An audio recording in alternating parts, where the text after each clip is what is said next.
Hey guys, this is Star What If. How are you all? Please support to subscribe this channel for watching new interesting stories. So in this video, we will see second part what if Ginny and Harry were the real masterminds behind Year 6.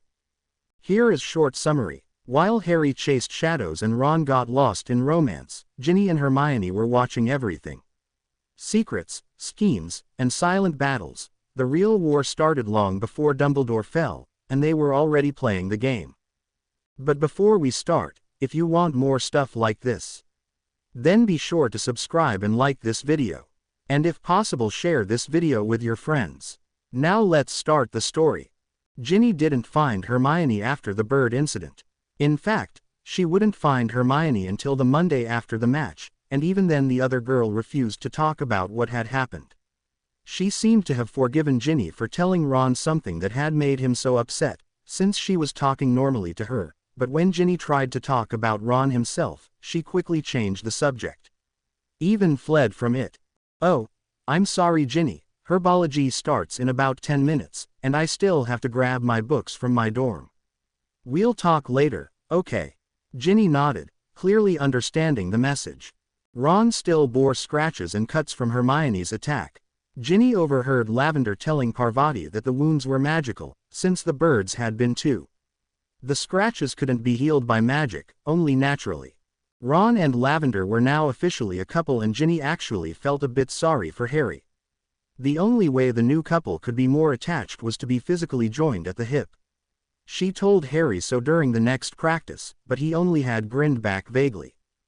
Ginny refused to speak to Ron directly, even though it had seemed they were okay right after the attack. She knew he didn't feel sorry at all for being with Lavender, and Ginny decided that she would rather be a good friend to Hermione than chummy with Ron, who seemed to have Lavender for that. If only Hermione wanted to be good friends with her. The weeks slowly passed, but it seemed that she was avoiding Ginny. She saw less and less of Hermione in the common room, and when Ginny finally got close enough to say something, the speed with which Hermione managed to get away was rather depressing. Dean didn't seem to understand what the problem was, which only served to irritate her more. She tried to explain it, but he still didn't seem to get it. Were Hermione and Ron going out? I never noticed anything of that. No, they weren't. So, what's the problem? You couldn't tell. Dean just looked at her, totally befuddled. Ginny sighed. Don't you get sick of Ron and Lavender? No, why should I? Ron seems to be happy, and as long as he is, our team is playing great. You and Ron aren't on the best of terms, but he doesn't seem to be bothered by it as long as he's with her. Which means, he's also not bothered by the fact that I'm your boyfriend, which allows me to sleep a lot better at night, when I'm in the same room as he is. Arg, don't you get it? Hermione's miserable because of him. Of course I'm not okay with him if he's causing that. But it's Hermione's own fault. If she wanted him, she should have said something. Dean was being far too logical. She shook her head furiously. Why couldn't he understand how Hermione felt? After the last statement, Ginny didn't speak to him for 2 days.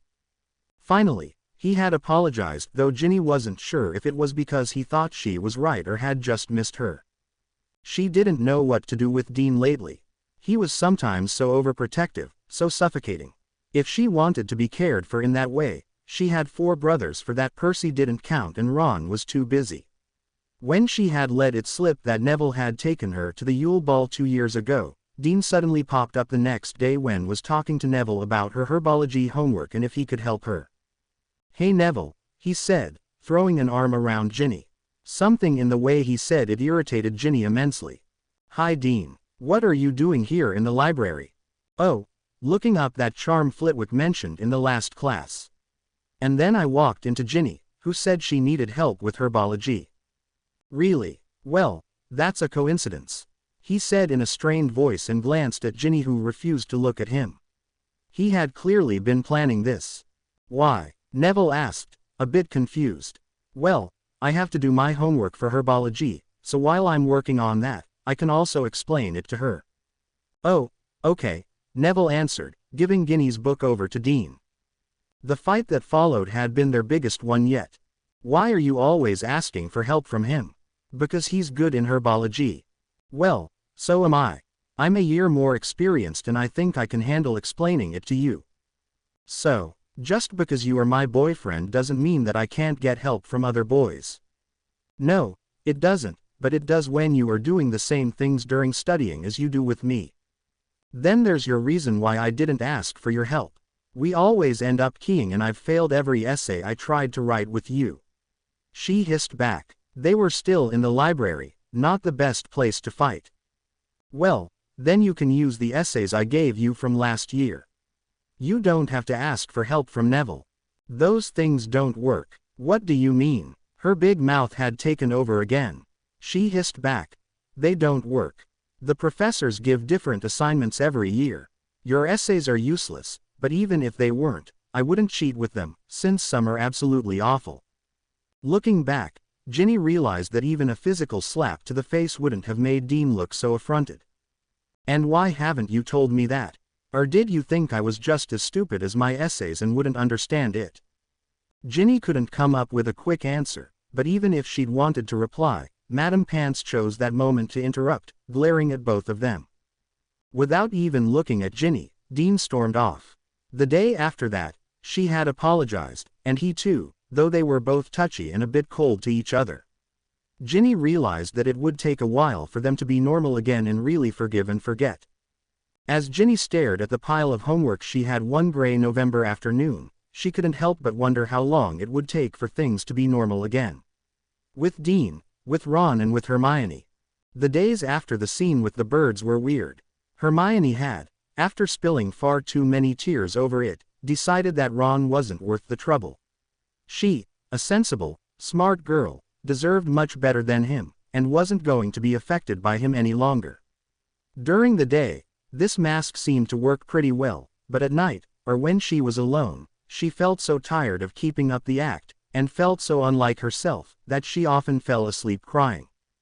Lavender hadn't spoken a word to her since she had attacked her new boyfriend with those birds, but maybe that was only because Hermione didn't give her a chance to say anything. She avoided Ron and Lavender as much as possible, because she knew the mask would fall off as soon as she saw them together, or imagined them together. Instead of thinking about them, she just tried to focus her attention on other things, and luckily for her, there were plenty of those things. She had started to tutor some of the younger students, mainly second and third years. They all seemed to benefit from it, and before Hermione knew it, her group contained 5 students. On the nights that the Quidditch team practiced, she could be found in the library, explaining how to make a forgetfulness potion and how to defeat a boggart. Anna, James, David, Karen and Jeffrey all seemed to like her a lot.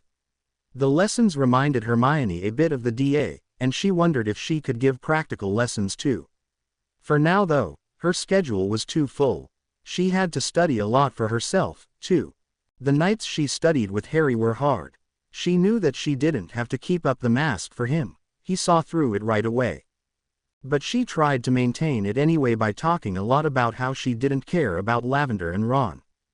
She needed to make sure that he wouldn't be bothered by their fight, and would just focus on school and the lessons from Dumbledore. Harry mostly didn't reply to her comments about his best friend and remained quiet. Hermione had wondered after their last study night if it was hard for him to stay neutral. Maybe she should talk about other things instead. She promised herself to do so on the next night. She refused to patrol with Ron. 2 weeks after the fight, Ron had tried to talk about it with her. "We have patrol duties tomorrow," he had said. She hadn't replied, because Ron had his arm slung over Lavender's shoulder and she refused to look at them. "If you'll do them on Saturdays, I'll do them on Tuesdays." She still hadn't said anything. It felt as if a hot burning poker was stuck through her chest. She only managed to nod, and then had walked quickly up to the girls' bathrooms at the other side of the corridor. On the first Saturday she had to patrol again, she felt rather alone in the beginning of the evening, but grew quickly accustomed to the silence in her own footsteps. At least all her attention was now focused on patrolling, and not on the guy walking next to her. Besides, she didn't have to spend the whole evening watching the Snog Fest in the common room. However, that was only true to a certain extent. The corridors had never been filled with so many couples trying to find some private space, and if she ever had a boyfriend of her own, Hermione now knew all the passageways they could never end up in. On her way back to the common room, she bumped into Professor Slughorn. "Oh ho, if that isn't my top student, Miss Granger." "Hello, Professor. What are you up to in the middle of the night? Nothing forbidden, I hope." "No, I had patrol duties, sir." "Off course. You're a prefect. I hadn't expected any less of you. Are you looking forward to my Christmas party?" "I'm just on my way back from the Ollery. A few of my foreign guests had problems booking a room in the Three Broomsticks around Christmas. They're from France and their English isn't very good. Are you bringing any guest with you, besides a ghost?" "No, Professor. What? Such a charming young lady as you. And what about Harry Potter? Can't he come along with you?" If Hermione hadn't felt so terrible at the moment, she would have smiled at the comment. "Harry and I are just friends, sir." "Oh." For a moment, Slughorn looked taken aback, but he quickly found himself again and pursued the rather awkward subject. "Well, I suppose a girl like you has a broader horizon than just one boy, don't you? Say, for instance, Cormac is also a nice young lad and his family is always very kind. Always letting me know about the insides of the ministry and, goodness, is that the time already?" He looked at his pocket watch. "I'm sorry, Miss Granger, but if you will excuse me, I have a rather touchy potion brewing in my chambers, and if I don't add the spider heads and newt tails at exactly the right time, I'm afraid that there won't be much left of my room." He hasted away. "I shall see you in my class on Monday." With that, he rounded the corner. The weeks slowly passed and nothing really changed. It still hurt Hermione more than she could admit to see Ron or Lavender, and she kept fleeing from Ginny like a deer from a hunter, afraid that she would collapse as soon as she spoke to the girl. The words of Slughorn echoed in her head the whole week. A ghost was quickly found. The old wizard in the library, who had drowned in his own ink, was happy to oblige to her. But a boy made out of flesh and blood was a bit harder. Would she really look stupid at the party without a date? And if so, whom to ask? Besides Ron and Harry, there really weren't many guys Hermione hung out with. Dean was obviously out of the question, and Seamus had something going on with Padma Patil, from Ravenclaw. And with Neville's experiences in potions, Hermione was sure that he wouldn't like to spend more time with Slughorn than necessary. It had crossed her mind that if she asked someone out Ron hated, she might be able to make him jealous. She considered Smith for a moment, but quickly discarded that idea. The problem was that Hermione agreed with Ron on his assessment of them. She didn't like them either. And most of them were Slytherins, who would probably just laugh her in her face if she asked.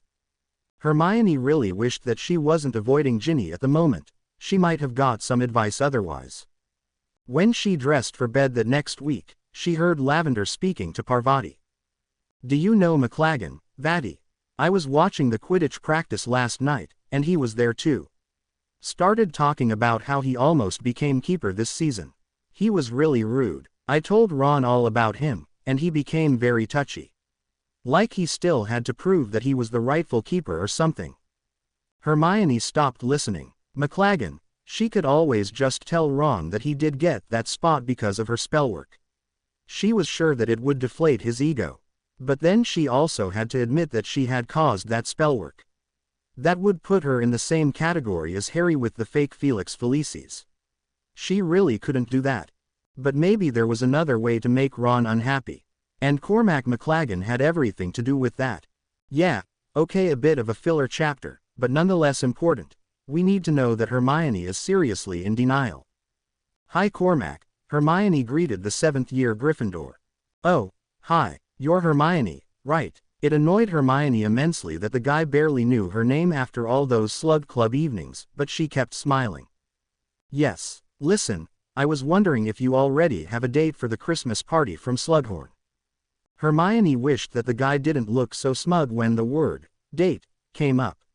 She actually wished she never had started this conversation at all. "Well, no. I mean, Caroline Gernon already asked me, but obviously I had to say no. She's not a Gryffindor, not even a member of the Slug Club." Cormac nearly shouted. Was Hermione really sinking this low? The image of Ron and Lavender sprang into her head immediately. Yes, she really was. If this could make Ron feel a little bit of the pain she felt every day, she would definitely do it. I heard from old Sluggy yesterday that Gwenog Jones is coming again. Last time, she told me that she would like to see me fly, when I had told her about that Ronsky feint I did during the summer. It would be great to set a date with her on the party. Yeah, she murmured back. But was Ron actually going to feel that pain? He obviously didn't like her as much as she liked him. Maybe he couldn't care less about whom she accompanied to the party. On the other hand, no matter what had or hadn't happened between them, she and Ron had been friends. As a friend, it would at least bother him that she was going with a guy he absolutely despised. And in that case, Cormac was really the best guy she could take, if she didn't want to end up with a Slytherin. No way was she going to go with Malfoy. So, I was wondering, she cut Cormac off in mid-sentence, which seemed to annoy him immensely. Maybe we should go together to the party. I mean, we're both Gryffindors, and in the Slug Club. Of course I would like to go with you. Meet me in front of the fat lady at 8. It stung her that he immediately took over, but she didn't let him notice. Her fake smile tightly stayed plastered to her face. Sure, see you then. Oh, yeah, before I forget, can you wear something blue that evening? She looked up, surprised by that strange question. Well, obviously you can't clash with my robes. She needed to remind herself at that moment that it would look ridiculous if she showed up at the Christmas party being escorted by a dead body. She would be doing Ron a favor if she killed him, and that was something she definitely didn't want to do. I'll see if I can find something suitable, Cormac, she replied in a dangerously sweet tone. Cormac smiled back and turned around. See you then. Hermione also turned around and walked up to the portrait hole, to start on her usual Saturday night patrol. It was quiet in the corridors. Since Katie had been attacked, the ghosts had been asked to patrol too, but besides them, no one was still out of their rooms. When she walked back to the common room, she met her first living person since Cormac 3 hours ago. Or actually, 2 persons. Ron and Cameron, the head girl. Hi Hermione. Carmarin greeted her, sounding angry. I just spoke to Ron here. Apparently, you don't find it necessary to patrol the corridors together. For a moment, Hermione was speechless. She quickly glanced at Ron, who was trying to look everywhere but at her. Well, I do think it's necessary. Need I remind you that there's a war going on outside their walls? And that one of our fellow Gryffindors has been attacked. And that especially now, it's important for the students to feel safe and be safe. No, of course we know that. Well, one of the ways to secure them is making sure the corridors aren't crowded with Death Eaters. And guess what? That's your job. If the wizarding world had some kind of army, Hermione was sure Cameron would have been an excellent sergeant. But we have been patrolling, Ron said indignantly. Which makes it a lot safer for the students, but a lot less safer for the sole prefect that's patrolling. This time, Ron didn't find anything to say back. Hermione got the sudden urge to hit Ron with something, so instead, she focused on Cameron. The girl, unfortunately, also focused on Hermione. Hermione, this was your last patrol alone. I don't care what your reasons were for patrolling individually, but it's ending tonight. When's your next patrol? Tuesday, they both replied. Good. I expect to see the both of you patrolling the corridors and not one of you with his girlfriend in the common room. She glanced at Ron, or with her books in the library. The stern glance rested on Hermione, and she nodded. I will inform Professor McGonagall once I notice again that you're not patrolling together. Oh, and Ron, to make up for this missed evening, I want you to patrol also on the last Friday before the holidays, with Ernie Macmillan from Hufflepuff. Good night. With that, Cameron opened the portrait hole and walked in. When the painting closed again, the fat lady eyed Ron and Hermione curiously. Did you tell her that we weren't patrolling together anymore? Hermione blurted.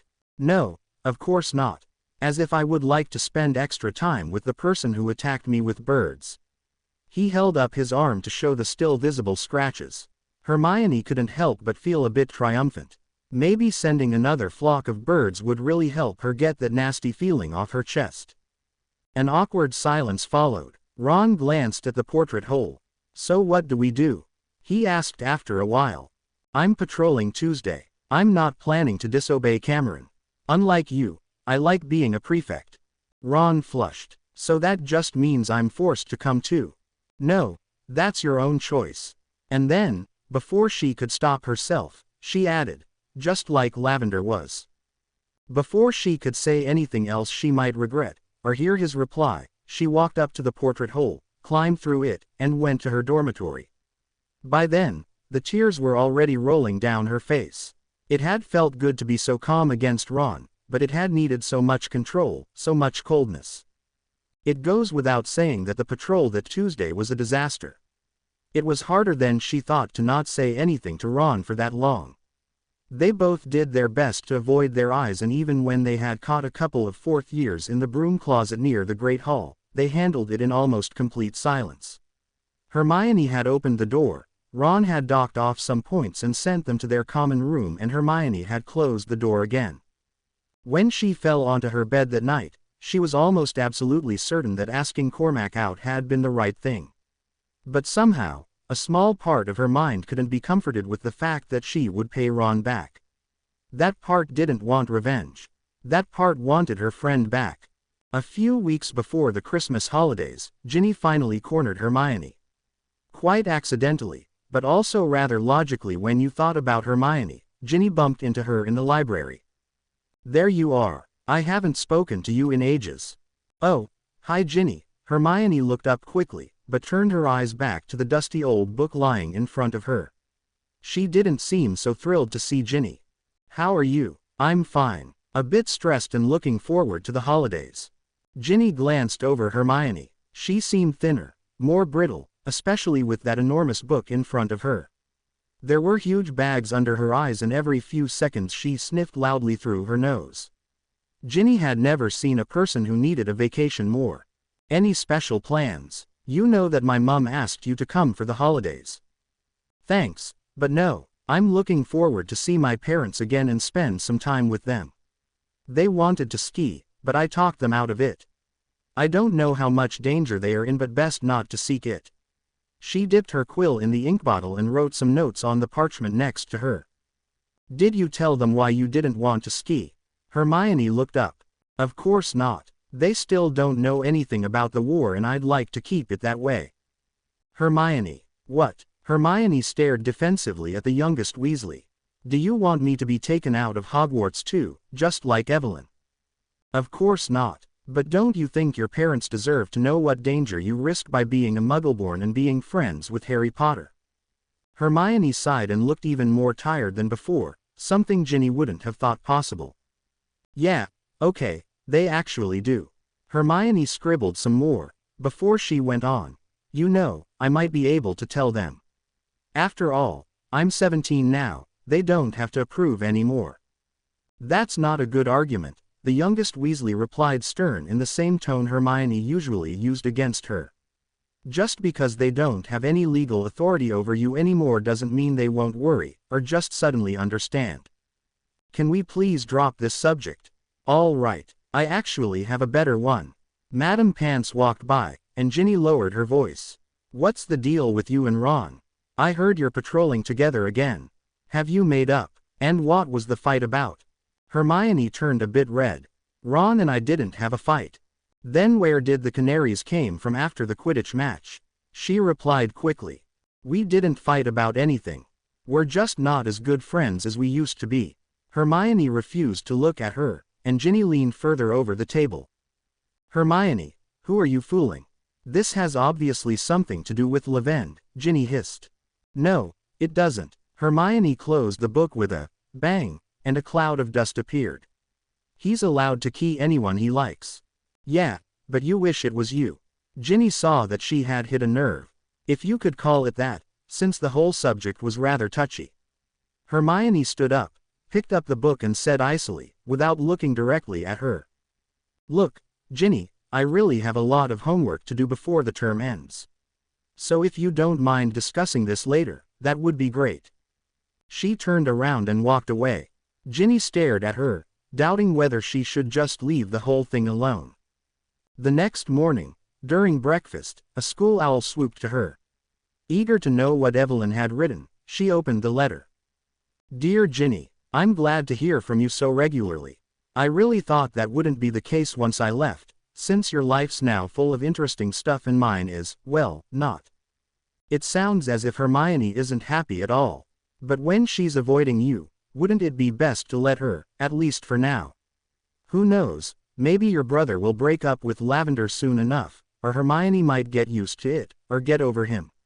It's clear that she doesn't want to talk about it, so why then force her? Here's everything fine. My mum is very glad that I'm home. Since rebuilding the house has to be done the Muggle way, because the insurance I explained about that last year, remember? Won't pay if things are done by magic. Our house is only half finished.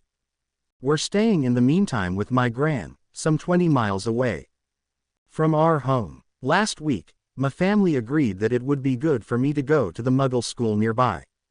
And since no one actually listens to me in my protests, I now go 5 days a week to Smelthing's girls' department school. It's attached to the boys' school, nearby. The girls are all quite polite to me, but I suspect they are gossiping like hell behind my back. Ah well, the classes are harder than I thought they would be. Muggle children of our age have much more knowledge in French, maths and other Muggle things I haven't had since I turned 11. In the meantime, I also have to keep up with my Hogwarts work. I miss doing the actual spells, though. I mean, reading the theory isn't that much fun when you can't perform the actual spell. I can tell that the world out there is at war.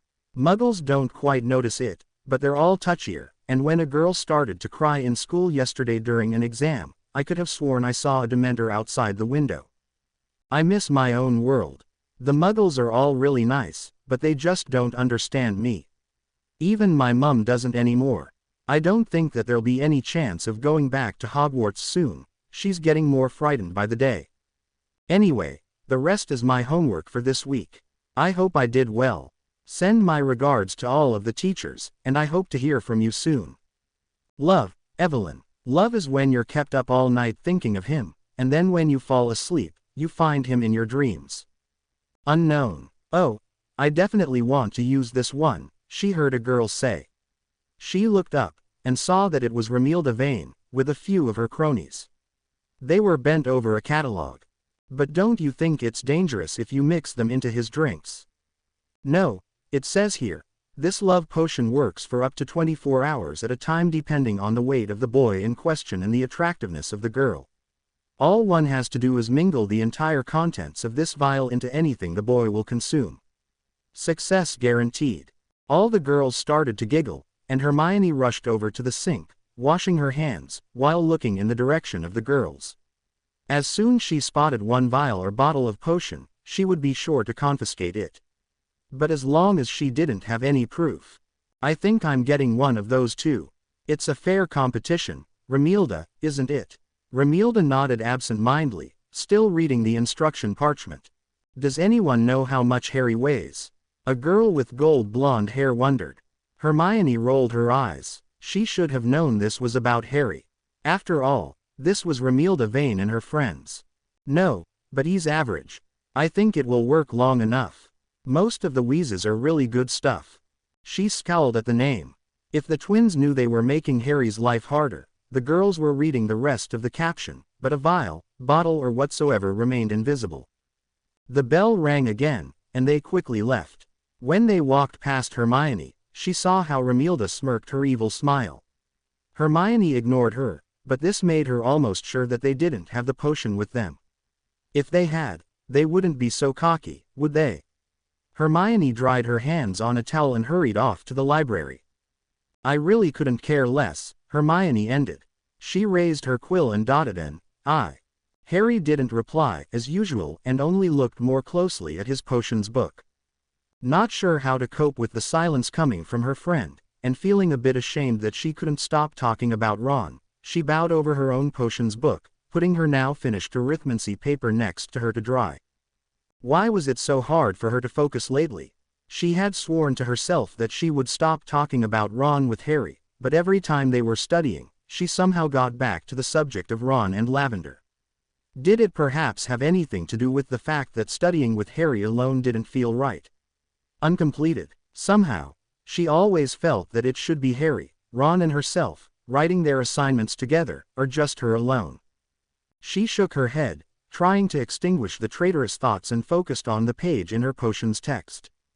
For the everlasting elixir, it is even more necessary than with other potions to clean the vials and bottles said liquid will be kept in, as it is known to mingle perfectly with some other potions, thus creating side effects and even dangerous odors which could intoxicate and befuddle the brewer.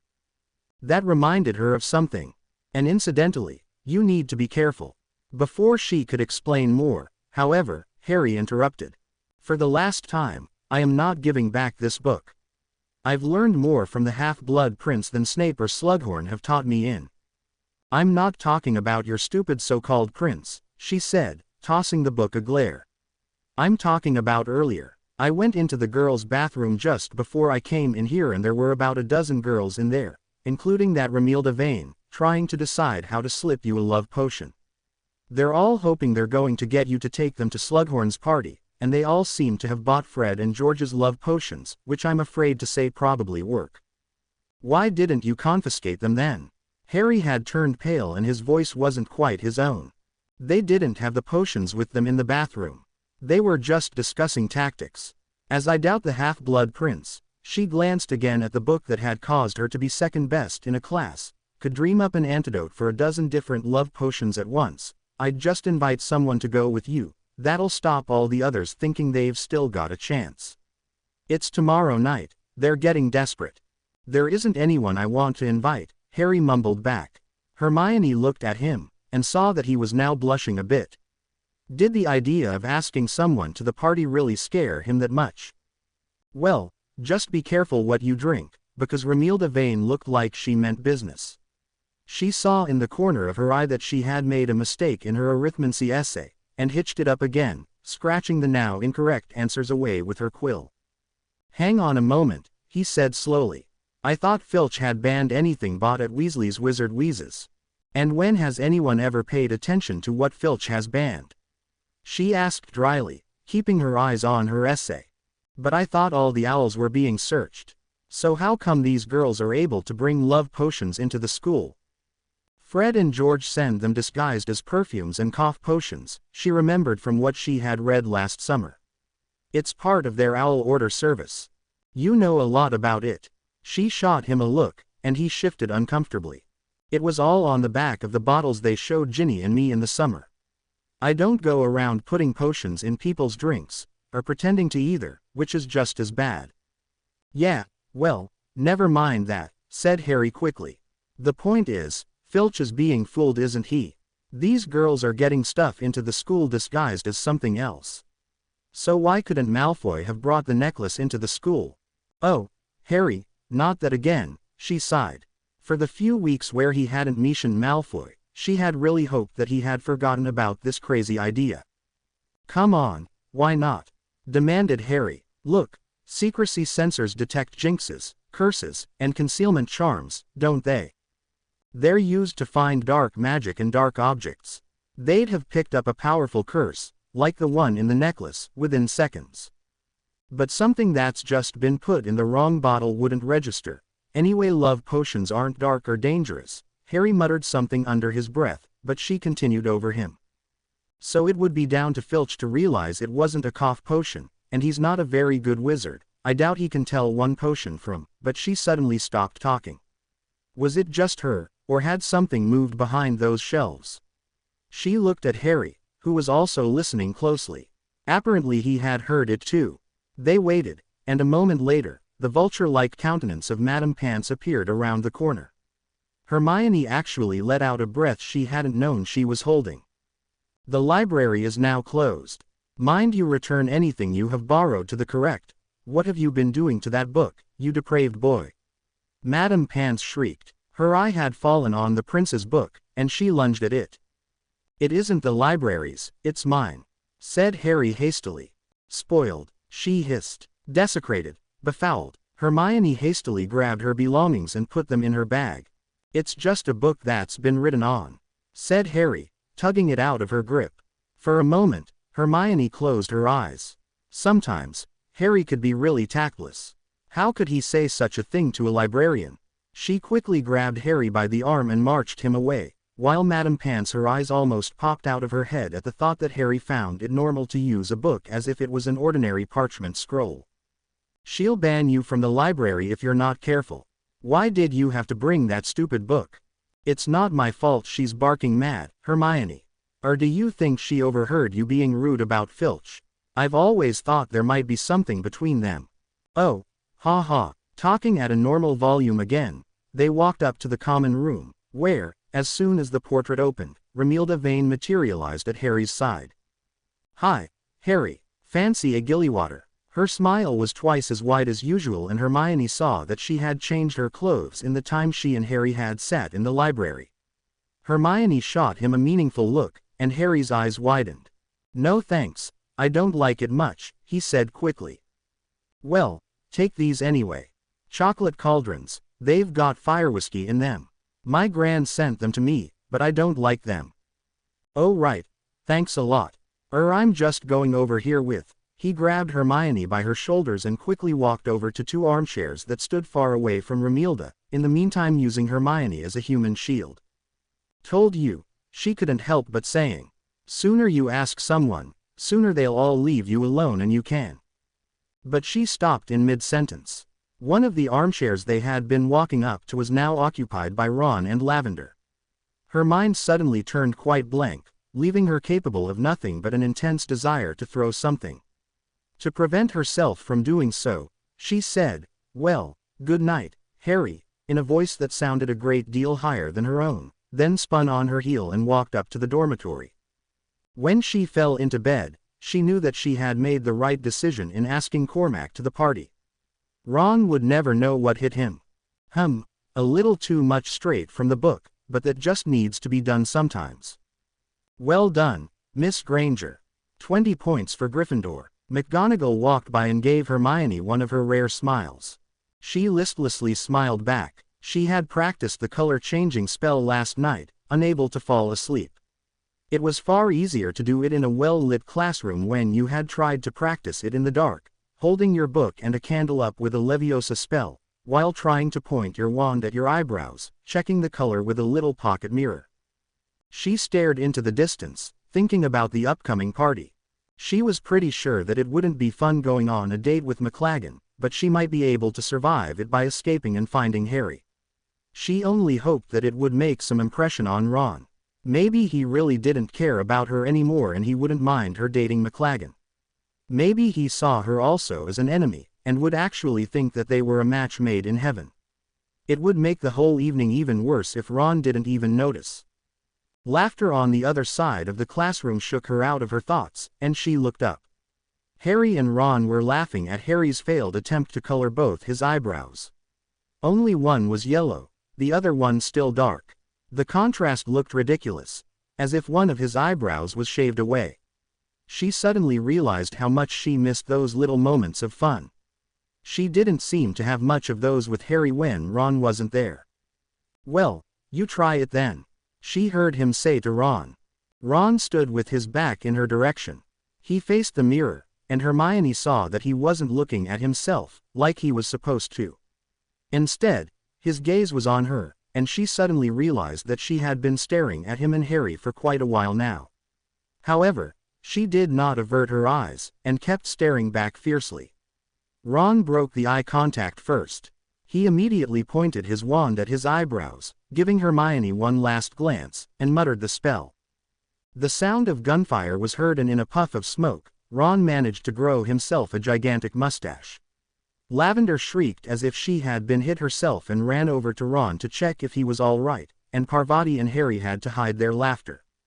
The grimace Ron made, along with the mustache he had spread over what seemed to be his whole face, was enough to give even Hermione the giggles, and she started to laugh. Almost immediately, Lavender turned around, giving Hermione a nasty scowl.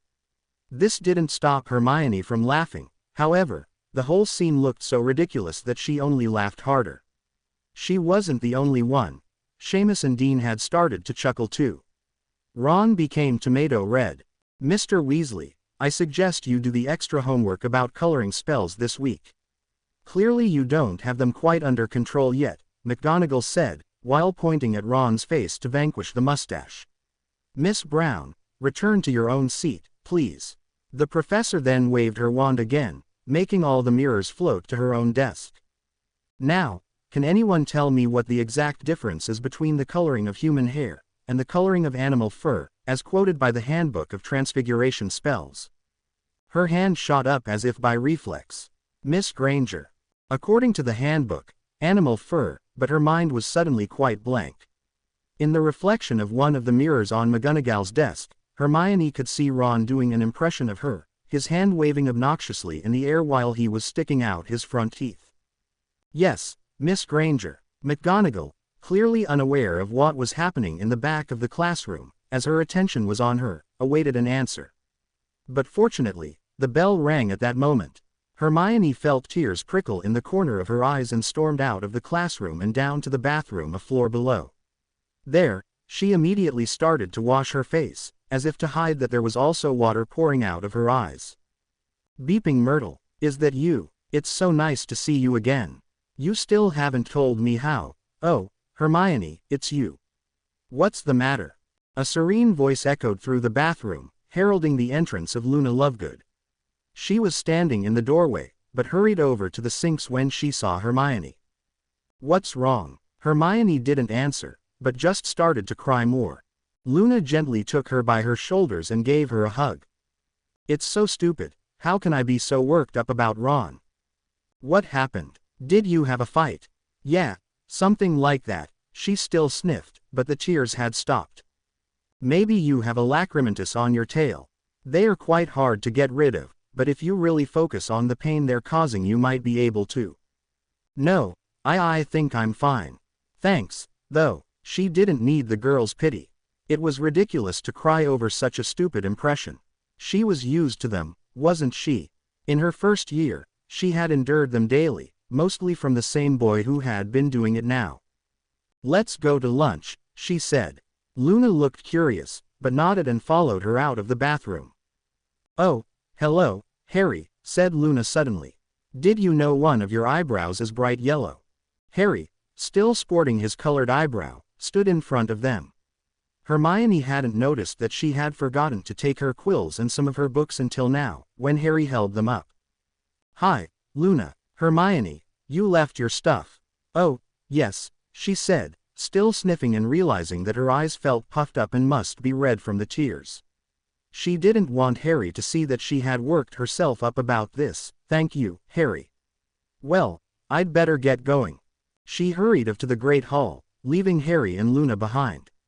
She knew that if she would turn around, she could see them both looking worriedly in her direction. During lunch, her grief had resolved itself back into anger. Hermione had heard from Peeves yelling that Harry had finally made up his mind and asked Luna to the party. She wondered if the rumors in Hogwarts had already picked up on her date. That didn't seem to be the case. She hadn't heard Peeves or any of the Slytherin fourth years say anything, so at dinner, she decided to take matters in her own hands. Oh, hi, Hermione. Parvati beamed sweetly at her, and broke off the story she was telling to Harry. Hermione smiled back. She knew that the girl was only being polite because she had laughed at Ron's impression of her before. Hi, Parvati, said Hermione. She focused completely on Harry and Parvati, and tried to prevent her ears from hearing the sounds coming from next to them as much as possible. Are you going to Slughorn's party tonight? No invite, said Parvati gloomily. I'd love to go, though. It sounds like it's going to be really good. You're going, aren't you? Yes, I'm meeting Cormac at 8, and we're. The name definitely had some impact on the group. Harry's eyes widened, Parvati's jaw dropped, and though Hermione didn't look at the other two, the snogging seemed to have stopped abruptly. We're going up to the party together. Cormac, said Parvati. Cormac McLaggen, you mean? That's right, said Hermione sweetly, seeing Ron begin to turn dangerously red. The one who almost became Gryffindor keeper. At this, she saw Harry pale. Ron was clenching his jaw so hard it was a wonder he hadn't cracked a tooth yet. Are you going out with him, then? Asked Parvati, wide-eyed. Oh, yes, didn't you know? She said, and attempted a giggle. No, wow, you like your Quidditch players, don't you? First Crumb, then McLaggen. This was working far better than she'd imagined. Parvati was hanging on her every word, and she knew that before dinner was over, at least half the Gryffindor table would know about her date for tonight. If Harry hadn't got a date at the same day, she was sure that Ravenclaw would know too, but they were too busy glaring at Luna. "I like really good Quidditch players," Hermione corrected her, still smiling. She felt a bit like a toothpaste ad her parents had hanging in their waiting room. "Well, see you. Got to go and get ready for the party." She giggled again and turned around, not daring to glance at Ron, but knowing that she at least had made him stop keying her. She smiled. Her doubts about the date were gone. She still had some effect on Ron. "Fine. Then I won't go to the Christmas party with you either. Apparently I am the worst girlfriend ever, so why bother taking me out to a party?" There weren't that many people walking by, but the few that did curiously stared at her and Dean, with whom Ginny was rowing in one of the fifth-floor corridors. "Ginny, you're so unreasonable. Why can't you spend Christmas with me and my parents?" "I told you already. Because I have to be home. My mum is worried sick about me and Ron." "Then let me stay with you. And have you pestered and bullied by all my brothers?" "No, Dean, I wouldn't want to do that to you.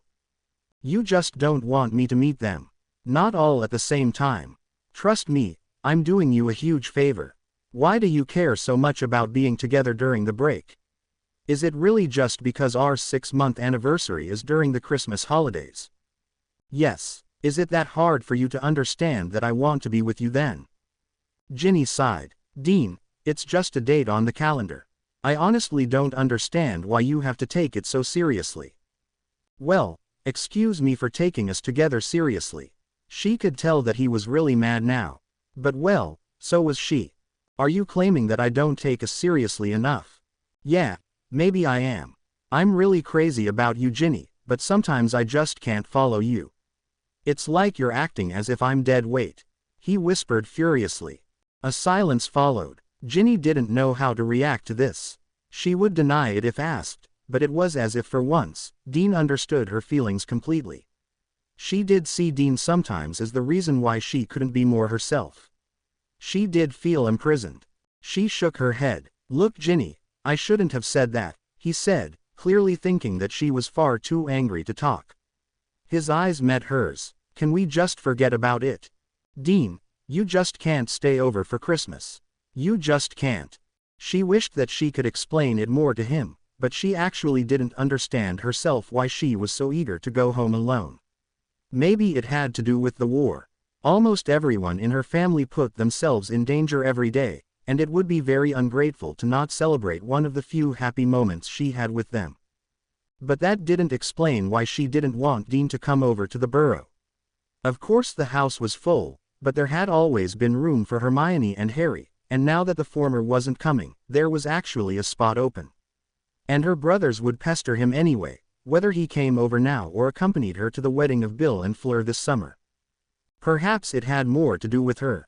Ginny couldn't deny that the idea of being apart for 2 weeks appealed to her. She didn't want to lose him permanently, but it would be rather nice to be away from Dean for a while, not having him watching over everything she did. Dean nodded, slowly and sadly. "You know what? Let's not go to the party tonight. I'm not really in the mood." She nodded gratefully. "We can just talk by the fire in the common room," she suggested. Dean didn't reply, but took the lead towards the fat lady. "What do you mean you're not going?" Hermione was clearly upset. She was holding her dress robes in one hand, while combing her hair with the other one. "I'm just not in the mood for Slughorn and his associates," she shrugged. "But Ginny, you have to go. It's an invitation, not a demand. Besides, you'll have more time for your date," she added. To her delight she saw that Hermione reddened a bit, probably out of embarrassment. Ginny leaned over, and whispered, "Do you have brain damage, Hermione? Parvati told me you're going with Cormac McLaggen. Since when do you like complete dingbats who can't do anything but stare at themselves in the mirror?" At least Ron was able to use full sentences without the words, "me, myself and I." Oh, shut it. This isn't about me." "Yes, it is. You only want me to come to the party because your date is an ass. And you only picked him because it would annoy him." She jerked her head into the direction of Ron and Lavender, the most. "Just admit it." Hermione. But Hermione didn't admit anything. She replied haughtily, "You're clearly not going. I guess I will see you on the train, then. If you'll excuse me, I still have to do my hair and change before I meet Cormac in front of the fat lady." With that, she turned around and walked back toward the dormitories, at which point Ginny noticed that she wasn't the only Weasley staring after her. The moment Hermione vanished up the stairs, Ron entangled himself from Lavender and came over to Ginny. "Shouldn't you be getting ready for the party, like all the other Slug Club members?" he asked bluntly. Ginny shook her head. "Dean and I didn't feel like going." She glanced at said boy, who hadn't talked to her since they had entered the common room after their row. "Trouble?" Ron smirked, as if hoping for it. "That's none of your business," she snapped. "Of course it is. You're my—" But Ginny interrupted him angrily. "You know what, Ron? I'm getting sick of that argument. If you really feel the need to protect me, you've got to start acting like a role model first, since you're not such a good one at the moment. But when I'm being chased by a flock of birds, I'll ask for your help, all right." Ron hadn't deserved it, but he did get all her pent-up anger from the evening. Just like Hermione's had a few moments before on the same spot, his face turned red, but this was out of anger instead of embarrassment, though. "What's that supposed to mean?" "It means that when I have problems with a healthy, normal relationship, you clearly won't be the person I would pick for advice. You don't see Lavender and me sitting miles away from each other." "Well, that's the problem, isn't it? I can't imagine why you would voluntarily be in her presence at all." Ron looked as if he might hit her, but he suddenly deflated, staring past Ginny toward the girls' dormitories. Ginny turned around and saw Hermione descending the stairs, ignoring both Weasleys. Her red dress robe fit perfectly, and in the few minutes that she had been upstairs, she had turned her hair in an elegant knot, with some loose pieces of her hair framing her face. Cormac was waiting in front of the portrait hole, and Hermione giggled at his first comment, then took his arm and let herself be guided out of the common room. Seeing the look on Ron's face, Ginny felt all her anger leave her. She couldn't have made Ron look more miserable with all the snappy and unkind remarks in her arsenal. Without saying anything to her, he turned around and walked up to his dormitory. "Well, there you have it," Ginny thought. "This definitely looks like the end of Ron and Hermione.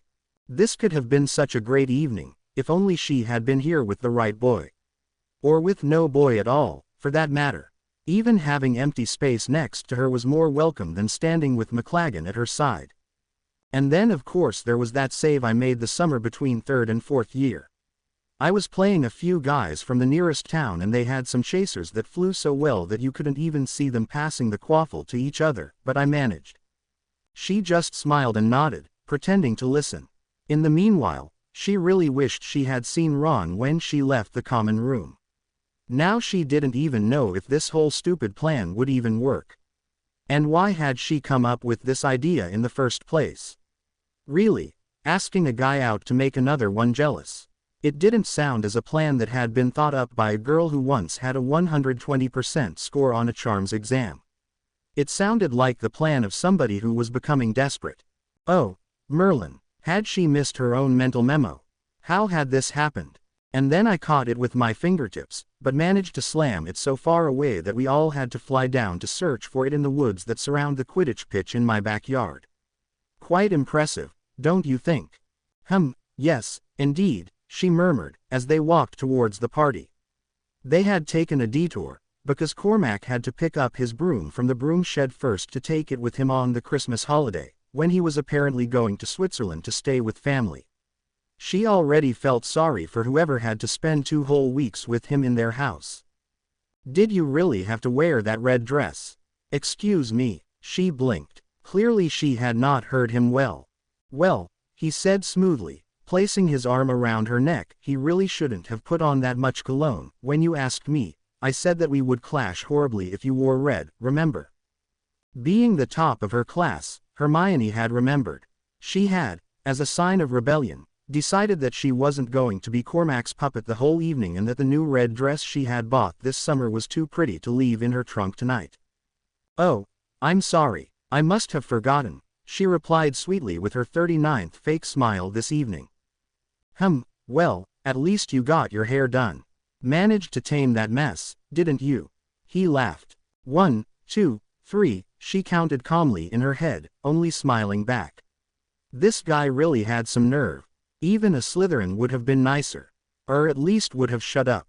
How dare he make a comment about her hair, when, by the looks of it, he had put so much gel in his own that it was now permanently greasy and resembled a more stylish version of Snape's hairdo.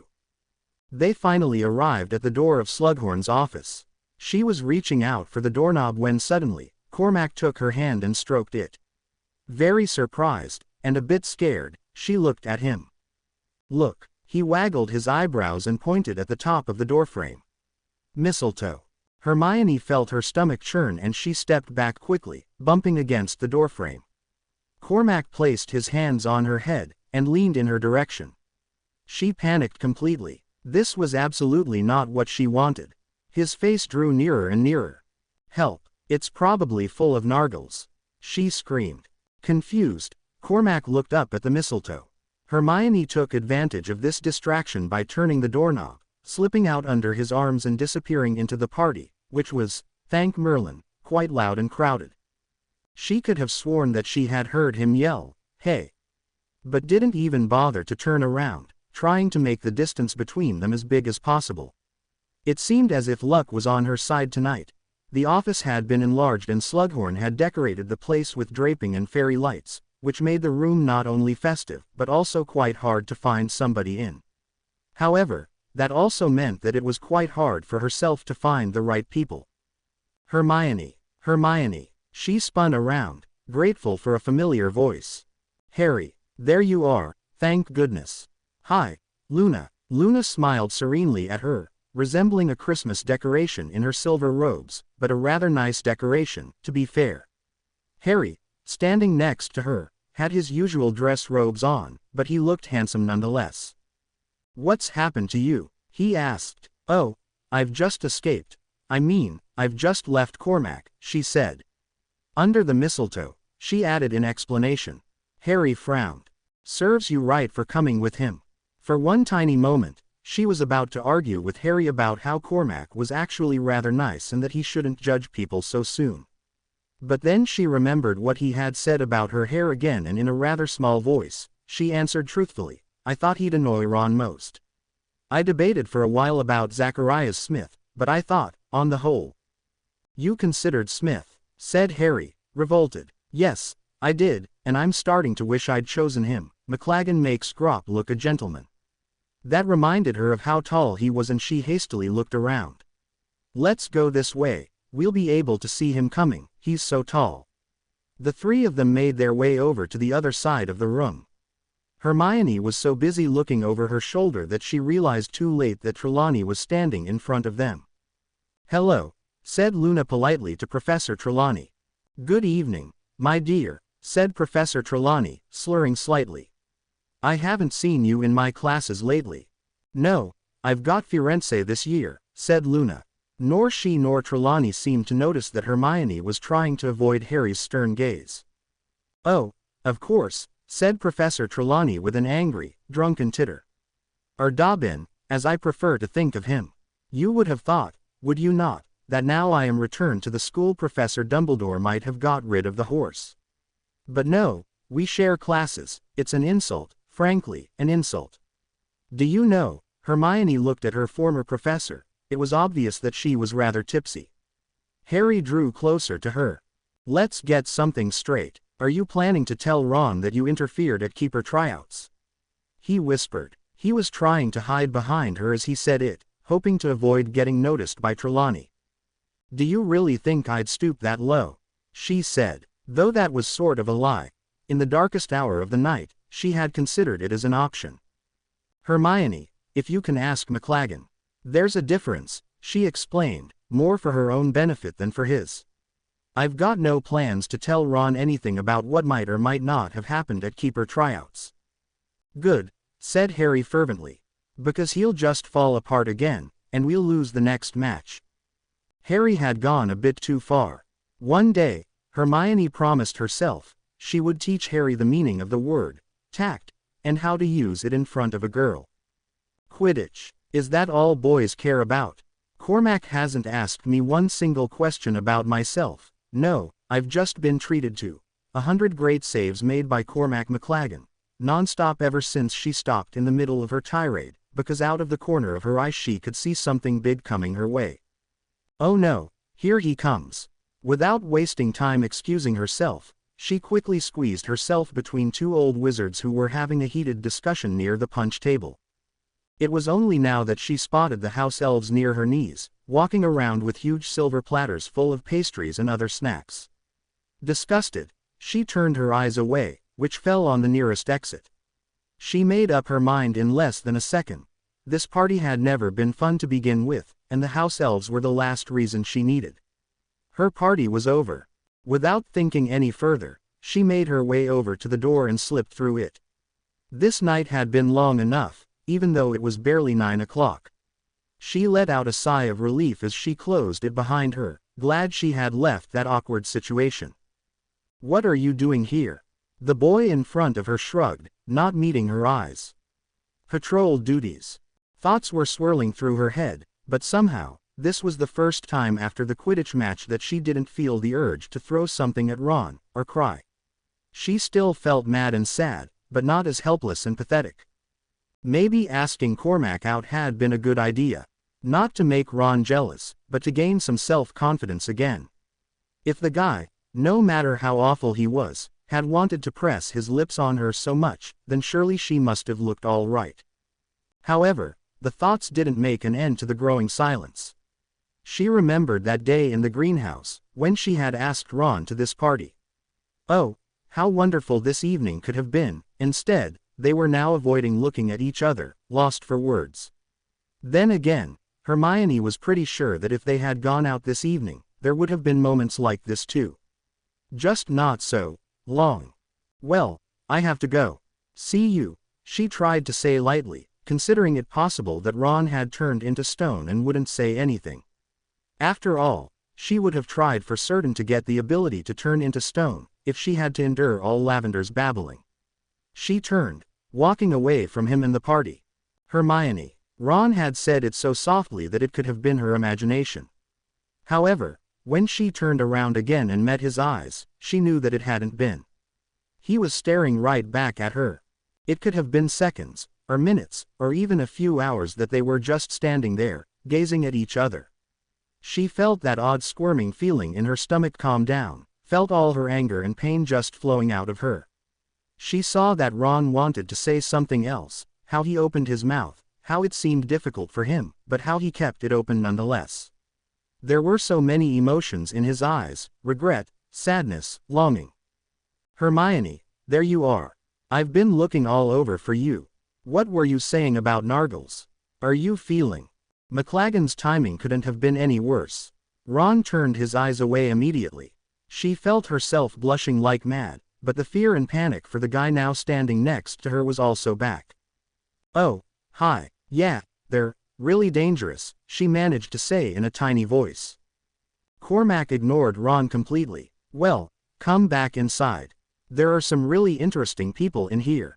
I already saw Gwenog Jones of the Holyhead Harpies, and Eldred Wurple brought a vampire with him." He took her arm and pulled her back to the door. "I can't." It seemed the words had come out of her mouth merely by instinct. What? Why not? For such a stupid guy, that was actually a pretty good question to ask. Why couldn't she join him back in a festive room, filled with interesting people, without having to say in front of Ron that it was because of Cormac himself? Because, her mind raced on top speed, but it somehow seemed to be blank.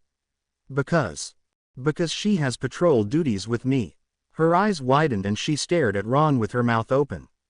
Cormac didn't seem to have understood either. I came to tell her that if we miss our patrol duties again, or one of us doesn't show up, we'll be in real trouble and have to explain it to McGonagall."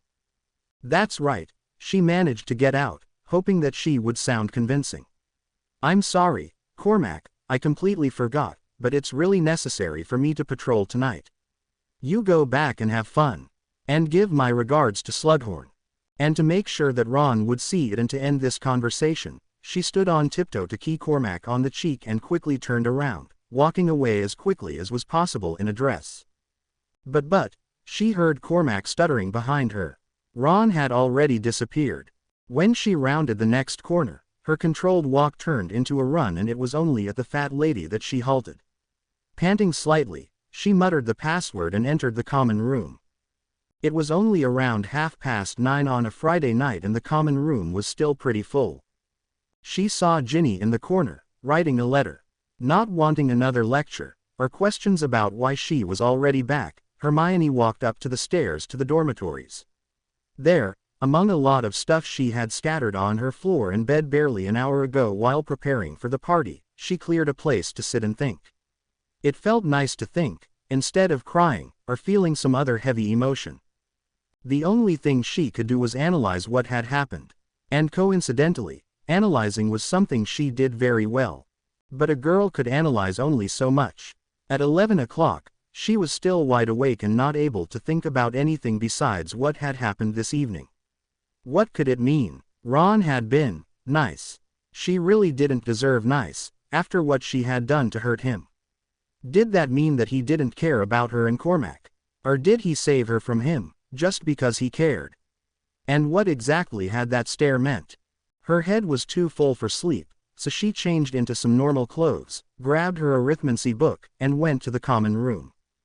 It was emptier than it had been a few hours ago. She could see Lavender and Parvati sitting near the fire. When Lavender saw her, she quickly stopped talking. Hermione thought that she herself might have been the subject, scowled in her direction and went up to the dormitory along with Parvati. Ginny had already left. Hermione sat near the fire in one of the many comfortable chairs and opened the book, trying to focus on the letters on the page. She must have dozed off, because when she opened her eyes again, the common room was empty. The sound that had woken her up was the portrait hole opening, allowing a very giggly couple to walk through. They were probably coming from Slughorn's party. Hermione wondered vaguely if Harry was back. Maybe he had finally got rid of Trelawney, and he was having a good time. She was sure Luna would entertain him with her stories. She decided not to wait for him, and to go to her bed again.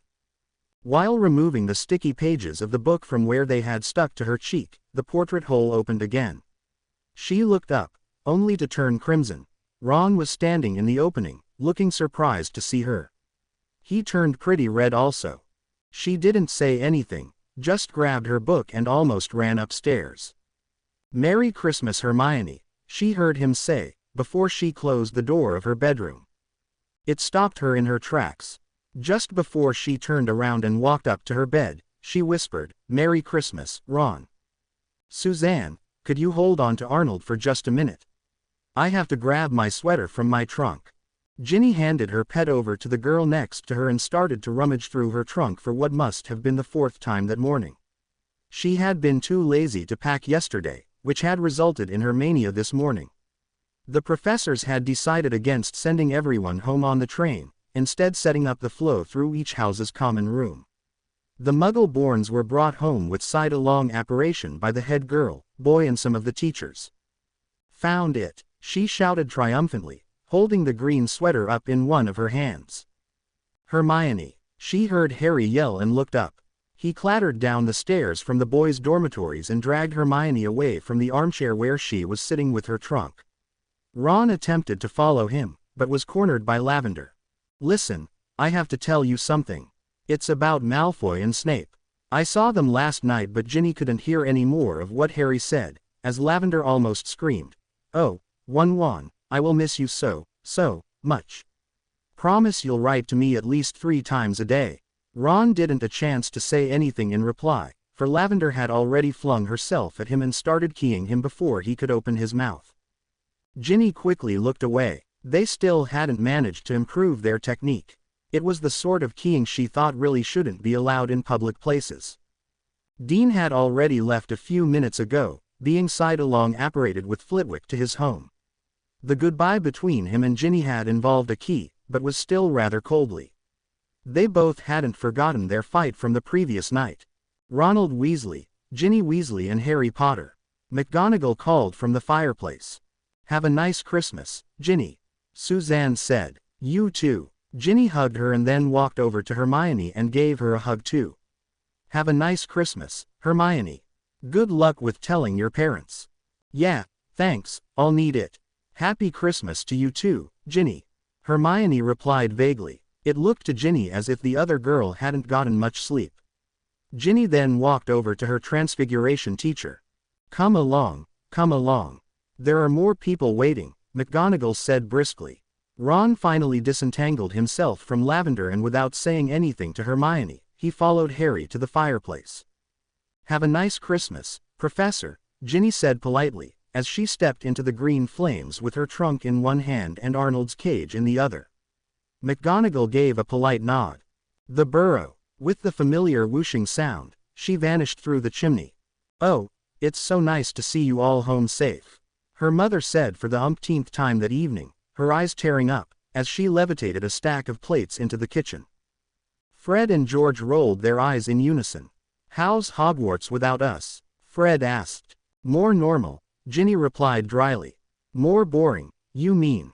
She was sitting in the living room with Harry, Fred and George, while Ron had been sent upstairs to unpack his trunk, as he had failed to do that morning. No, I really mean more normal. How's the business going? Booming. Our Christmas sales are already a lot higher than we expected. But we won't bore our baby sister with grown-up stuff. How's your boyfriend? He's fine, but I won't bore my brothers with my personal life. But Ginny interrupted Fred immediately. If you finish that sentence, I'll hex you. I've heard that from Ron at least 1,000,000 times already. In case you hadn't noticed, Ginny, George said, Ron's your brother too. Well, a fine example he is, she muttered moodily. She hated talking about Dean with her brothers. Especially when it wasn't going really well between them, and said brothers were named Fred and George.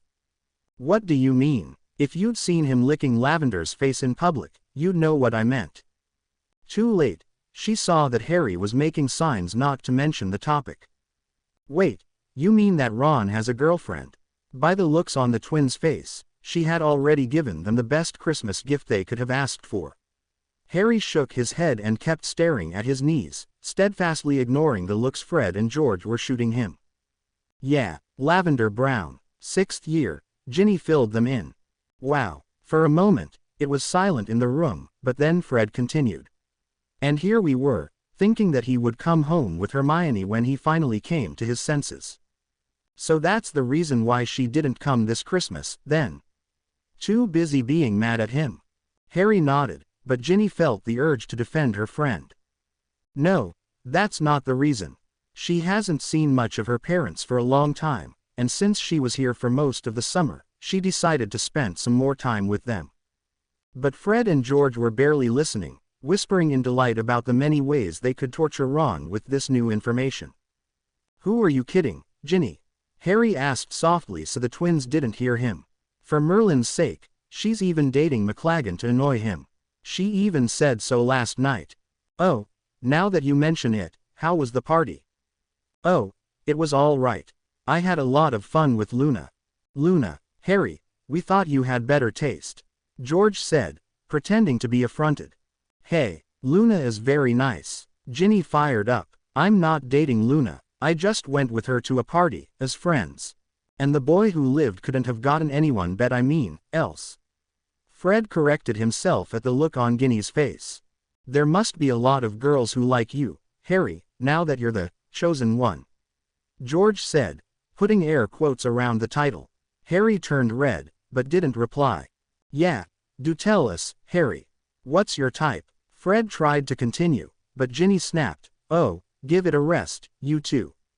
Ginny expected that Harry would shoot her a thankful glance, but instead he turned even more red.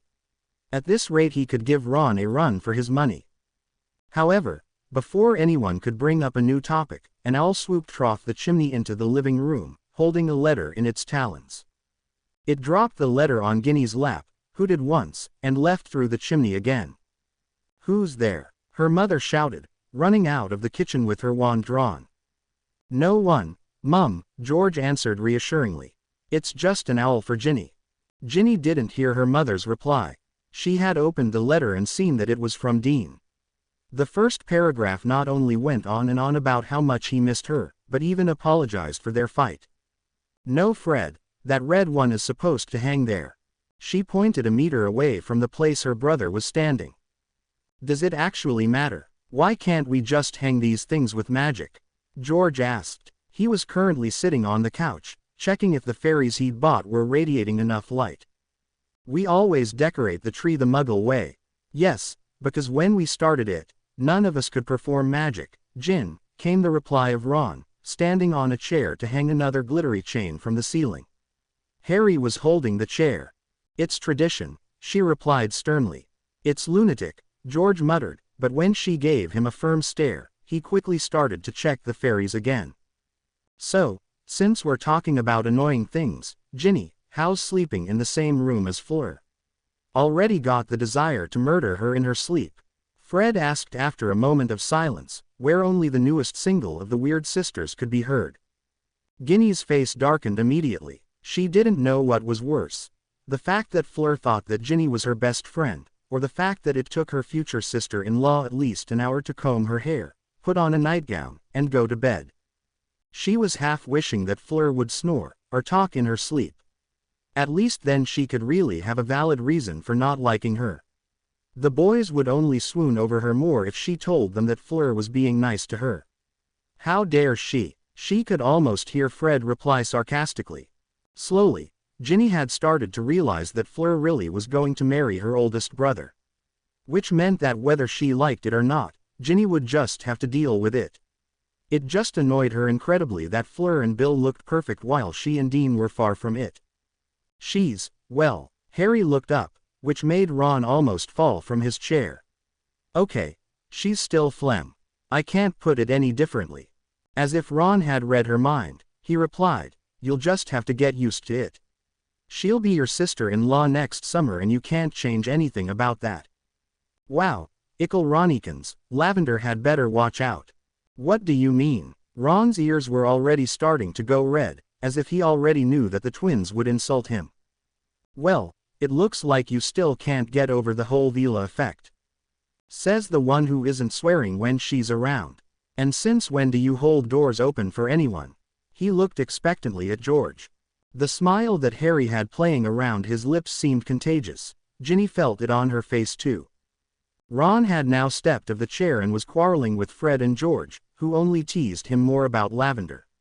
She rummaged off some old tinsel and holly, searching for some more decorations to put onto the Christmas tree.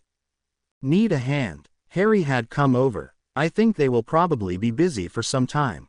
Fred and George were now making keying sounds, while trying to give Ron some tips.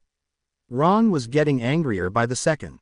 Somehow, I always forget that it's like this every Christmas, Ginny replied. Bill and Charlie thought themselves too old for decorating. Percy was reading a book, never really helping, and Fred and George were teasing Ron over something, or trying to make him trip over some tinsel, which left me to put up most of the decorations. Harry laughed. Just stop it, all right. It's my business. Well, that's where you're wrong, Ickle Ronikins. You see, since Mum is already unhappy about Fleur, and about Percy, being the total prat that he is, and about sad things like the war and stuff, we really can't have another sister-in-law that Mum or Ginny won't like. Your girlfriend has to make our family happy again. So the question you really have to ask yourself. And luckily you've got us to help you with that life-altering question, because it's far too difficult for your brain. Is Lavender up for that job? Harry shook his head. He's going to explode any minute, you know, he said to Ginny. It's possible. When he was younger he mostly just started to cry. Oh, great, so you're humiliating him too. We're not humiliating him. Okay, she added, when Harry looked skeptically at her, I'm not humiliating him. But since Percy's gone, Ron's their best target. It's not worth their time trying to do that to Bill or Charlie, they just laugh, and I've directed enough bad bogey hexes at them for the twins to know they have to leave me alone. Now where is that stupid angel? Well then, maybe you shouldn't be too hard on him. Like you said, he's got enough to endure from the twins without getting it from you, too, Harry muttered. She glanced at him and saw that he was rather red. He looked like that a lot lately. Since when did Harry blush so much? Fred, George, could you please get some carrots from the garden? And while you're at it, do something about the gnomes. I hate it when they try to climb into our Christmas stockings, came her mother's voice from the kitchen. Fred and George stopped circling around Ron as if he was their prey and sighing. They went to the hall to put their jackets on. Sorry Ginny, duty calls. We have to leave you with these two for the rest of the decorations. Fred said, stepping outside. Have you seen the Christmas angel? She called after them. A pair of loud no's made it through the door before it slammed behind them. I hate it when they do that, Ron grumbled. Why does it always have to be me? Maybe you just have to bite back a bit, Harry suggested. Ginny felt his gaze on her, but she was too busy searching to react to it. Where is that dratted angel? Don't you remember? It got destroyed at Grimmauld Place last year. Her cat got to it, Ron reminded her. It took Ginny a few moments before she realized that with her cat, Ron meant Hermione's Crookshanks. Did that mean that Ron couldn't even mention Hermione's name? Or her cat's name, for that matter? It made her a bit angry. However, when Ginny looked at Ron, she saw that he looked rather sad, and Ginny didn't want to make a big problem out of it. So now what are we supposed to do? We don't have an angel for the top of the tree. But neither Harry nor Ron were listening, instead looking out of the window. Fred and George weren't in a hurry to get the carrots and had taken the opportunity to make a snowman.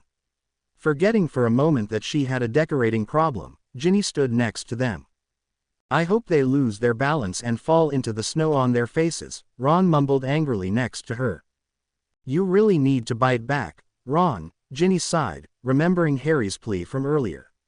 She grabbed her wand from her back pocket, flicked it, and quietly muttered, Triptus. Immediately, George fell on his back in the ankle-deep snow. Ron started to laugh. That's a good one. Remind me to ask to learn that one myself, Harry.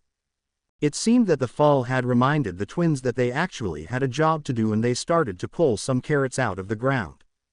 Ginny turned back to untangling the tinsel. Hey Ginny, still missing an angel? We've found one. He bit Fred on the ankle when we were pulling carrots. The audible swearing coming from George's scarf told her that the he in question was a gnome. He'll pay for that, Fred exclaimed. Where's the glue? With some flicks of his wand, a bit of paste and 2 paper wings on his back, the angel was finished. Merry Christmas. Ow, wait, no, we're still in October. She heard some laughter coming from downstairs. Ginny sighed. Her family and the usual guests were celebrating New Year's Eve, but somehow, her mind had refused to celebrate, and her feet had led her to her bedroom. Now she thought about it, a lot of her body had acted of its own accord this holiday. Especially her heart and mind. They had refused to stop worrying about Hermione, though she probably just needed some alone time. They had refused to keep her mouth shut to the twins about Lavender and Ron. They had refused to be nice to Percy when he had come uninvited with Scrimgeour during Christmas dinner. They had refused to be nice to Fleur, though no matter how she looked at it, the fact remained that they were sharing a room at the moment and they would be family the next summer. They had refused to write Dean back immediately when he had sent her that letter. In fact, they still refused to write back. Her brain had come up with some excuses. It was a bit pointless to write to someone you would be seeing in a week, wasn't it? Surely he could wait for a personal reply until after the break. Quite suddenly, as always, she realized the urge to fly hit her. She felt that caged bird feeling again. The room felt too small, as if the walls wanted to swallow her. But not just her room. The house, the ground around it, the Hogwarts castle, her boyfriend, her world. When she turned around to grab a sweater, swearing she could already feel the wind through her hair, she heard a knock on the door. It seemed they had finally noticed her absence downstairs. Ginny, are you there? Yes. The door opened, and a mop of black hair became visible. Hi, your mum wanted me to get you. Fleur is driving her crazy. And it's only 15 minutes until midnight. Fred and George are planning to set off the fireworks any moment now. He grinned, but Ginny noticed that Harry was a bit tense, as if he was nervous about something. He'd been acting oddly ever since they'd left Hogwarts, or maybe he'd even been that way there, but she had only noticed now. Oh, okay, she answered, disappointed that she'd have to wait to go flying for at least a day. Now that she thought about it, her parents probably wouldn't have allowed her to fly at night anyway. Not that that had stopped her before, but still. One had to make certain concessions during a war. Sure, I'll come. Just let me get my sweater. Ginny turned around again to search for said item, but the letter on her desk caught her attention first. It practically screamed in Dean's voice that it merited a reply. He had questioned her devotion to him before, and not writing back would only prove him right. She stared at it for a moment, considering taking it downstairs with her and writing a response there, but realized quickly that that wouldn't be a good idea. Bill would start asking questions about Dean again, and no matter how much she loved her eldest brother, that really wasn't any of his business. Just as it hadn't been Ron's, Fred's or George's. She noticed that Harry was looking at her, but when she met his gaze, he quickly averted his eyes to look out the window. "You, have a nice view from here." They both knew that it was an odd thing to say, as it was pitch black outside. "Yeah, I guess it's all right. You can't see as far into the distance as in Ron's room, but of course he's got the ghoul in the attic. I don't get much of that noise, at least." Harry laughed again. "It's a pretty big window," he continued, still looking tense. "That's nice. Like you can just open it and fly away." They finished together. Harry looked up in surprise.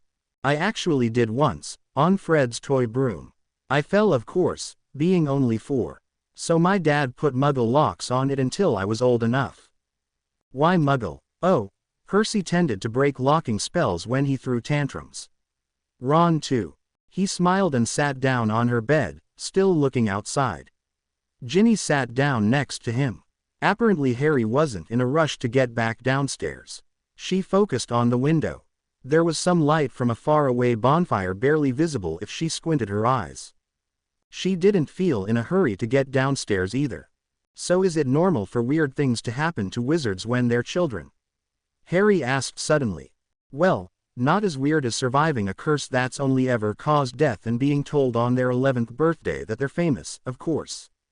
"Of course," he nodded, just as sarcastically. "But weird things tend to happen. They just weren't as weird to us as they would be to a muggle family. When I was a kid, I somehow managed to make my hair grow back in one night when my aunt had cut it too short." She went ballistic, Harry told her. She laughed, picturing Harry as a younger version of the bald Kingsley Shacklebolt. "Bill managed to enlarge a lot of things. My mum told me that he once enlarged Percy, because he was annoying." "You did that with your other aunt, right?" He nodded. "And Ron broke everything. My parents thought at first that he was just being clumsy, but when he started to mend them also, they knew there was some magic going on. Charlie got everyone's attention by making his voice really loud. He once made me cry by doing that. Fred and George did a lot of magic without a wand. They were good at disappearing, but my mum still doesn't know that it didn't have to do anything with magic. They just found a very high tree to climb. Later, Ron and I built a tree house in it, with some help from Bill." "And you?" Harry asked. Ginny noticed that he didn't seem as tense as he had. "I exploded things." When he started to laugh, she added, "A lot of things, actually. We once had chicken that had to be cleaned of the ceiling because Mum wouldn't give me another piece until I had finished eating my peas. You still can see a bit of gravy-colored ceiling just above the kitchen table. Oh, I almost forgot. I also turned George's hair green when he scared me once. It took Mum ages to find the counter and Fred teased him for weeks." Harry laughed again. Ginny looked at him. He didn't do that often enough, laughing. He started to tell her how he had ended up on the school roof, how an ugly jumper had shrunk when he had to put it on, and a detailed story of how exactly Aunt Marge had floated through the living room. "What had she said that made you so angry?" she asked, hiccuping from the giggles. Then she nearly cursed herself for asking. The happy sparkle quickly left Harry's eyes. "Something about my parents. My aunt and uncle had told her that they were both unemployed, and, well, you can probably imagine." A heavy silence fell, and for a few minutes, they both looked outside. Ginny had no idea how to react to this. She was feeling sorry for Harry. More than once she had realized what sort of terrible luck Harry had had in his life, but this was actually the first time she heard him say something about his parents, and after she had told him some happy memories about her brothers and herself, his story made an even bigger contrast to it, and an even bigger impact on her.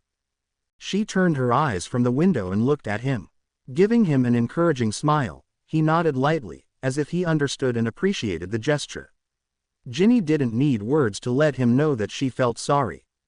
Then, Harry's features changed, and his mouth turned into a devilish grin. "So guess what Ron got from Lavender this Christmas?" After hearing the answer, Ginny was too busy laughing to notice that midnight had already passed and the fireworks had started outside. "Ginny, we can't do that." Ginny was rummaging in a drawer, with an evil grin on her face. "Of course we can," she replied calmly to a very nervous Harry. "Look, I never should have told you about Ron's Christmas present. In fact, I'm pretty sure I swore I—" "Harry," she turned around and faced him. "You can't take your words back. Unless you want to put a memory charm on me. But trust me, I will use curses to defend myself, even the ones you taught me in the DA," she grinned. Harry still looked worried. "Why do you want to see it so badly?" "Because then I can take a picture of it with this." She had finally found the thing she had been looking for, the gift that Hermione had given to her this Christmas. "Is that a Muggle camera?" Ginny nodded. "Hermione gave it to me this Christmas after I mentioned I'd like to have one. The regular ones put off a lot of purple smoke and they smell rather odd after taking a picture." Harry stared at her, his mouth hanging a bit open. "You can't. You shouldn't.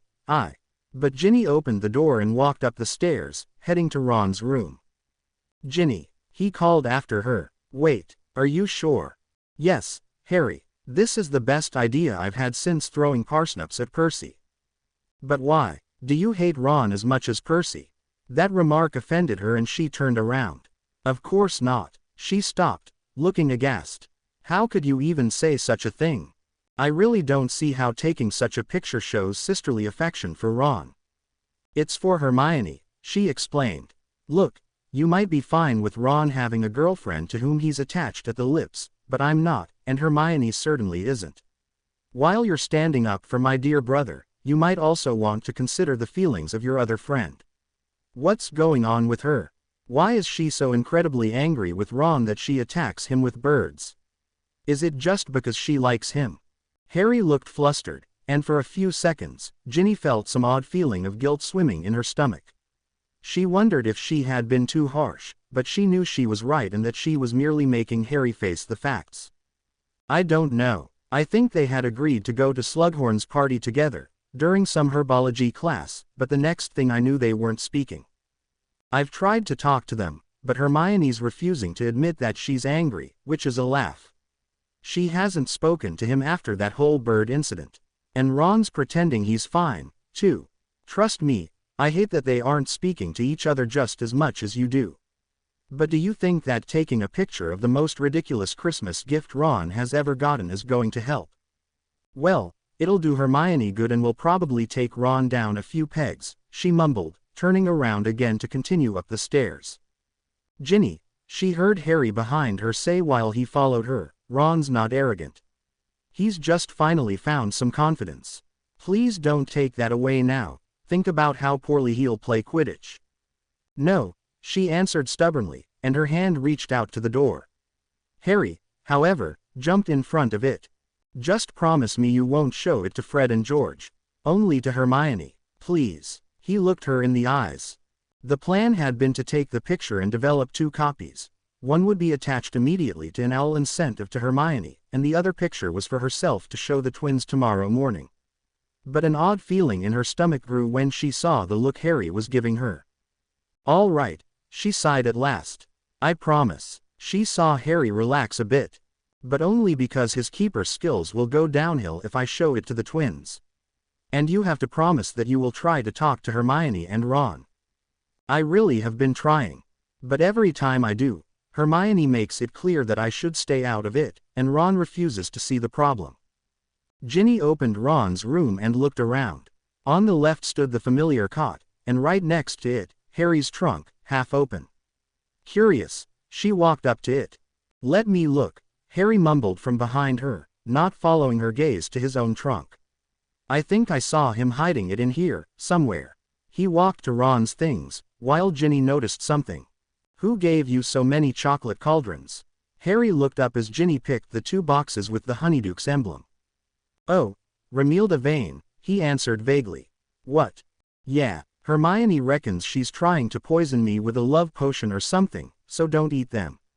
She said she heard something about it in the girls' toilets. When he saw the odd look on her face, he grinned. Don't worry, I haven't eaten them. Just haven't had a chance to get rid of them without the possibility of anyone fishing them out of the waste bin, checking the expiration date and eating them. Oh, she was surprised that Harry spoke so lightly about it, when Romilda was actually breaking a lot of school rules and putting him in danger. Harry saw that she was still holding the chocolates. Do you want to have them? I bet it would be hilarious if you'd give George or Fred one of their own love potions. He gave her another grin, but somehow, she didn't find the idea as thrilling as he did, and shook her head. No, thanks. Fleur and Lavender as evil sisters-in-law are quite enough. I don't need to add in Romilda Vane. Found it, Harry suddenly said, and he held a necklace in his hand that was even more ugly than she could have imagined.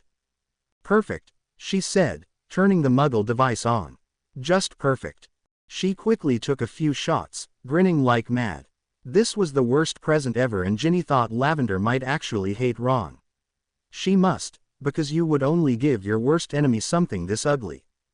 After taking the pictures, Harry placed the necklace back in the bottom drawer and Ginny's eyes wandered back to the chocolates. So Romilda's not your type? She suddenly blurted out. Harry's back stiffened and he suddenly seemed nervous again. What? He tried to laugh. Well, you have a lot of choices, lately. If Hermione's right about the love potion in these, Romilda clearly fancies you, she explained. I guess, he said, and avoided her eyes. She could tell that he didn't want to talk about it, but before she could stop herself, her mouth had gone on without consulting her brain. So who is your type? He turned slightly red and continued looking anywhere but at her. Come on, you must like one of those girls that are swooning over you. She laughed at herself, because Harry clearly wasn't planning to even smile at it. I think we should probably get downstairs, he said suddenly. Yeah, I think so, she said, not sure why he was so uncomfortable. She had only meant it as a joke. Well, okay, she was curious too, but that was normal, right? Ginny had always thought that ever since she had gotten over her stupid crush on him, she and Harry could talk freely about these things, just like she had heard him talk to Hermione about Cho. Wasn't this the same? They both left the room and Ginny closed the door. When they descended the stairs, she wondered if Harry was as vague with Hermione. That reminded her about Hermione, and she said, you know what? You go, I have to finish a letter to Dean. Harry nodded and left, but when Ginny had opened her door, had sat at her desk and had looked at the letter, she shook her head.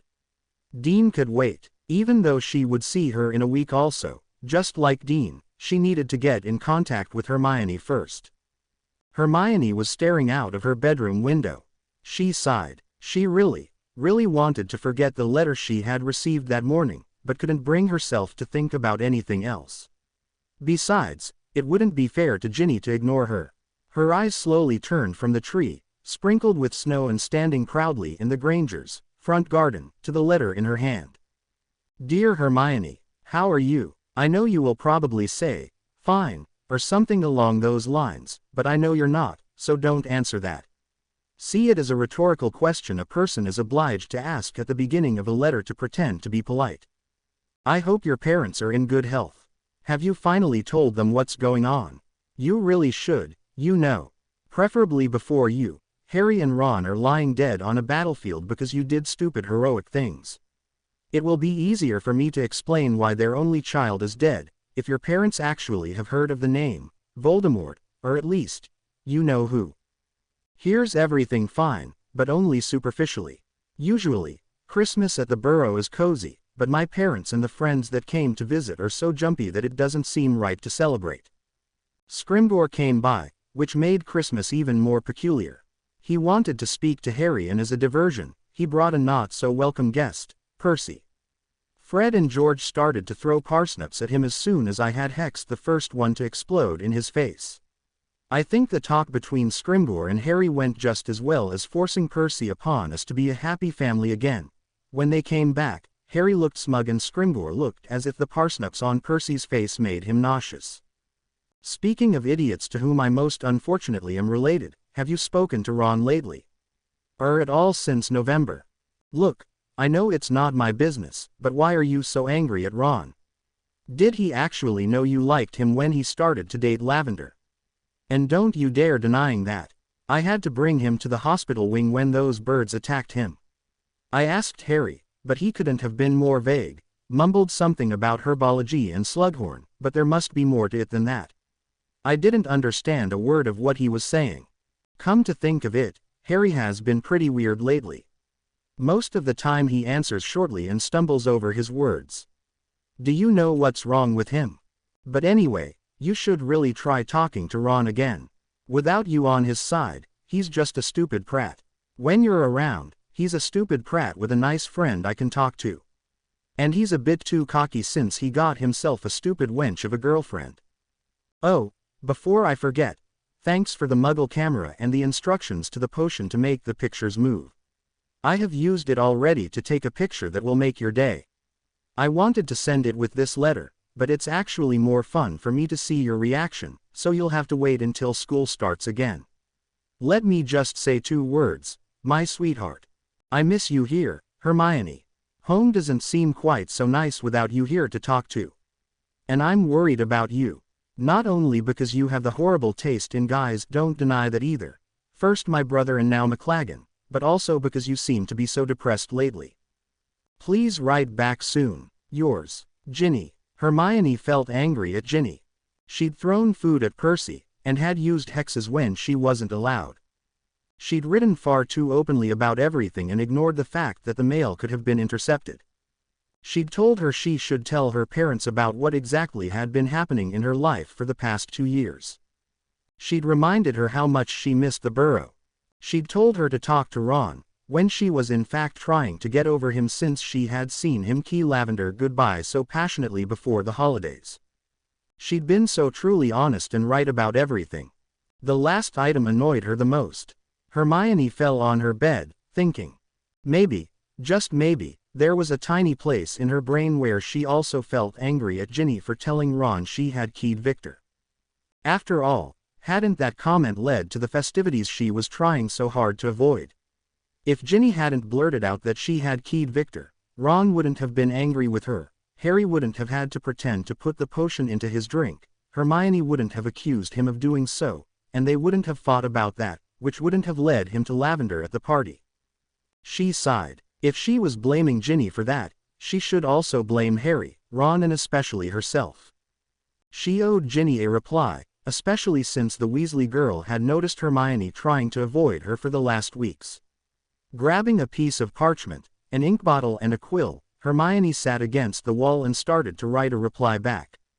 She owed Ginny a response, especially since it was obvious she'd been avoiding the other girl for the last couple of weeks before the holiday. Grabbing a piece of parchment, an ink bottle and a quill, Hermione sat against the wall and started to write back. Dear Ginny, I have no idea what you mean about me being not fine. I am fine. Everything is going well. Staying with my parents is nice. I had forgotten how much I had missed home, since I have only been here for 5 weeks out of the last 2 years. Of course I love spending time at your house. It's always so cozy, and there's always something going on when there are so many people. Very different compared to here, where it's just me, Dad and Mum, but it's just that no matter how many times your mum folds up my laundry, she still isn't my mum.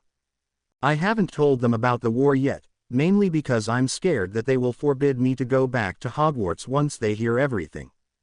That's why I'm planning to tell them the day before I leave. That way, the idea that I'm a likely target of a mass murderer and his supporters won't have time to sink in, frighten them, and make them want to come up with plots to keep me away from Hogwarts. If I'm not back after the break, however, well, I will owl you if anything like that happens. In fact, I will owl you no matter what the outcome is, just to keep you up to date. You're right, Ginny, we definitely need to catch up soon. I've been busy lately, but I promise that I'll make some time free, the first week of January. I haven't spoken to your brother. Ron has every right to key a girl he likes, though, I'm perfectly fine with it. I just don't think that my presence is wanted when he tries to lick off someone's face. Concerning Cormac, you were right, he was a mistake. I talked to him during the tryouts for keeper at the beginning of the term and thought he was quite nice. How wrong I was. Apparently, Quidditch is the only thing he knows something about, and he's a narcissist to boot. Not once was there a conversation between us that didn't involve an anecdote about his family. Anyway, it was a once-in-a-lifetime thing. I'm glad we didn't get the chance to make another date. Could you please thank Harry for the defense book he gave me? I have no idea why he's been acting so weird around you, but are you sure it doesn't have to do with everything else? Trust me, he has a lot on his mind at the moment. Can't tell you a lot about it, and especially not over owl. Sorry, and most of the time I'm happy for a full sentence that only has to do with school. Did Percy say anything when he stopped by? And how did your mother react? I'm sorry to hear that he was forced upon you like that, but I think Percy himself is sorrier about that, especially when he had to remove the parsnips from his hair and Christmas clothes and didn't have his mum to do that for him. Anyway, send my regards and wishes to the rest of the family you do speak to. And thank your parents for me for the wonderful jumper your mother knitted for me, again. It fitted perfectly, and I don't think I've ever felt so warm and comfortable in my life. Although, if they are still home for the holidays, tell Fred and George that if they send me a skiving snack box again, I will tell their mum how they've been testing those products on first years last year. Best wishes, Hermione. Seeing Errol flying off into the dark night, with the letter in his talons, Hermione felt a slightly guilty sensation in her stomach. Since when had everything become so messed up? She couldn't quite believe that she was lying to Ginny. If the girl had been here, it would have been impossible to do so, but she guessed that it was one of the benefits of writing instead of facing people. But she had certainly never lied to Ginny before, not like this. How come she couldn't be honest anymore, about anything? The part about Harry was a wild guess and just as vague as Harry had been towards Ginny, and she was sure the girl wouldn't be pleased with her answer. But to be honest, Hermione didn't have a clue why Harry was acting the way he was, and she felt a bit annoyed that Ginny had noticed it more quickly than she had. Had she been such a bad friend to Harry lately? The part about her being fine with Ron having a girlfriend was a downright lie, and Ginny would see through it the moment she read it. But after all, what was Hermione supposed to do? Tell her that she was right, and then write a short novel about how much she missed Ron and what she thought the gays they had shared the night before the holiday could possibly mean. She would probably have to tell it all anyway once they met to catch up, since she knew that Ginny would want every little detail. And since she had now promised to catch up with her, Hermione knew that Ginny would remind her of doing so. She also knew that said girl wouldn't approve of the idea to tell her parents the day before she was to leave. Hermione herself didn't even approve of that plan. Her parents deserved the long truth, not a quick summarization before she keyed them on the cheek and took off again. With two little voices screaming in her head, one was called guilt and the other cowardice, she made up her mind. Her parents would react the same, not any better, if she told them as soon as possible. She turned around, feeling a bit nauseous at the idea of how her parents could possibly react, but descended the stairs anyway and opened the door to the living room. Her dad was putting the dirty plates into the dishwasher, while her mum was sitting on the couch, watching A Christmas Carol on the television. They looked so normal and happy, and Hermione wondered how they would look after half an hour. Mum, Dad, yes, dear, I have to tell you something. And, you probably won't like it. Heroes take journeys, confront dragons and discover the treasure of their true selves. Carol Lynn Pearson. She turned around, feeling a bit nauseous at the thought of how her parents might react, but descended the stairs anyway and opened the door to the living room. Her dad was putting the dirty plates into the dishwasher, while her mum was sitting on the couch, watching A Christmas Carol on the television. They looked so normal and happy, and Hermione wondered how they would look after half an hour. Mum, Dad, yes, dear, I have to tell you something. You probably won't like it. At the sight of the grim face her daughter wore, Mrs. Granger turned the TV off. Hermione sat down in one of the comfortable sofas, facing her mother. Her dad was coming closer, a plate still in his hands. He sat down next to his wife and they both looked at her. Hermione started to fidget a bit. She had no clue where to start. "What won't we like, dear?" her father asked, now looking curious. "I haven't told you a lot about what's been going on in the wizarding world lately. I thought that you'd probably like an update about the current events." Her mum looked interested, as though she expected Hermione to proceed to talk about the latest fashion, or how wizards had found a new way to carry their cauldrons around.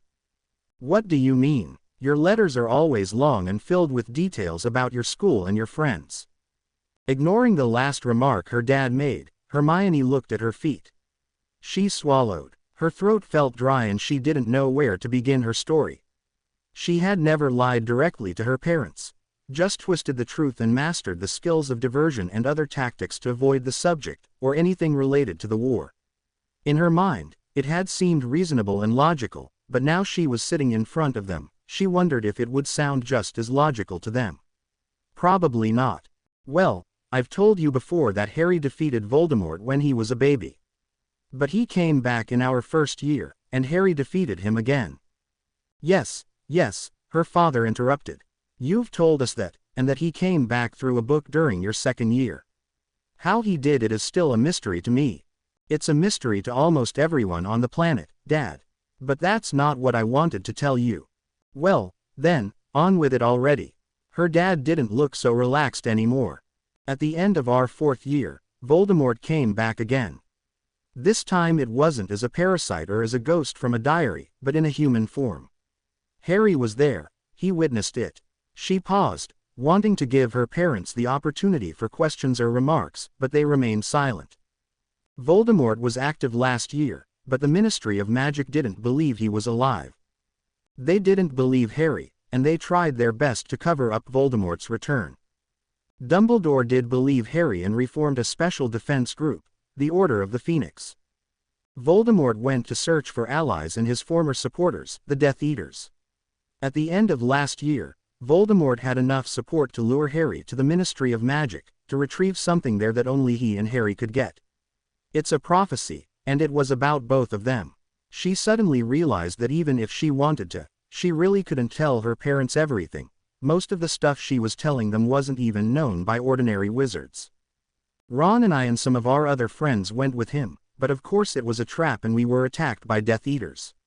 I actually got hit by a spell. That's why I had trouble breathing the first week of summer, Mum. Almost all of us managed to get away safely, but Harry's godfather was killed, and the prophecy, somehow it was broken. Basically it said that Harry is the only person who can destroy Voldemort completely, and this year, Dumbledore's giving Harry special private lessons, getting him ready." She paused, wishing that a glass of water would appear out of nowhere in front of her, just so she could do something and not have this terrible silence. She had a feeling that her parents knew what she was going to say next. She looked at her mum, whose eyes were watery. Her dad, on the other hand, looked distant, as if he was thinking very hard about something entirely unrelated. When it looked as if neither of them would ever speak again, she started to talk again, as if they had both had brought up hundreds of questions. "I think I have already told you that Voldemort targets Muggles and Muggleborns, like me. But don't worry. I've asked members of the Order of the Phoenix to secure this house, and since last summer, there have been extra protective spells on this house." Her dad let out a dismissive snort. "Hermione, you just told me that this Voldemort is going after Harry, his friends and Muggleborns. Are you seriously suggesting that I don't have to worry, even though you can be placed in 2 out of those 3 categories? Why haven't you told us before?" her mother asked, her voice strained. Her dad, in the meantime, had stood up and was pacing the room. "I wanted to, I really did, but it's just. Let me guess, you didn't want us to worry," her dad interrupted in a sarcastic, harsh tone. "Yes," Hermione replied quietly. She stared to her feet and noticed that there was a little hole in one toe. She concentrated very hard on it. Everything was better than to face her parents at the moment. Even a hole in her sock. "Hermione, ever since you turned 11 and went off to that school, we haven't had any comprehension of what goes on in your life. Did you honestly think we haven't been worried already?" her mum asked again in a soft voice. And we clearly had every reason to worry. Apparently, you thought it was easier to leave us in the dark than tell us. You should at least have given us the chance to not comprehend it, Hermione. I'm sorry, she said, in a strained voice, still looking at the hole. I was afraid that if I told you, you would take me away from Hogwarts. Well, you guessed right. I'm sorry, Hermione, but we can't let you live in so much danger. I will send a letter to that woman tomorrow morning. What was her name? He looked at his wife. McGonagall. No, you can't do that to me. She looked up. Her father had clearly made his decision. Helplessly, she looked at her mum, who sighed. I'm sorry, dear, but I agree with your father. It's for your own good. I promise you will get a chance to finish your education properly, but we will keep you home for as long as this war goes on. Hermione turned back to the hole in her sock.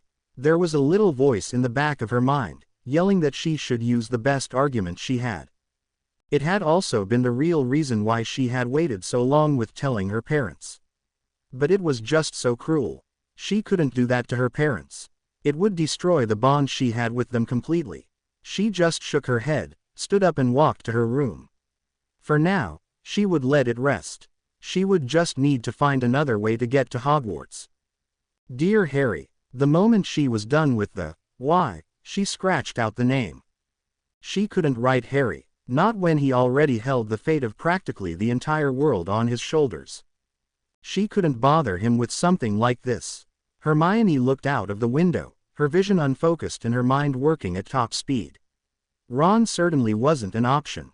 If the problem with her parents had one positive effect, it was that the issue with Ron had been shoved to the back of her mind. Ginny couldn't help her either. Hermione felt already immensely guilty for the letter she had just sent to the youngest Weasley. Who else was there to write to? She knew Victor would come to her aid immediately if she asked, but he was in Bulgaria and had recently mentioned an important training week in the mountains. It would take a few days, maybe a week for her letter to arrive, and Hermione had only 3 days left until the next term started. An odd lump seemed to have settled in her throat and quite suddenly, her cheeks felt wet. She had to go back to Hogwarts, she just had to. She didn't know why her parents couldn't understand why it was so important for her to be there. Hermione felt more in her element in that huge castle than in the dull place she was forced to call home. She had found friends there, her first friends. Her first friends, who, at this moment, needed her there. She felt needed there. How was Harry ever supposed to destroy Voldemort without her rationality? He had nerve, but was a bit too reckless for his own good. And how was Ginny ever going to survive there with 2 of her friends gone? The nagging voice she had heard before was now practically screaming at her. She knew she still had a way out, but she also feared the consequences so much that she was almost afraid about thinking about it. So instead, she changed into her pajamas, threw the blankets over herself and made an attempt to get some sleep. 2 days left, or, if you thought about it, which she obviously had done, did and would do, it was only 1 day, since she was supposed to leave at this time tomorrow. She had considered writing her parents a letter, leaving it on the kitchen table when they weren't looking, and sneaking out and taking the night bus to Grimmauld Place. But she knew that they would never forgive her for it, just as she wouldn't forgive herself for doing such a thing. Stop thinking about that. Hermione didn't feel like eating breakfast at all, or facing her parents for that matter, so she decided to start on a potions essay Slughorn would probably assign the 3rd week after the break. With the same false smile she had mastered during the last few weeks at school, she opened her ink bottle and started to write. She would just pretend that everything was normal. And who knew? Perhaps it really would be normal when she stopped pretending. By the time it struck 7 o'clock that evening, Hermione realized that it wouldn't be normal. She had just finished yet another assignment that didn't exist, had thrown 2 tantrums against the whole wide world, though only her teddy bear witnessed them, and her mother had come up that afternoon, bearing milk and advice, saying again that it was all just for her own sake, just temporarily, and that it wasn't so bad to stay here. Who knows, her mum had said, walking to the door when she realized that Hermione was refusing to say anything at all. Maybe it'll just be until September. When her mum had closed the door, she had thrown her Defense Against the Dark Arts book so hard against the wall that the cover tore away from the pages. Her parents didn't understand a thing about it. She realized for the first time in her life that they were muggles, not parents, just muggles. She had to say it. She had to use the card that would get her out of this jail, as if her life was just a silly game of Monopoly. Not feeling hungry at all, even though she hadn't eaten all day, she descended the stairs when her dad told her dinner was ready. He smiled when he saw her, as if he thought that his daughter had respected his decision and he was glad about it. When she sat down, however, she noticed that her mum wasn't so sure. The hand she used to pour gravy over Hermione's potatoes shook a little. Hermione was almost sure her mum had heard the defense book connecting with the wall. Taking a first bite of her broccoli, Hermione said in a dangerously calm voice, "I'm going to Hogwarts." With a bang, her dad's fork and knife fell out of his hands and connected with his plate. "You will not. I forbid it. Now eat the rest of your meal." He took his fork again, and started to smash his potatoes violently with it. Hermione looked at her parents for one long second, fearing their reactions. "The truth is, Dad, that you can't make me stay here anymore." Practically hating herself for doing so, she continued in a small, brittle voice. "I'm 17 now, and according to wizarding law, that makes me an adult. You don't have any authority over me. I am obliged to make my own decisions, and right now, mine is to go back to Hogwarts." She realized that her parents were suddenly looking very small. Her mum was on the verge of tears and her dad was looking at her as if she had slapped him in the face. "Harry is the only one who can kill Voldemort and I need to be there, by his side, no matter what the consequences are. Not to be brave, or be heroic, but just to be a friend, to help him in whatever way possible. And I'm sure that he'll need me there in a lot of ways. I'm sorry, but if you lock me in here, I will find a way out. It's probably even safer for all of us if I go back to Hogwarts. That way, you won't get attacked because you have a Muggleborn staying in your home. And I will be around enough safety spells and powerful wizards to be as safe as a magical person can be at this moment." She looked again at them. Her mother was crying silently. Her dad looked angry, but pensive. Without realizing what she was doing, Hermione stood up, leaving her parents. Once out of view, she breathed out and let the tears that were welling up run free. If anyone ever asked Hermione Jean Granger about the most difficult thing she'd ever done, the answer wouldn't be brewing a complicated potion or mastering a difficult spell. It would have been having this particular conversation with her parents. Ashley brilliant. The letter in her hand did not make her happy. It didn't make her happy at all. While taking a sip of her pumpkin juice, she furiously shook her head at the same time. Fleur watched her, amused. "Is Averaging all right?" "No, I got a stupid letter," she replied back harshly. Even though the majority of her terrible mood was because of the letter, at least part of it was Fleur's fault too, as she had talked the ears off Ginny's head about flower arrangements last night and still seemed to think Ginny was a 4-year-old, or maybe brainless. The rest of the people at the breakfast table looked up. "Well, dear, who is it from?" her mum asked as she reached for the marmalade. "Hermione." Ginny wasn't too absorbed into the letter to notice that the name she had spoken had caused some nonverbal reactions. Her mum was now cautiously looking at Ron, who suddenly had taken up the Daily Prophet and was making attempts to make everyone believe that he was actually reading, even though his ears had turned red. The twins, who would be leaving that evening, were grinning, while Bill glared at them to keep them from making any witty comments. Harry had looked at her with mild interest, and when he noticed she looked irritated, he gave her an "I told you that she's denying the problem" look, one that he probably had learned from Hermione herself. "Ooh, isn't Zot J brown-haired girl Zot was, this summer?" "Yes, she is," Harry replied in a bit of a dreamy voice. Ginny hated that Fleur even had a bit of an effect on him. But when she looked again up from her letter she noticed that Harry was still looking at her. "Well, why are you upset about the letter, dear?" her dad asked. Ginny hesitated. She wanted to make Ron feel at least somewhat responsible for the pain he was obviously causing even if Hermione was still denying it, but she didn't want to explain everything, the major reason being that the letter hadn't actually told her anything at all. "Oh, it's just so sad. She's feeling lonely at home."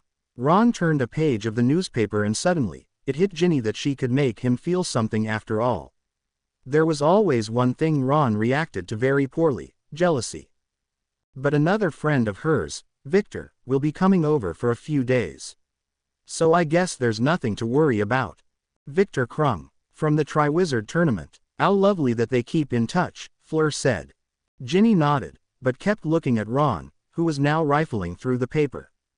Are G still dating? Fleur asked. Before Ginny had time to answer, the scraping of a chair was heard and Ron said loudly, I'll be in my room. She couldn't resist grinning, and out of the corner of her eye, she saw the faintest smile on Harry's lips as well. Maybe making him jealous didn't solve the problem, but at least she had proved that he still cared. And once the holidays were over, Ginny needed to talk very sternly to Hermione. Because this letter was the proof that Hermione had indeed tried to avoid her when needing her help the most. Who else could help Hermione with the stubbornness of a Weasley besides another Weasley? The night before Harry, Ron and Ginny were supposed to go back to Hogwarts, Ginny overheard a rather peculiar conversation. Why are you so obsessed with him, Harry? I'm not obsessed, I just know that he's up to something. Why don't you care enough? He's behind the attack on Katie. I just know it. But, okay, let's just say that he's up to something. How will you prove it? Like I said before, no one will believe Snape's in on it too. They'll just tell you he's really working for the Order and so on, and so on. Just like my dad and Lupin told you last Christmas. I'll tell Dumbledore when I have my next lesson. I mean, he can't deny that Malfoy's up to something. I heard Malfoy say so. He's actually got a plan. Something Voldemort gave him orders to do. Yeah, I know, she heard her brother say. From the way he said it, it was clear to Ginny that Harry was boring him to death with the subject. Suddenly she realized that she had already been standing with her head against Ron's door for nearly a minute, hoping to hear things people wouldn't bother to tell her. Instantly, she knocked. Mum sent me to ask if you both have enough socks and if you already packed your pajamas, so she doesn't have to send them after you, Ron. Both boys were lying on their beds, tossing a quaffle between them. Ron turned red, but when she looked at Harry to grin at him, she saw to her surprise that he was blushing as well, and hastening to sit upright. Yes, I already packed them. When will she let it go? That only happened once in second year, he mumbled. And also, dinner will be ready in a few minutes. Hey, wait, she turned around at the command and eyed him, surprised. What? Thanks a lot for telling the twins about lavender. They were trying to use some form of perfume on me, essence of puke or something, to see the effects on women around me. Oh, so that's why you smelled so terrible the past few days, she joked. Sorry, but you earned it after telling them about me and Dean last summer. Somehow, the last 3 words felt strange in her mouth, as if her tongue wasn't used to pronouncing them correctly. Harry stayed silent, his head moving as if he was watching a tennis match, but Ginny didn't give Ron the time to answer and closed the door. She really didn't feel like shouting at him at the moment.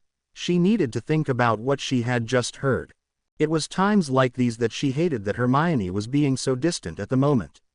She would normally ask Hermione about what was going on. Hermione wouldn't answer fully, or tell her every little detail, but Ginny had become rather good at deciphering what was going on. She got that a lot as youngest.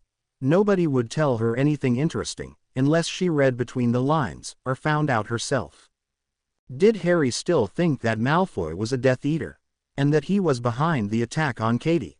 And what did Snape have to do with it all? As she slowly walked back downstairs, she decided to make a list of all the things she wanted to ask Hermione when they got back to school. That same evening, Hermione grabbed her belongings, said goodbye to her parents and boarded the night bus. Once everything was said, the house suddenly felt too small for her. Not sure if Hogwarts would welcome her a day early, and to avoid questions from the teachers, she had asked to be transported to the Leaky Cauldron instead. The bus was rather empty. They banged through Cornwall while Hermione thought back to the goodbye with which she had left her parents. Her mum, predictably, had cried, but said that she understood. She had then hugged Hermione, made her promise to at least come back this summer, and still write. In other words, she had accepted Hermione's decision. Her dad, on the other hand, had been a lot worse. She could still see the look on his face. He hadn't hugged her, or spoken any words of comfort to her, and had just shaken her hand, as if he was being introduced to a complete stranger. She wiped the tears from her face as she stepped out of the bus and stood ankle-deep in the snow in front of the leaky cauldron. Heaving a deep sigh, she entered. Just like the night bus, the pub looked rather empty. Tom led her to her room while looking rather worried to have a Hogwarts student in his establishment without supervision, but after Hermione had dropped her things on the bed, she decided that she was rather hungry, and went downstairs again to get some dinner. Hermione. Hermione looked up from her stew when she heard a familiar voice. "What are you doing here?" Tonks was sitting at the bar. It could be the light, or Hermione's own tiredness and unhappiness, but she thought Tonks had never looked worse. Her clothes hung around her body as if it was only a sack of bones. She had huge bags underneath her eyes and her skin looked grayish. The mouse brown hair was straighter than ever, hanging in what looked like uncombed chunks around her face. If Hermione didn't know better, she would have been sure that she was looking at a homeless person, or at least a junkie. She swallowed her food and decided that replying normally would be the best option. "Hi Tonks. I'm staying the night here before I'm off to Hogwarts. Shouldn't you be there now, guarding the castle?" The Auror shook her head. "No, I have another assignment for the holidays. There isn't much to guard with most of the students home for Christmas, is there? I have to be there tomorrow, just like you. But why aren't you with your family or friends?" Hermione realized that she could ask Tonks the same thing, but refrained. She tried to avoid Tonks's eyes, but this was almost impossible. She should explain herself. Just as long as she acted calm, she could pretend that nothing was going on and that Tonks didn't need to worry, or worse, inform the Weasleys.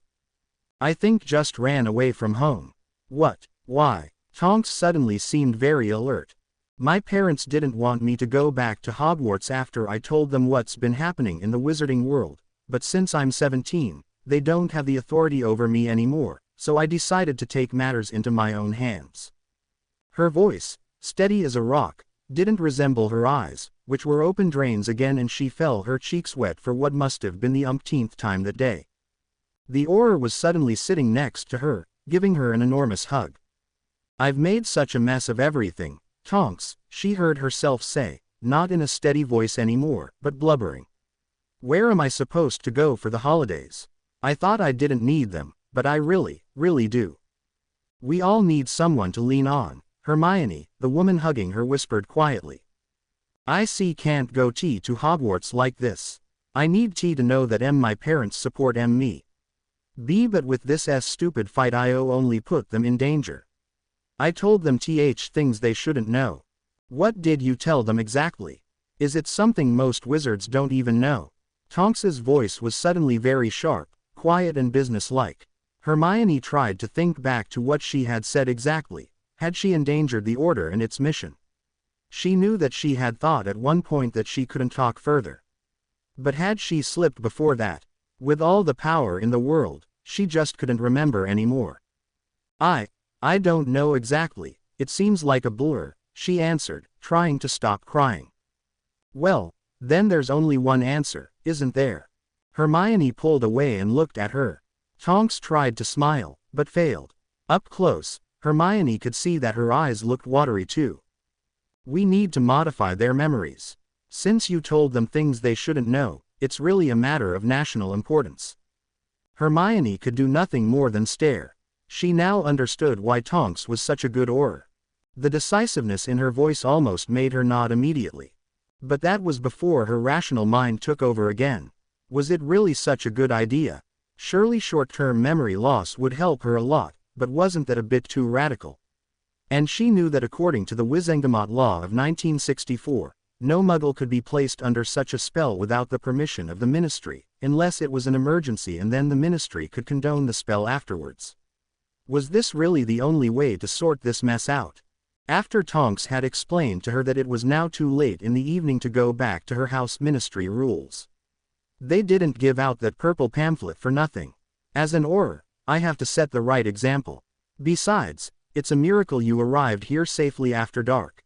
And that they would do it tomorrow. Hermione calmed down a bit and the women ordered drinks. "What are you doing here?" Hermione sniffed. sipping from her hot chocolate. It sounded as if she had a really bad cold after all the crying she'd done. Not much. I needed some supplies and was hoping to gain some information, Tonks said. Why were you with your parents instead of at the Weasleys, for Christmas? Isn't Harry there too? I wanted to spend some time with my parents, Hermione quickly lied. She saw that Tonks eyed her curiously, but fortunately refrained from asking further about the Weasleys. The question had made Hermione realize that besides her parents, there were some more people she was fighting with. She didn't worry too much about Ginny. The girl would be mad at her, but mostly worried. She was much more concerned about Ron. Yes, he still made her angry. Yes, it still hurt to see him with Lavender in a tongue wrestling match. But it felt as if her emotions had numbed after the whole fiasco with McLaggen. She had thought restlessly about Ron's help that evening. She had tried to see it from all angles, from all points of view. But when the next morning Ron had still given his girlfriend a passionate key goodbye, she had had it. She had sworn in her room at home that she would refuse to feel anything concerning Ron. Yes, she had liked him, but she could never like a boy that would act like this. She would just turn off her emotions. Her mask just had to stay on. More stable, more convincingly. Ignoring the stares and the whispers and the looks. She would block them out, just as the thoughts and rage about Ron himself. From now on, she would only act rationally. She thought while climbing in the creaky old bed of the leaky cauldron, as I will handle things rationally with my parents tomorrow. Harry, Ginny. Ginny turned around and saw Hermione running towards the three of them. By ignoring her brother, Ginny immediately knew that the bushy-haired girl hadn't followed her advice in the letter and made it up with him. Or even told him what her problem was. I got back a couple of hours ago. I've just been down to visit Hagrid and Buck. I mean Witherwings, she said breathlessly. Did you have a good Christmas? Yeah, said Ron at once. Pretty eventful, Rufus scrimmed, but Hermione didn't even glance at him and interrupted. I've got something for you, Harry. Oh, hang on, password. Abstinence. Precisely, Ginny heard the painting mumble. She saw that Ron's face had fallen. What's up with her? Asked Harry, as he looked at the fat lady. Overindulged over Christmas, apparently, Hermione explained to him. She and her friend Violet drank their way through all the wine in that picture of drunk monks down by the charms corridor. Anyway, Ginny saw her handing over a tiny scroll of parchment to Harry, who looked relieved. Great, said Harry, unrolling it at once. I've got loads to tell him, and you. Let's sit down. They all walked over to the nearest couch, but then Ginny heard a high squealing sound and she saw that Lavender had flung herself into Ron's arms. Ginny observed Hermione's face. She laughed, but at the same time there was a wince near her eye. Ginny really wanted to speak to her, but then she saw from the corner of her eye that her own boyfriend looked disappointed and mad at her, and was climbing through the portrait hole. Apparently, he had expected the same welcome scene Lavender had just given Ron. There's a cable over here, coming, Ginny. Hermione asked, but she shook her head. No, thanks, I said I'd meet Dean, she replied, wishing she could postpone a confrontation with him. She had really wanted to reply back on that letter last Christmas, really. She just didn't find the right words for it and other things kept her busy to think too much about it. Besides, she didn't want to look like Percy had, back when he'd fancied Penelope Clearwater. Always sitting in his room, writing. Dean. Halfway down the charms corridor Dean halted and turned around. Hi, he replied flatly. Hi, listen, I'm really sorry I didn't write back to your letter. I just. A bit lost for words, she didn't finish that sentence. You what? She was a bit shocked by the harshness in Dean's voice. I was so busy that You forgot. Is that your excuse? Something told Ginny that she had really messed it up this time. Dean wasn't only mad. She could that he didn't know what to do any more than she did. It scared her to see that. Dean always knew what to do. Ginny, are you sure you want to be with me? He asked softly. Of course I am. Then why don't you reply to my letter? To my apology in that letter? To my invitation before, to spend the holidays with me? She shook her head, but her eyes kept locked with his. Ginny desperately wanted to answer those questions, but most of them she didn't know how to answer, simply because she didn't know herself why she was acting so strangely. If you don't want to be my girlfriend anymore, just say it, Ginny. You're confusing me so much. I don't know what to think, or do, or say. He was cut off then, as Ginny had flung herself forward and keyed him on the mouth.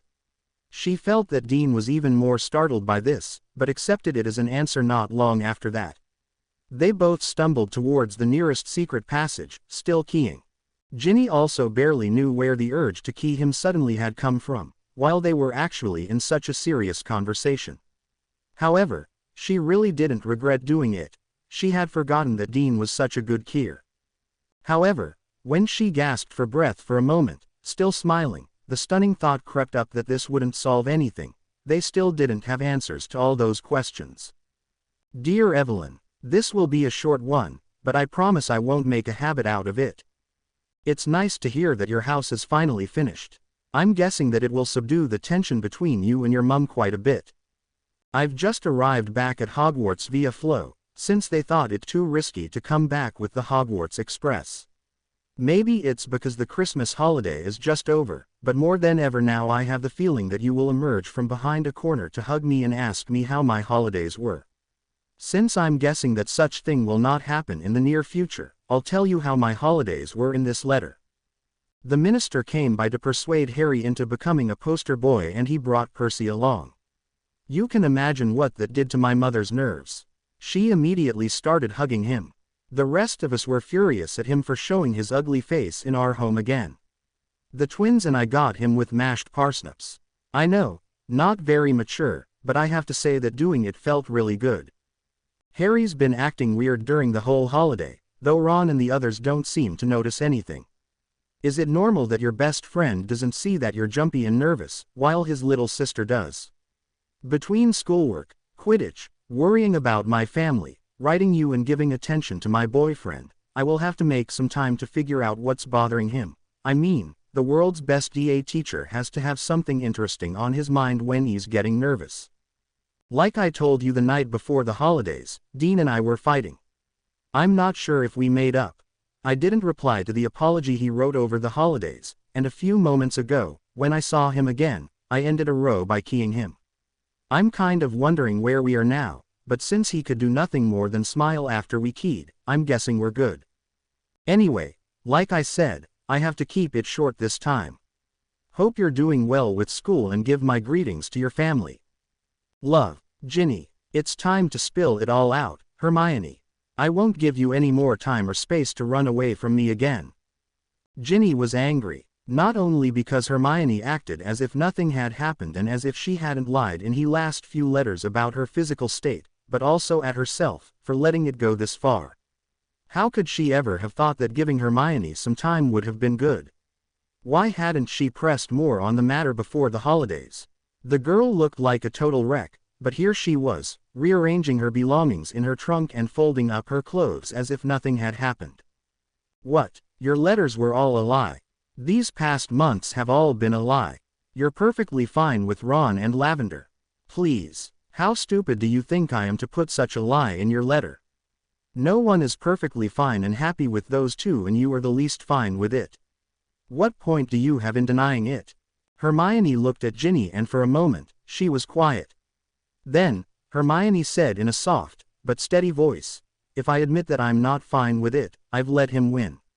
I don't want to be that stupid girl whose life is over when a boy doesn't like her back. I mean, I didn't even like him that much." Ginny had expected Hermione to answer as though she didn't care, but either Hermione had taken acting classes over the holiday, or she really did care less. But if so, why was Hermione still looking so vulnerable? But don't you have the urge to throw something at his head at the moment you see him and Lavender? She thought back to her third year, when Hermione had told her that Harry liked Cho. Hermione was shaking her head. It's just stupid feelings I have to get over. I can let him go, I can let them all go. Wait, who's them? I thought this was just about Ron. Hermione looked up and opened her mouth to say something. Ginny saw by the look in her eyes that there was something else. Something that hadn't been there before Christmas. As if her pain about Ron had been shoved aside to make room for something else, confusion. Panic. More pain. Before Hermione could explain, or Ginny could ask, the dorm room opened. Wonder where he is. I was so happy to see him yesterday that I haven't thanked him for the fabulous gift he, oh. Hi Hermione. Hi Ginny. Ginny admired Lavender for a second. It was a true gift to say the first name so coldly and right after that managed to be so friendly with the second one. Hi Lavender, she replied. Hermione didn't say anything, and Ginny couldn't blame her. How was your holiday? Lavender asked, completely ignoring Hermione. It was nice, thanks. She glanced at Hermione, who had turned around to fold her clothes up again. I heard Ron invited some of his friends over, Lavender continued, now looking meaningfully at Hermione's back. Ginny really wished she knew a way to get rid of Lavender's unwanted presence that didn't involve bats. Though it wasn't as if using the spell on her would make her more ugly, come to think of it. She decided that ignoring the jab at her friend would be the best way to handle things. Oh, you mean Harry? Well, nothing new there. He always comes around to visit during the holidays. Did Ginny swallowed hard, not knowing if she wanted to laugh or vomit. Tell you he invited me too. Behind her, Ginny noticed that Hermione had dropped a few socks. Yeah, Lavender continued, as if someone had replied. But my parents wanted me to come home. It's a shame, though.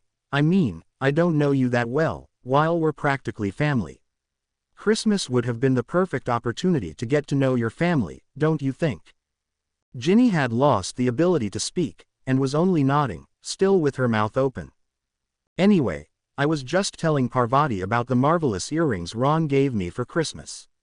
Look. She pushed her hair behind her ears and Ginny stared at the small blue rings, one on each ear, framing Lavender's face. She knew those earrings. Where had she seen them before? Maybe Ron had nicked them from their mother. They're clip-ons, though. I wonder if One didn't know that I have pierced ears, she added as an afterthought, and for a moment, her smile vanished. However, it made a quick reappearance, and Lavender continued. Have you seen him? I want to know what he thought about the gift I gave him. We haven't discussed that yet. She wagged her eyebrows suggestively, as if Ginny didn't know what they had been doing instead. The whole common room had been witness to it. He's getting his homework out of his dormitory to start on it. I guess he should be in the common room any minute now, she replied, thankful for an opportunity to let the girl leave. Ooh, thanks. Let's go wait for him, Parvati, so we can do our homework together.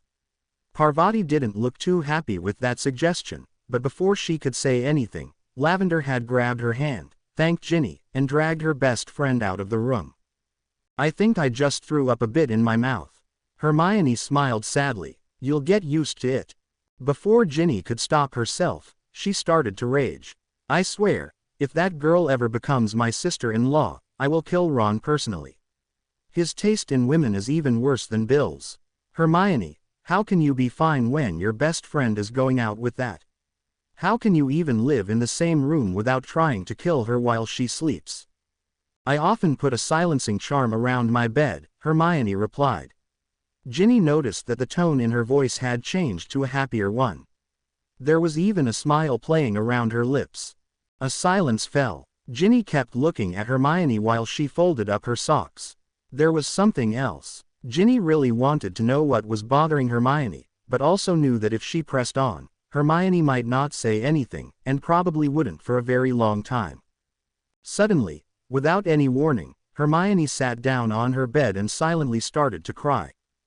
Hermione. Ginny sat next to her. Listen, I can't help you if you won't tell me what's bothering you. But when Hermione had given her an explanation, Ginny wished she had never asked for the truth. It was as if she had a déjà vu moment. I told my parents over Christmas about the situation in the wizarding world, Hermione told her softly, still with tears dripping out of her eyes. They've forbidden me to go to Hogwarts anymore. What? But how come you're still here? When do you have to leave? Why didn't you write me about it? The questions were stumbling over each other. Because I'm 17. According to wizarding law, I can make my own decisions. That's also the reason why I only told them this year. I was so afraid they would keep me home. And then I ran and I bumped into Tonks and Dumbledore gave me these orders and overwhelmed by panic, Hermione started to stutter. Hermione looked so desperate that Ginny grabbed the glass of water that was standing on Hermione's nightstand and forced Hermione to relax. Drink up and calm down. That's it. Now, start from the beginning. Hermione sighed one more time and then talked, whipping the tears from her face. When you wrote me that letter, you were completely right about everything. But I couldn't do anything you told me to do at that moment, except telling my parents about the situation. So I did. And Hermione continued, about their reaction, about how she hadn't wanted to use the 17-year treth but how they had left her to no choice. About how she had packed her trunk and went to the leaky cauldron. About how she had met Tonks. And about Tonks' solution. The next morning we took off to my home, but when we arrived at the doorstep, Tonks suddenly got a message of one of the Order members, in the form of a Patronus. Come to think of it, it must have been from Dumbledore, because it was a phoenix. Tonks said that Dumbledore wanted to speak to me immediately after we would be done with my parents. When we entered, they were both asleep. Tonks said that it would be easier this way. She performed the spell and then we left. So now your parents don't know that you had a fight with them about this. What's the problem with that? Ginny, don't you understand? Even though I told them everything, and I disappointed them the most by lying all those years, I had to put up another lie, a magical one, to prevent them from knowing. They looked so empty after Tonks was done.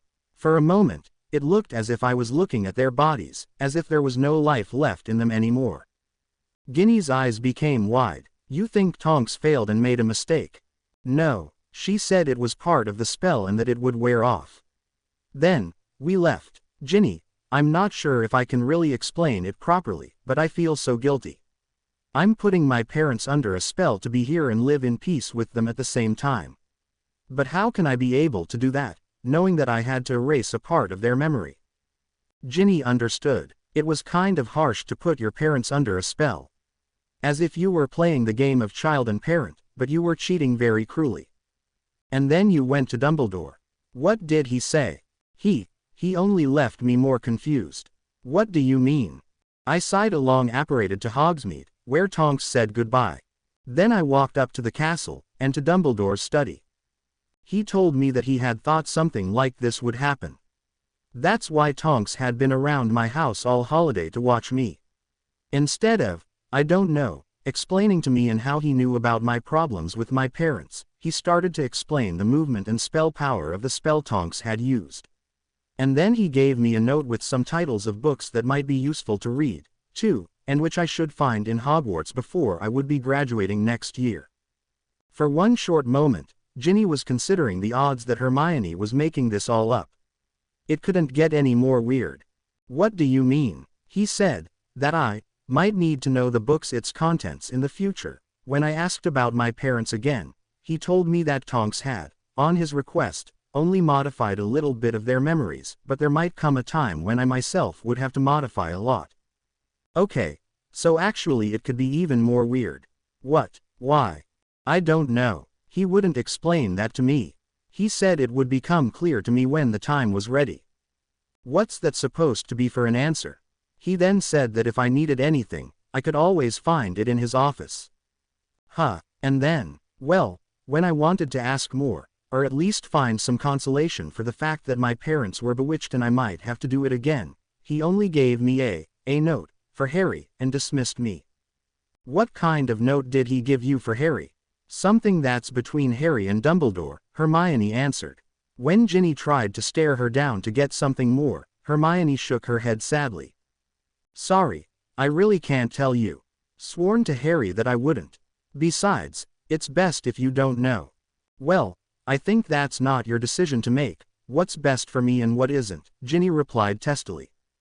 It bugged her endlessly that even though she almost spent every summer with the trio together, they still had to hide some secrets from her.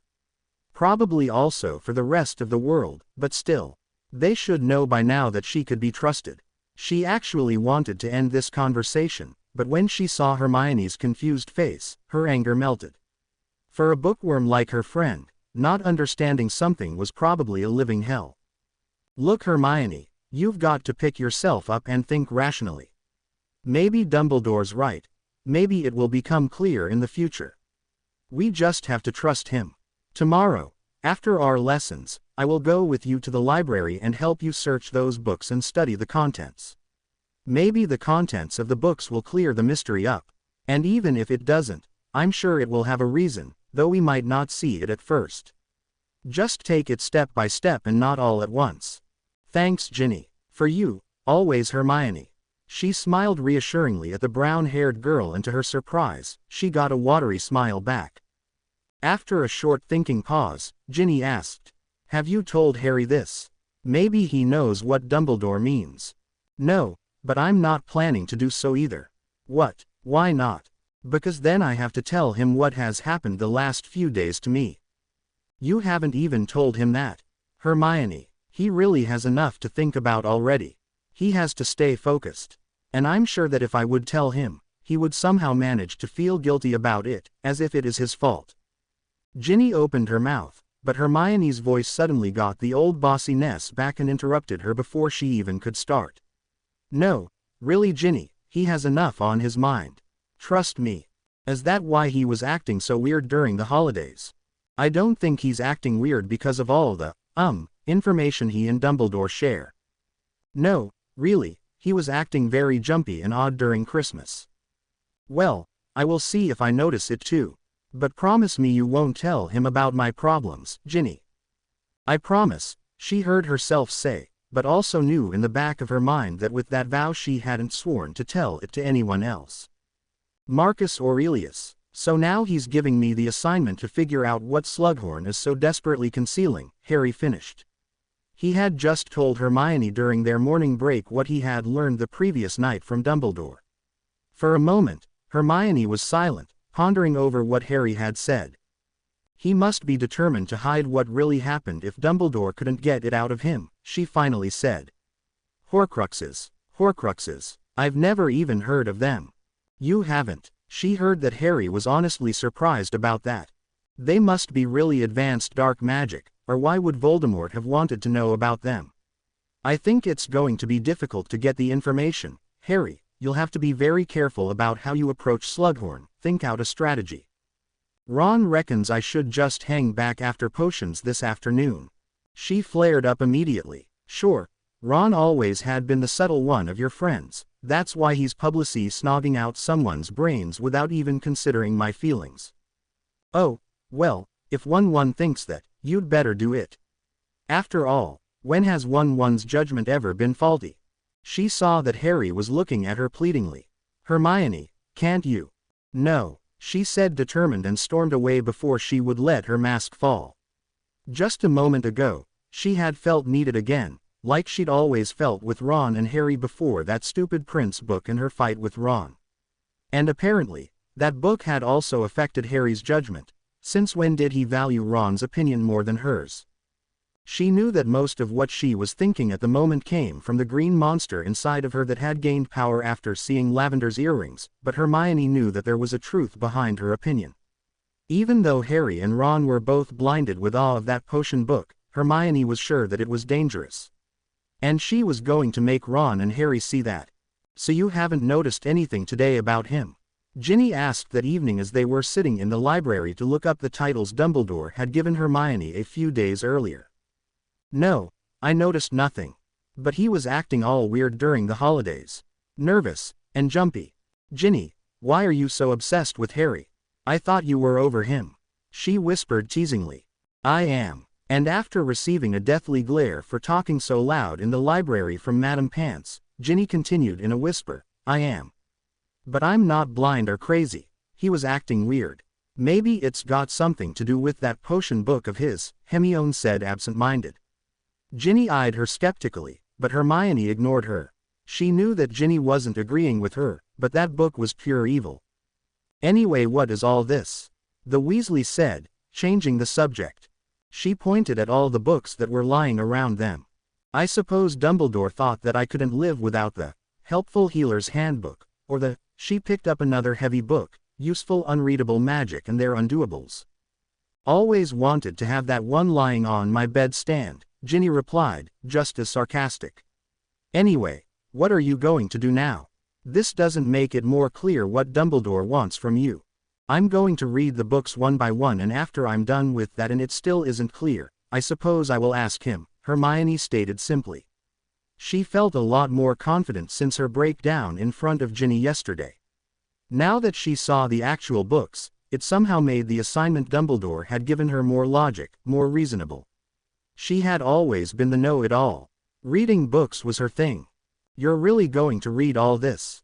The man gave you. Ginny grabbed the list with titles and counted, 43 titles. When Hermione shrugged, she continued, well, rather you than me, and took some homework out of her bag while Hermione walked over to the desk of Madame Pants to borrow the first 5 books that were on the list. The librarian gave her the same stern stare that she gave every student who came to borrow her precious books. Hermione had befriending Madame Pants given up a long time ago. Oh, and I also have an assignment from Professor Slughorn for which I need to search the forbidden section, she added when she had taken the books back from the librarian. Madame Pants quirked her eyebrow and examined her now even more thoroughly. Hermione stared back determinedly. Even though she was still mad at Harry, especially after what he had done during potions with the Bezoar, Horcrux was clearly an important term that needed to be figured out. I'm a 6th-year prefect, she said when she saw how Madame Pants opened her mouth for her usual request for a personal note from Slughorn. If she were correctly, her status would give her permission. You know your way. Please put the books back where you found them, was the grumpy regular answer, and without waiting longer, Hermione walked over to the section. Hermione, where are you? She heard the voice of Ginny call. Glancing at her watch, she realized that she had been here for over more than an hour, but still hadn't found a clue, not even a word, about Horcrux. Coming, she replied and put Medieval Magic at its most vilest back on its shelf. What were you doing that took you so long? The redhead asked. I thought you only wanted to borrow those books. I also had to look something up. What? Ginny asked. A term, she replied, avoiding. Which term? You wouldn't have heard of it, Hermione said hastily.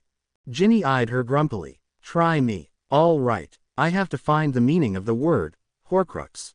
Hermione had hoped that Ginny's attention would decline, but Ron's sister only looked more interested. I haven't heard of it. Why do you have to look it up? It's got something to do with Harry and his lessons from Dumbledore.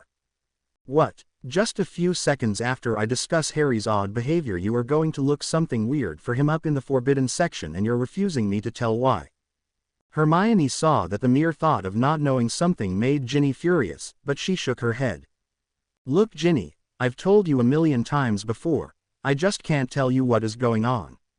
You have to trust me if I say that this odd behavior has nothing to do with Dumbledore's lessons. How can you be sure when you don't even notice the weird behavior of Harry yourself? Ginny shook her head in anger, grabbed her bag from the table, and without saying anything further, she walked out of the room.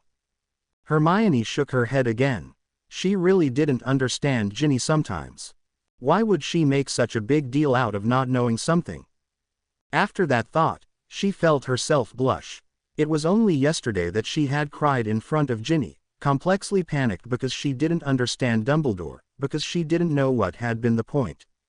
She grabbed her book bag and wanted to run after Ginny, but the girl was nowhere to be seen anymore. Hermione shook her head. She would make up with Ginny tonight in the common room. That gave her an excuse to stay away from Harry and his book. Then, another question popped up, making her feel even guiltier for not understanding Ginny's behavior a few moments ago. Was Ginny's anger perhaps comparable with the anger she felt towards Harry's potion book, for making her feel left out? John Dryden. Dear Ginny, first of all, don't worry about the length of the other letter. Every sign of life from you is great, since I barely stay sane here without it. We moved into our renovated house a week ago.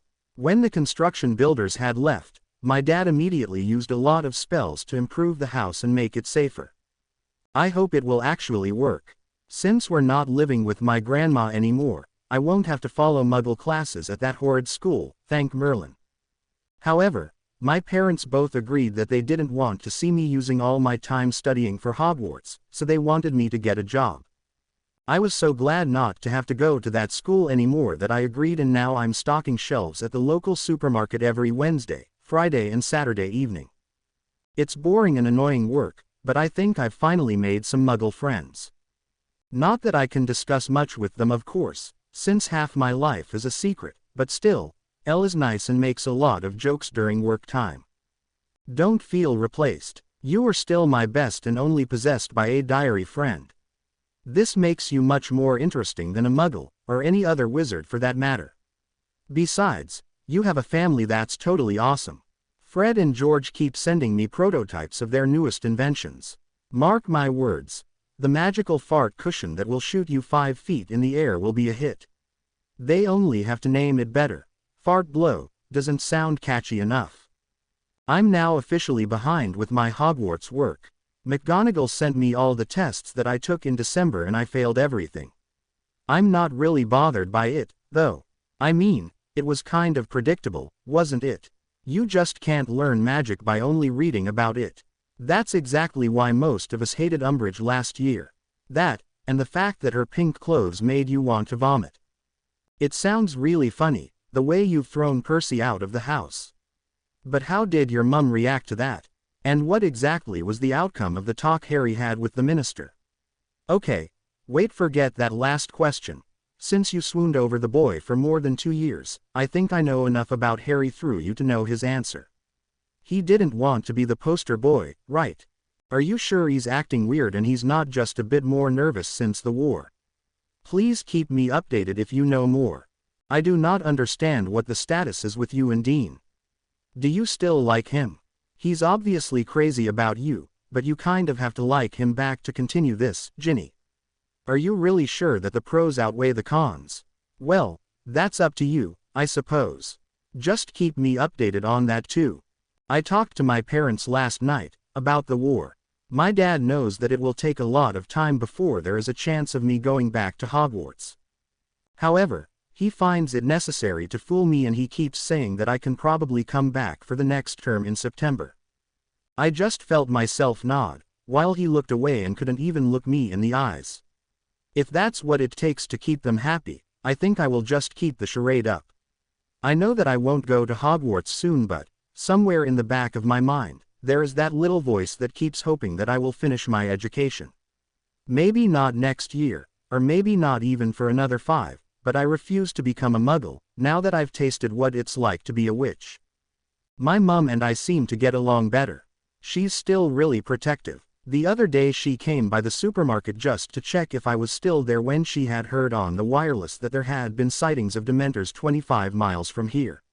Now I've been living with them, I seem to understand their worries more. Not that I will forgive them for taking me out of Hogwarts, away from my friends, but at least I understand why they did it. Anyway, before this letter will get even more depressing, I will make an end to it. Your letters are one of the things that keep me sane here, Ginny. Please keep writing to me as regularly as you are doing now. Love, Evelyn. Ginny sighed. The letter did indeed sound a bit depressing. She could barely imagine how Evelyn kept holding on. She read the part about Harry again and shook her head. Things had only gotten worse after she had written this letter. He kept turning red, acting jumpy, not that anyone but her noticed, of course. Hermione was still skeptical. Ginny had apologized to Hermione for being so sensitive the other night and Hermione had accepted, of course, but they had both felt that things weren't quite as forgotten as they both had wanted them to be. Hermione refusing to see that her friend was acting weird was part of that problem. But as for Dean, things seemed to be back to normal. She really did like Dean, unlike what Evelyn stated. Maybe the problem had been herself. She might have taken all the tension of the war and her worries for Hermione and Evelyn out on Dean. Dean, what did I just say? Focus. Harry bellowed, causing Ginny to tear her eyes from her own quaffle for just a moment to look at Dean. The whole Quidditch team was training individually and, right now, the chasers were supposed to look at their aim. Dean, however, had difficulties. You are not even trying to throw it through the hoops, you are just trying to throw it. She heard Harry say to him. That comment actually made her stop in her own tracks. For all the months they had been training under Harry, he had always been constructive in his criticisms. That was not the case this time. She saw that Ron was also looking oddly at his friend and, somewhere in her stomach, Ginny felt a lurch of triumph that she wasn't the only one who had noticed Harry's weird behavior this time. I'm going to fly to the others and I want the number of scores to be on at least 30 more when I get back. She saw that he flew over in her direction and pretended that she hadn't stared at both of them. You're doing really well, was the only thing he had to say to her, when he saw that the number of goals, as displayed by the counting device hanging next to the hoops, was already on 104. What was wrong with Harry this evening? Why didn't you argue back, Dean? It was really low of him to tell you that you weren't even trying. Maybe he's just having a bad day and he has to take it out on someone, Dean reasoned, though Ginny could see that he actually enjoyed her ranting. Hi Ginny, hi Dean, Neville welcomed them when they arrived back into the common room. How was practice? Harry was in a foul mood, Ginny replied, as if that explained it all. Neville nodded understandingly, but then focused on why he came over. Listen, I have a transfiguration paper due in a few days and it's taking me longer than I expected. Would you mind if I don't help you with herbology this week? That would really save me some time. I promise I'll make it up to you by helping you extra after the essay. You don't have to make it up extra. I'm already glad that you would help me at all, but I don't mind 1 week without extra herbology lessons.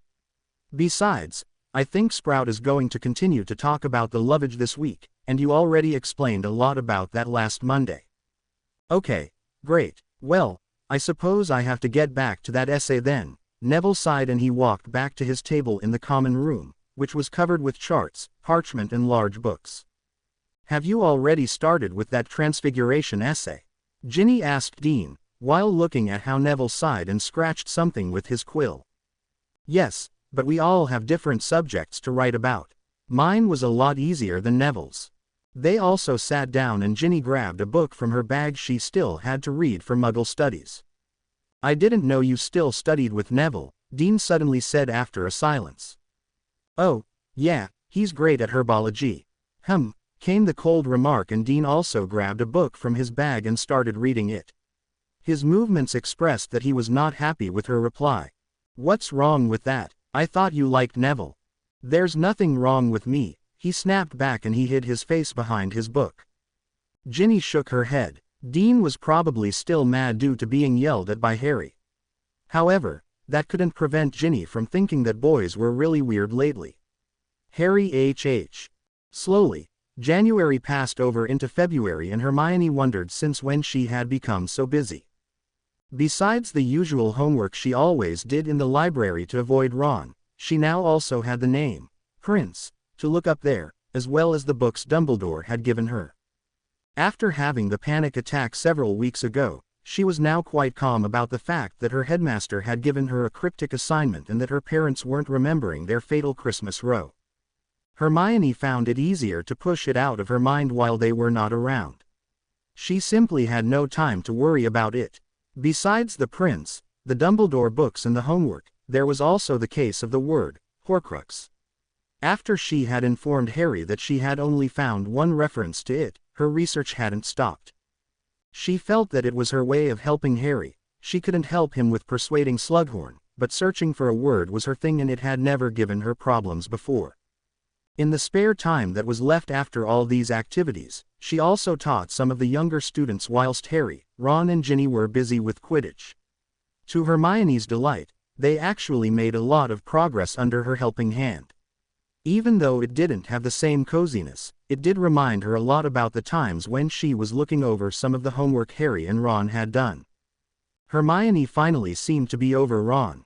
Lavender was still an annoying tart. Ron still made her want to hurl things at his head, but, somehow, things were brought into perspective by the fact that much graver things were happening around them. And besides, since she was so busy she didn't give herself much time to think about Ron, just like she did with her parents. They had come up with a simple solution to the rule that they had to patrol together. Cameron had never said that they actually had to patrol side by side, so every night they had prefect duties. They walked together out of the common room, patrolled individually, sometimes crossing each other while walking through the castle, and then met at the appropriate time near the fat lady. It had become a sort of unspoken agreement. Hermione had noticed that Ron sometimes glanced at her or opened his mouth as if he had wanted to speak to her, but he never did, and always quickly looked away after being caught on such a moment. She was more than happy that their contest of hurting each other had ended. It had been that contest, she realized, that had made it impossible for her to live a normal Hogwarts life without Ron. She noticed how Harry was, at times, quite annoyed that his best friends weren't speaking to each other, but, since he barely mentioned their row, he probably thought that he shouldn't meddle in it. Hermione was worried about Harry, and not only because of the task the prophecy had given him or the fact that Ginny kept by her statement that he was acting odd. She was also a little scared by the growing obsession Harry now seemed to have with Malfoy, and their first apparition lesson proved that Hermione had every right to be worried. They had come down together to the Great Hall. Harry was babbling on about some stupid move Dean had made the night before on the Quidditch field, and Hermione listened only half-heartedly, as she usually did when Harry talked about Quidditch. She was excited to learn how to apparate. It was supposed to be really hard at first, but it would be great to be able to just appear anywhere at will without another magical device. The heads of house had gathered in the front of the hall, and Hermione saw Wilkie Twycross standing next to them. He was the author of one of the books she had read about apparition and was a master of appearing at will. She just wanted to tell Harry who the person was, since his expression was blank, but then Sprout stepped forward. "Quiet, please," Sprout asked, and the murmuring subdued enough to hear Mr. Twycross speak. "Good morning. My name is Wilkie Twycross, and I shall be your Ministry Apparition Instructor for the next 12 weeks. I hope to be able to prepare you for your apparition test in this time." "Malfoy, be quiet and pay attention," Professor McGonagall suddenly demanded. Hermione felt Harry turning almost 180 degrees next to her to see Malfoy standing at the back of the hall, now suddenly caught after talking to Crabbe. "By which time, many of you may be ready to take your test," Twycross continued. "As you may know, it is usually impossible to apparate or disapparate within Hogwarts. The headmaster has lifted this enchantment, purely within the Great Hall, for 1 hour, so as to enable you to practice. May I emphasize that you will not be able to apparate outside the walls of this hall, and that you would be unwise to try. I would like each of you to place yourselves now so that you have a clear 5 feet of space in front of you." All the sixth years were now suddenly moving, trying to get enough space around them so they could practice. Hermione turned around to ask Harry if he saw a less crowded spot, but noticed that he was already walking away without her. "Harry, where are you going?" But Harry did not answer and disappeared behind a few Ravenclaws who were coming up to the front of the hall. Hermione decided that she would have to find a spot of her own and move to the left so that she had a clear view of Mr. Twycross. When the noise and moving subdued in the hall, she looked around and saw that Harry was now standing right behind Malfoy, listening in as Malfoy continued to talk to Crabbe. She couldn't help but let out a groan. Was he really thinking of spying on Malfoy during their first apparition class? Sure, the boy was up to something, but she found it hard to believe he would blab about it in public. Besides, this was an important class. The problem was that she couldn't persuade Harry to forget about Malfoy like she had done in the past. It had to do with Ron. As long as she and Ron formed a front against Harry, they could usually talk him out of something. This time though, she couldn't talk to Ron about Harry and was sure that Ron got carried away by Harry's theory without her. Quiet. Silence fell in the hall and everyone focused back on Twycross. "Thank you," said Twycross. "Now then." Wooden hoops that reminded her of her Muggle gym classes in primary school appeared in front of every student. The important things to remember when apparating are the 3 Ds. Destination, determination, deliberation. She nodded. The book she'd read had told her. Step 1. Fix your mind firmly upon the desired destination, in this case, the interior of your hoop. Kindly concentrate upon that destination now. She stared at her hoop but still thought about Harry and Ron. Maybe she could try and talk to Ron about Harry during the next patrol duty. Step 2. She heard Twycross saying, focus your determination to occupy the visualized space. Let your yearning to enter it flood from your mind to every particle of your body. Her eyes still saw the hoop and she really tried for a moment to have a longing to enter the space inside the hoop, but the thought left her head quickly when she imagined how awkward it would be to talk to Ron again. He would probably just see it as a victory over her stubbornness if she tried to make conversation again, even if it was about Harry. Even though she had thought otherwise, maybe they were still trying to hurt each other, but this time by not speaking. Step 3, and only when I give the command. Turn on the spot, feeling your way into nothingness, moving with deliberation. What would Ron's reaction be? On my command, now. 1. He might just laugh at her. 2. Or maybe walk away, not even wanting to hear what she had to say after she keyed McLaggen on the cheek in front of him. 3. Nothing happened. The hall was full of staggering people, but Hermione hadn't moved an inch. She didn't have to think hard why that could be. Her mind was simply too full. She tried for over an hour to push the thought of Harry and Ron and Malfoy's plans out of her head, but didn't succeed and was frustrated by it. When Twycross had dissipated, she walked over to Harry but saw that Ron was there first, so she tailed behind. "How did you do?" asked Ron, hurrying towards Harry. "I think I felt something the last time I tried, a kind of tingling in my feet." She simply couldn't resist. Because of him, she hadn't even tried with all her heart to learn to apparate, and there he was, claiming he had felt something. If he had really felt something inside himself, he wouldn't have hurt her feelings by keying Lavender, and she wouldn't be distracted today and would have learned how to apparate. She had been right. Ron was still trying to hurt her. Since a long time, Hermione put her mask off and heard herself say, "I expect your trainers are too small, 1-1, and she smirked, while looking how Ron turned red. "This last part doesn't really make sense. You could change it too. Well, two could play at that game." "I expect your trainers are too small, 1-1, she heard herself say. She smirked when she realized that Ron had turned red. "Happy Valentine's Day, Gin," Dean proclaimed as he walked over where Hermione and Ginny were eating. He gave her a key on the lips and sat next to them. "You too, Dean," Ginny answered. "Are you finally able to tell me what the big surprise for this evening is?" Dean glanced nervously up at Hermione, and she knew in a second that Dean was planning something against the rules and didn't want her to hear. Not quite," he said slowly. Ginny pretended to pout. "But I did make you some lovely pancakes," he quickly added whilst pulling a plate covered in tinfoil out of his bag. Hermione couldn't contain herself from sighing. Not because the gesture was really romantic, but because Dean hadn't made those warm pancakes by himself. He had just snatched some out of the kitchen, ordering the house elves to cook something up. In fact, the same pancakes stood a few yards away from them on the table. However, Ginny didn't seem to notice. "Oh, how sweet. You really didn't have to, Dean.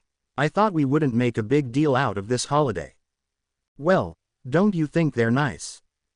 "And really good," Ginny said with her mouth full.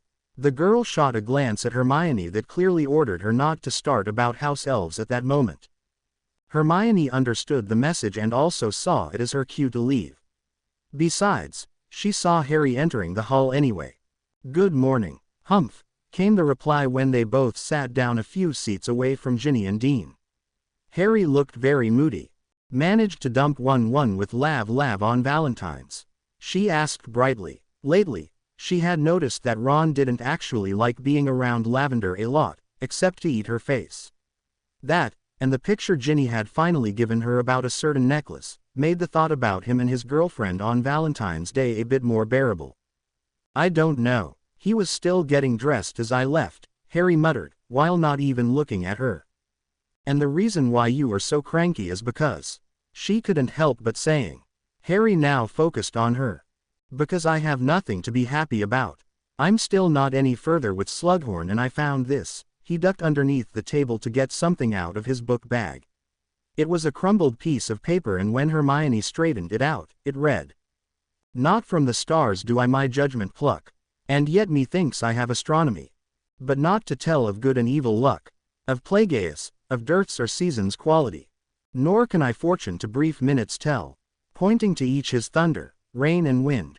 Or say with princes if it shall go well. By oft predict that I heaven find.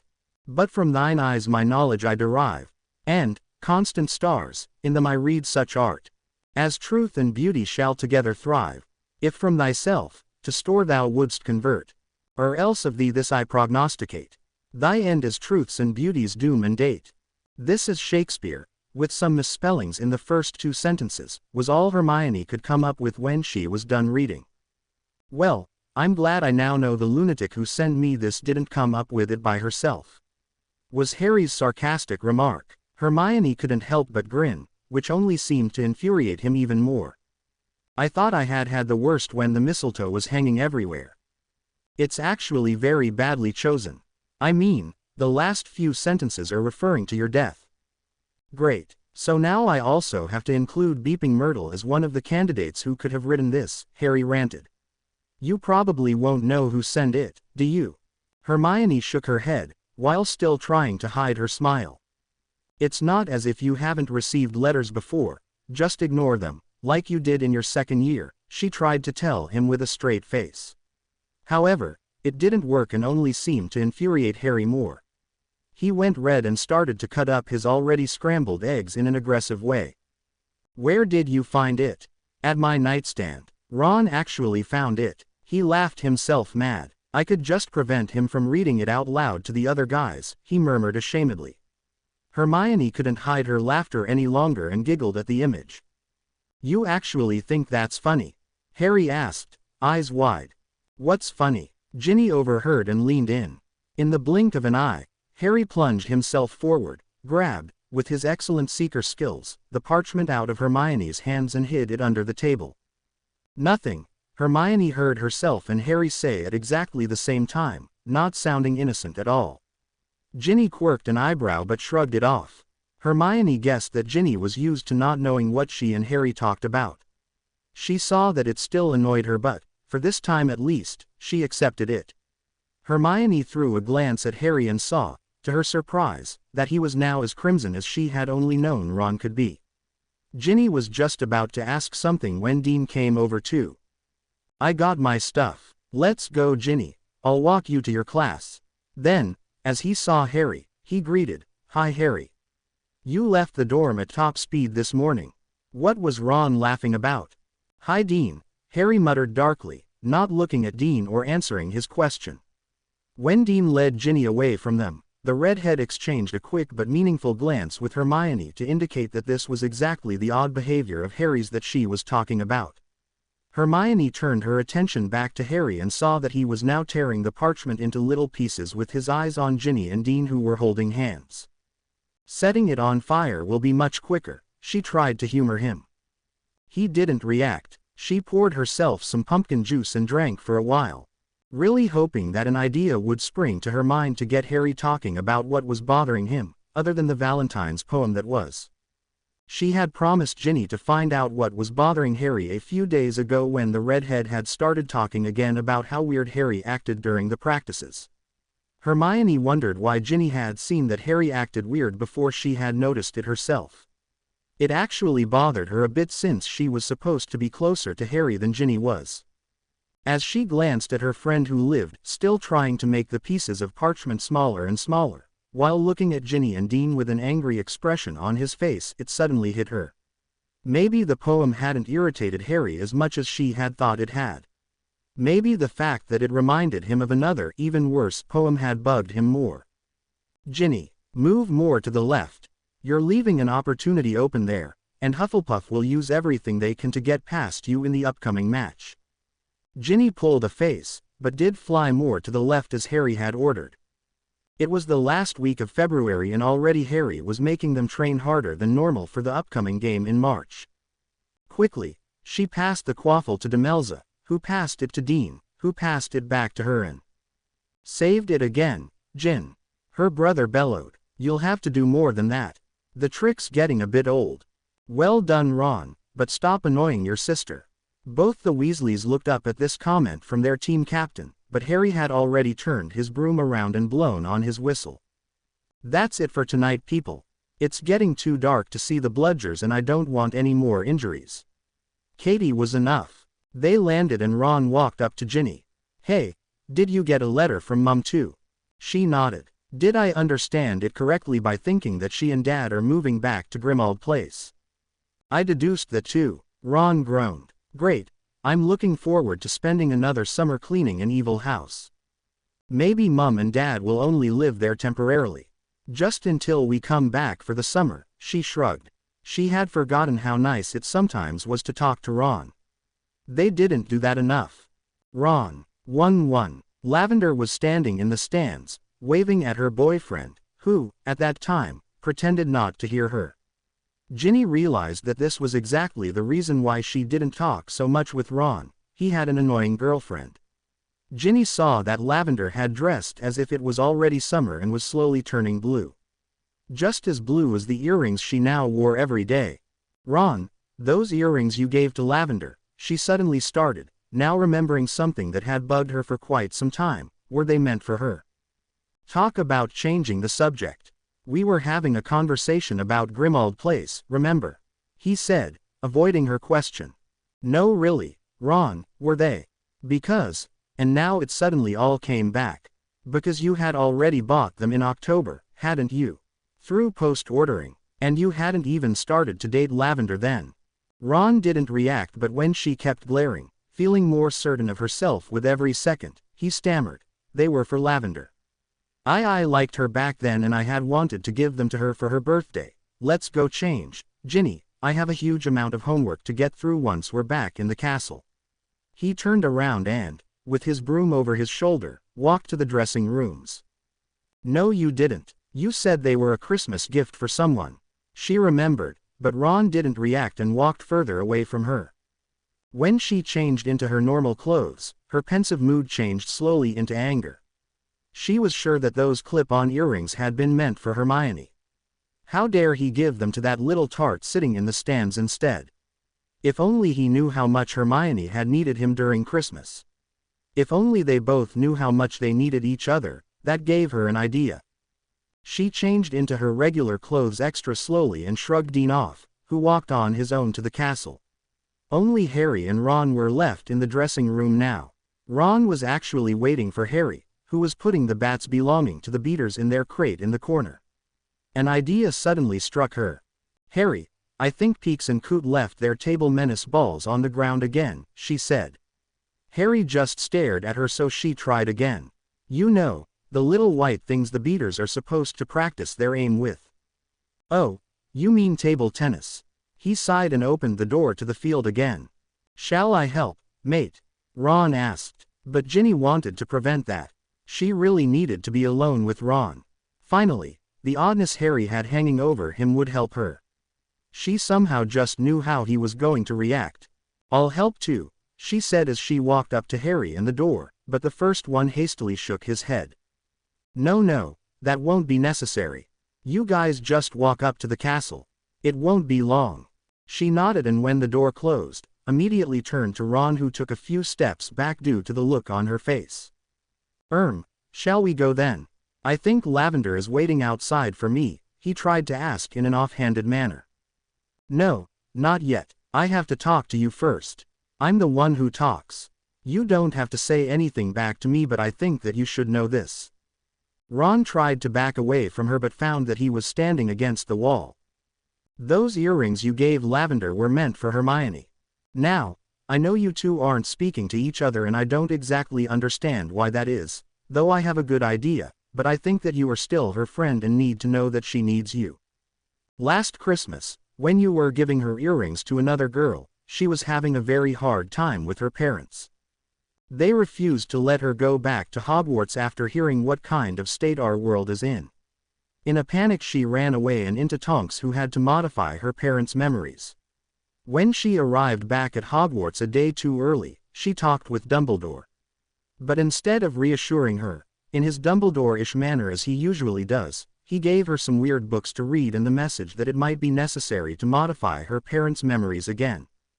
Her throat felt dry, and Ron still refused to look at her, but she knew that he was listening by the way he was focusing too much on the stone wall over her right shoulder. She continued, when I came back from our holiday, I found a completely panicked Hermione whom I have only seen so lost and panicked once in her life. At the third task of the Triwizard Tournament when Harry had vanished. I tried to reassure her and I've been trying to be as much of a help as she needs. Eventually, she did calm down. But she's still not happy, Ron. Of course I'm her friend, and capable of reassuring her, but I'm not as good as you are. She needs you, just as much as you need her more than that tart that's been licking your face off every evening. Before Ron could realize that she had just insulted his girlfriend in her last sentence, she opened the door and walked out of the dressing room towards the castle. Funnily enough, she had just said exactly what she had wanted to say, even though her thoughts about a subject had never been so incoherent. If she hadn't been so scared of the objects, she should have started a diary. She might have a way with words. I'm sorry, I have patrol duties this evening. But you promised to study together for that transfiguration test next week. Not wanting to hear the whining of Lavender and the reassuring tones of Ron any longer, Hermione turned around and walked up to the exit, planning to start her patrol duties without the familiar silent nod she and Ron shared before they split. But the moment she climbed the portrait hole, she heard a voice behind her. Hey, Hermione, wait up. More surprised that he talked to her than actually obliging him, she stopped in her tracks. Ron climbed the hole too, and closed the portrait behind him. The fat lady eyed them curiously. Want to walk together again? She couldn't help but stare. Not only was he talking again, he was asking to walk together again. What had happened to their silent agreement to not talk and to walk individually? Ron became a bit red and shrugged. Cameron is bound to find out somehow. Maybe it's best to walk together again, he clarified lamely. Hermione couldn't do more than nod. Now that Ron mentioned it, Cameron did almost find out about it. When she had inspected a bathroom the last time she had been patrolling, she had to quickly tell a lie why Ron wasn't waiting outside that bathroom, since the head girl had been inside, washing her hands. They started to walk. It was still silent between them, but Hermione felt the tension to say something building itself up in Ron and, soon enough, he indeed started to make some nervous small talk. So, Ginny told me you're tutoring some first years during our practices. She didn't respond. Not only was she determined to feign indifference during this whole patrol duty, but Ron was also lying. Hermione had never told Ginny about the tutoring. It had felt like a silly thing to teach for fun, in the time that your other friends were playing a cool sport. But how did Ron find out about it? And why would he lie about such a thing? It's nice of you, and you yourself can revise on some old spell work too. Not that you need it, of course. Apparently, Ron had hoped she would have reacted by now, but her lips were still tight shut. He started on a different subject. So, tomorrow is my birthday, she knew. The 1st of March. After knowing Ron for almost 6 years, she knew how much he always looked forward to it and how he kept dropping unsubtle hints to his friends about what he wanted to get in the weeks leading up to it. But what did he expect? That she would now wish him a happy birthday? Or that she would actually have a gift for him? I really was looking forward to that Hogsmeade trip on my birthday. Too bad it got cancelled. I would have loved some butterbeer. The only thing I now have to look forward to is those stupid apparition lessons. Have you managed to apparate yet? He looked at her, but as a reply she only quickened her pace. From behind, she heard a sigh, but when he walked next to her again, his face didn't appear to be annoyed and he started to talk as if nothing had happened. Hermione knew that it would be a long night. When they were walking back to the portrait hole, Ron still hadn't given up. Halfway through the patrol, he had started to talk about Quidditch and both he and Hermione had quickly realized that he had enough information about that subject to talk for 3 full patrol duties. Have I already mentioned that Harry's an excellent captain? I mean, he can manage to keep a kind of balance into the team. For instance, Ginny is a great chaser, but sometimes she forgets that she has 2 other chasers to rely on and she forgets to use that advantage. And she also has the advantage that the captain really likes her. It shot through Hermione's head. Harry had had more than one love letter on Valentine's Day, which had made him even more grumpy than he had been during breakfast. After a few simple questions, Hermione was now sure that he liked Ginny. This also explained why Ginny thought that Harry was acting weird, and why she was the only one to notice. For a moment she wondered how Ron would react if his best friend would finally make a move on his baby sister. She could see the mental image crystal clear in her head. Harry and Ginny in a deserted corridor, and Ron's face when he found them. A small smile played around her lips, but it vanished immediately when she realized that that image might be the exact reason why Harry hadn't acted on his feelings. Was he too scared to risk his friendship with Ron for it? Or, another more guilty thought slid up, had she herself been the cause, when she had told Harry last year that Ginny had forgotten about him? And with Peeks and Coot, Ron now moved along to the beaters, but Hermione didn't listen to him anymore. She kept thinking about Harry's dilemma, which now suddenly seemed far more complicated. They finally arrived in the fat lady's corridor. She walked up to it, but suddenly felt a hand around her wrist. "Ron," she said, and cursed at herself for breaking one of her own promises by speaking to him. However, this time he didn't react, but pulled her towards the corner of the corridor, where no one, not even the portraits, would hear them. There, he started to speak in an urgent whisper. "Look, I know you're mad at me, but can we please?" His eyes pleaded more than his mouth did, and Hermione felt her insides squirm. Her pride was battling with her longing to be friends with him again. But the squirming also made her furious with the boy in front of her.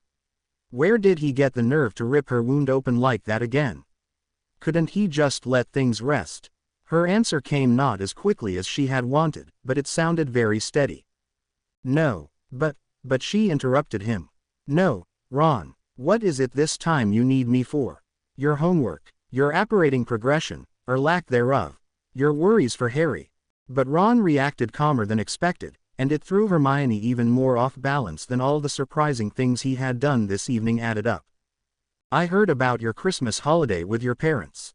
There had only been one living soul who could have told him this, and Hermione was pretty sure she would never speak to Ron's sister again for doing that. Rage seemed to stream trough her vessels. "And now you're feeling sorry for me. Is that it?" "No, it's got nothing. Because I don't need your sympathy. Just as I don't need your help, or your advice, or you, for that matter." Before Ron knew it, she had turned around again and ran to the portrait. Dear, what's the matter with you?" the fat lady asked. To her dismay, Hermione felt that tears were dripping from her eyes again. "Nothing. Tapeworm." "Hermione." Ron was coming towards her. "Happy birthday, Ron," she yelled at him, and before he could reply, she vanished into the common room, and quickly went into the girls' dormitories. She was woken up the next morning by a knock on the door. When Hermione looked around, she saw that it was already late and that the rest of her roommates had already left for breakfast. If she didn't hurry, she would be too late for apparating.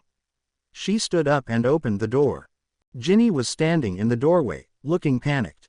"Go away, Ginny," she said flatly, remembering painfully clearly what Ron had known last evening. She closed the door in his sister's face. However, as she turned around to change into her normal clothes, Ginny entered the room anyway. "Hermione," but Hermione interrupted.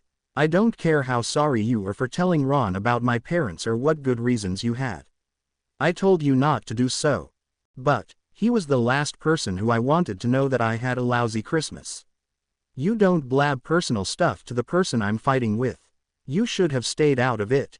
This was my own business." "Hermione," Ginny started again, but Hermione shook her head and ranted on. "I wouldn't tell Dean that you have problems too, wouldn't I? But I don't have any problems with him." The girl managed to interrupt. "Hypothetically, then," Hermione yelled. Hermione turned around, looking for her clothes. To her annoyance, Ginny didn't leave. She heard how the girl breathed a few times to calm down.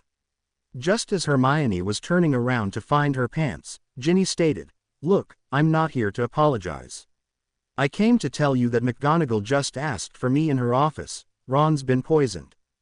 It is impossible to fall out of love. Love is such a powerful emotion, that once it envelops you it does not depart. True love is eternal. If you think that you were once in love, but fell out of it, then it wasn't love you were in. There are no exit signs in love, there is only an on lamp." Unknown. She hadn't felt so stupid for a long time. Ron had wanted to make up with her only the night before, and she had let him fall down like a rock. And here he was now, lying in the bed, as white as his sheets, every now and then coughing. She couldn't help but feel helpless. The panicked Hermione part inside her slowly took over. After Ginny had told her, the girl had sped up to McGonagall, while Hermione herself had run over to the hospital wing. Harry had waited there outside. First he was furious and ranted about how Pomfrey hadn't let him in, but when she had asked, in that weird unnatural high voice she now seemed to have permanently, what happened, Harry had explained. Romilda Vane had given me some chocolate cauldrons for Christmas. Apparently, they were spiked with love potion. Ron thought they were one of his presents and ate a few of them by mistake. I had to take him to Slughorn, who explained that they strengthen over time. He cured Ron and then wanted to toast his birthday by giving us some oak mead. However, the mead was poisoned. He started to squirm and drool, with foam around his mouth.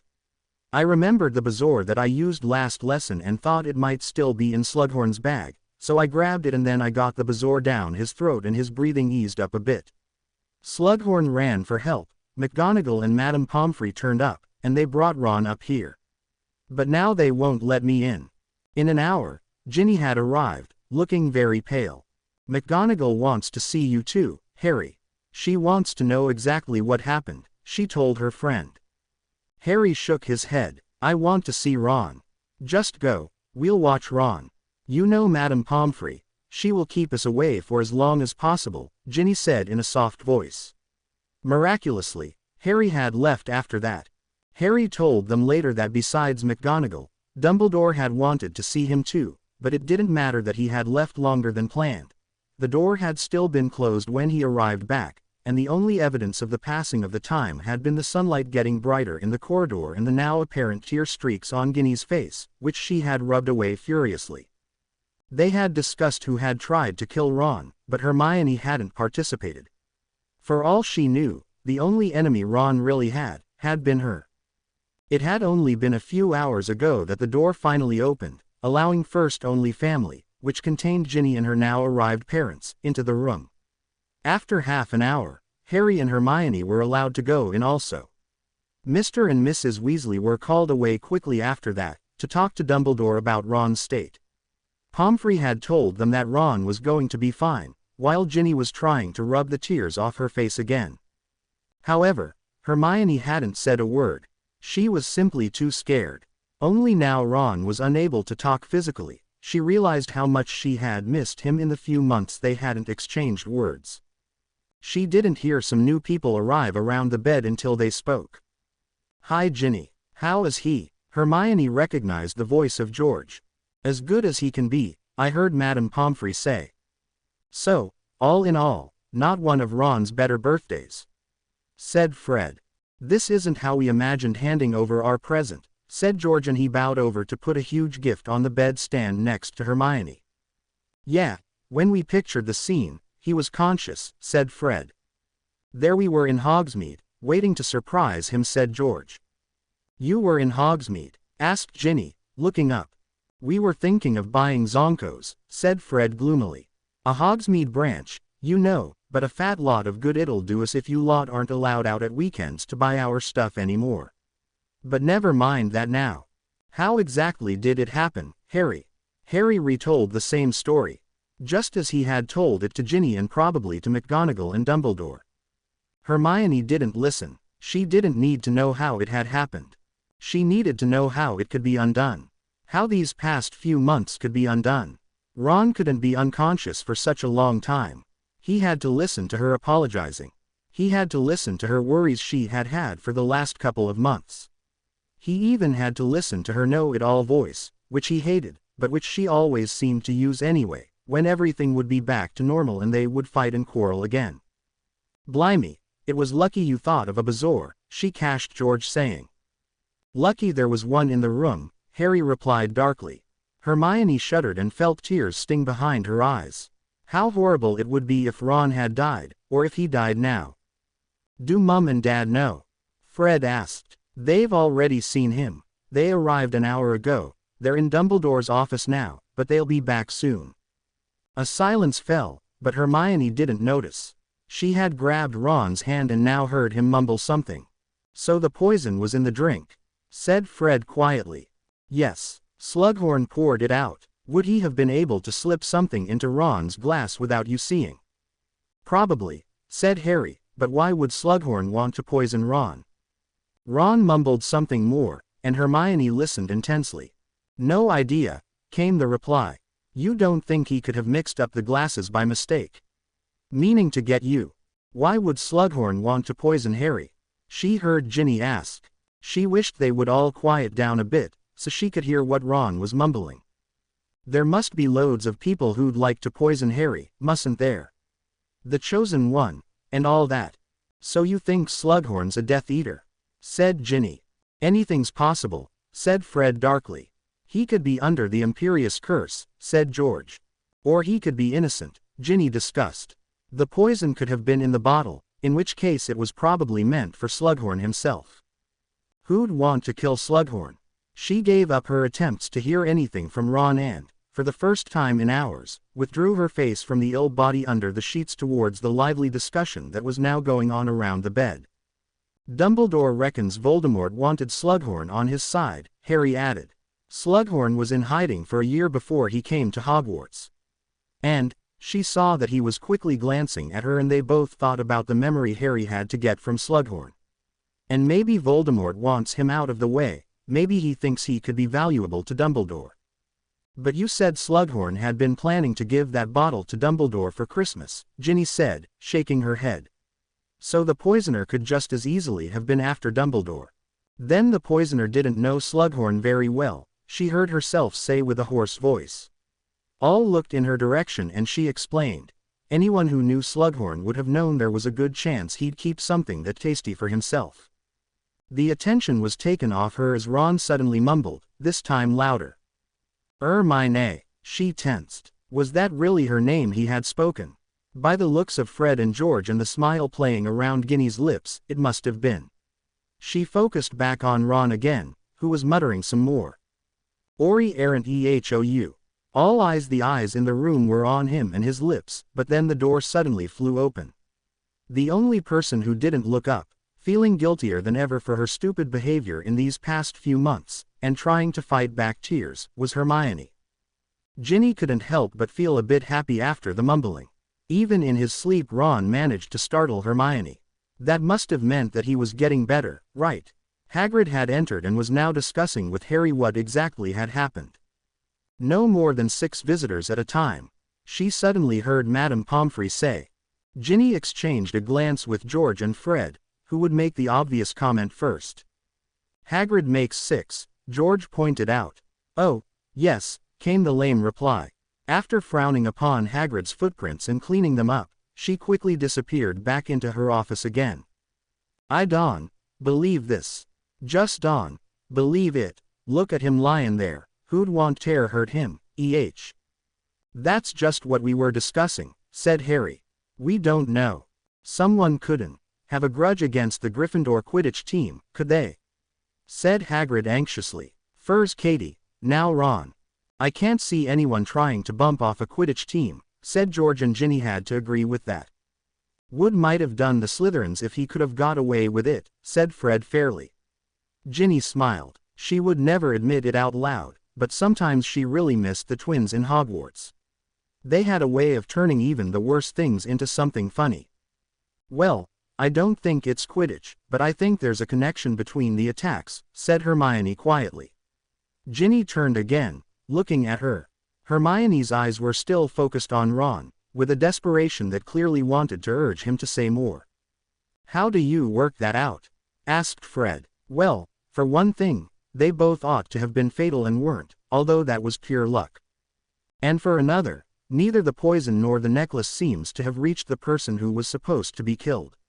Of course, she added while averting her eyes from Ron to the rest of the people, that makes the person behind this even more dangerous in a way, because they don't seem to care how many people they finish off before they actually reach their victim.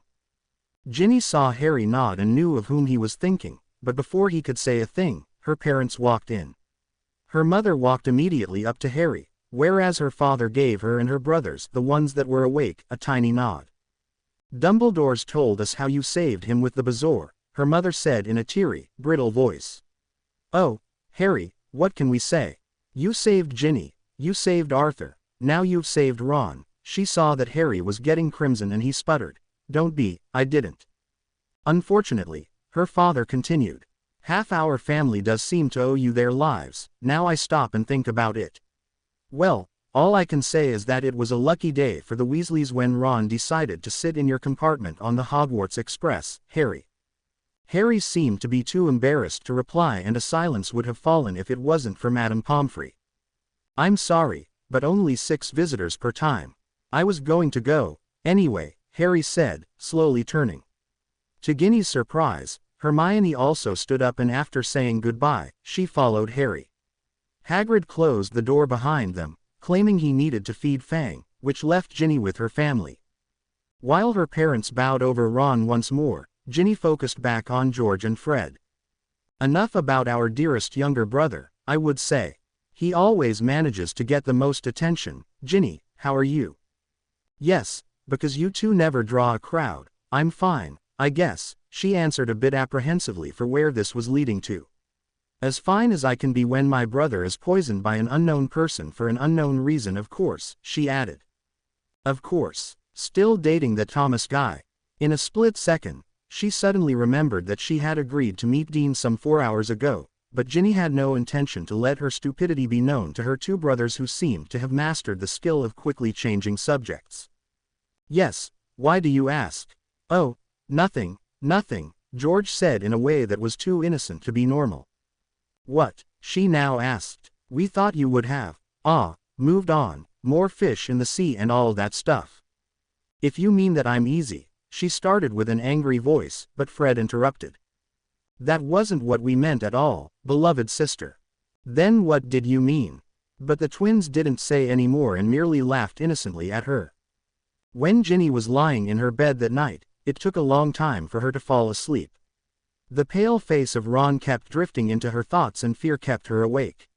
What if the killer was really out for Ron and would go to the hospital wing to finish the job? She had never appreciated this brother fully, until now. True, at school Ron was mostly a pain in the ass, but her childhood wouldn't be half as much fun if Ron hadn't been there. Of course the twins were funny, but they had each other to play with. She and Ron had always been a team. She had never realized that that would have changed once Ron was allowed to go to Hogwarts and choose his own friends. She had expected to see her playmate back at Christmas, but instead she got a hasty reply that told her mum that Ron would rather stay at Hogwarts with the famous Harry Potter than travel with the family to see Charlie again. She sighed and turned around. Her mind had to be set on something else. Quidditch would do the trick. She, Dean and Demelza were forming a real team under Harry's training scheme. The passes had never been better and the aiming had never been sharper. She was confident that they would win next week's game. She was flying with her hair loose on a warm summer day. Below her, she could see the Burrow, and moments later Hogwarts. She flew to the stadium, which was completely empty. There was a comfortable silence. Suddenly, someone was walking up to her. He looked pale, but that was because of the intensity of the light.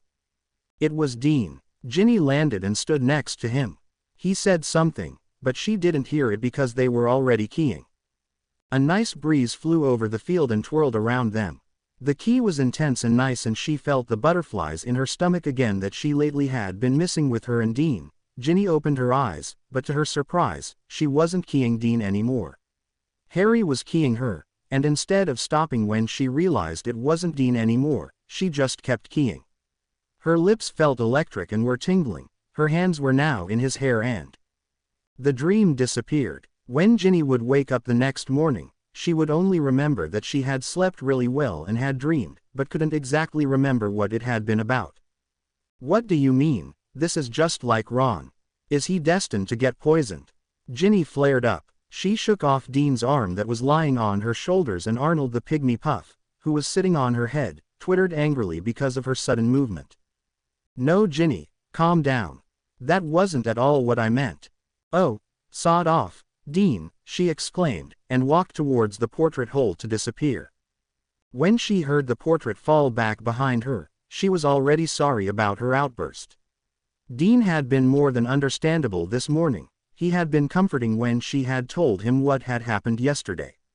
Then he had tried to cheer her up, that Ron was always this clumsy, and having such bad luck, that did just have to happen to him.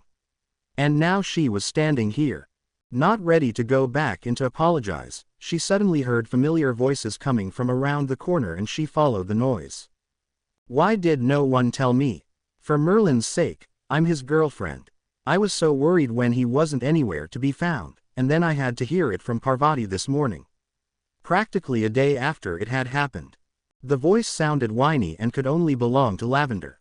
The other voice sounded very impatient and Ginny recognized it as her team captain's.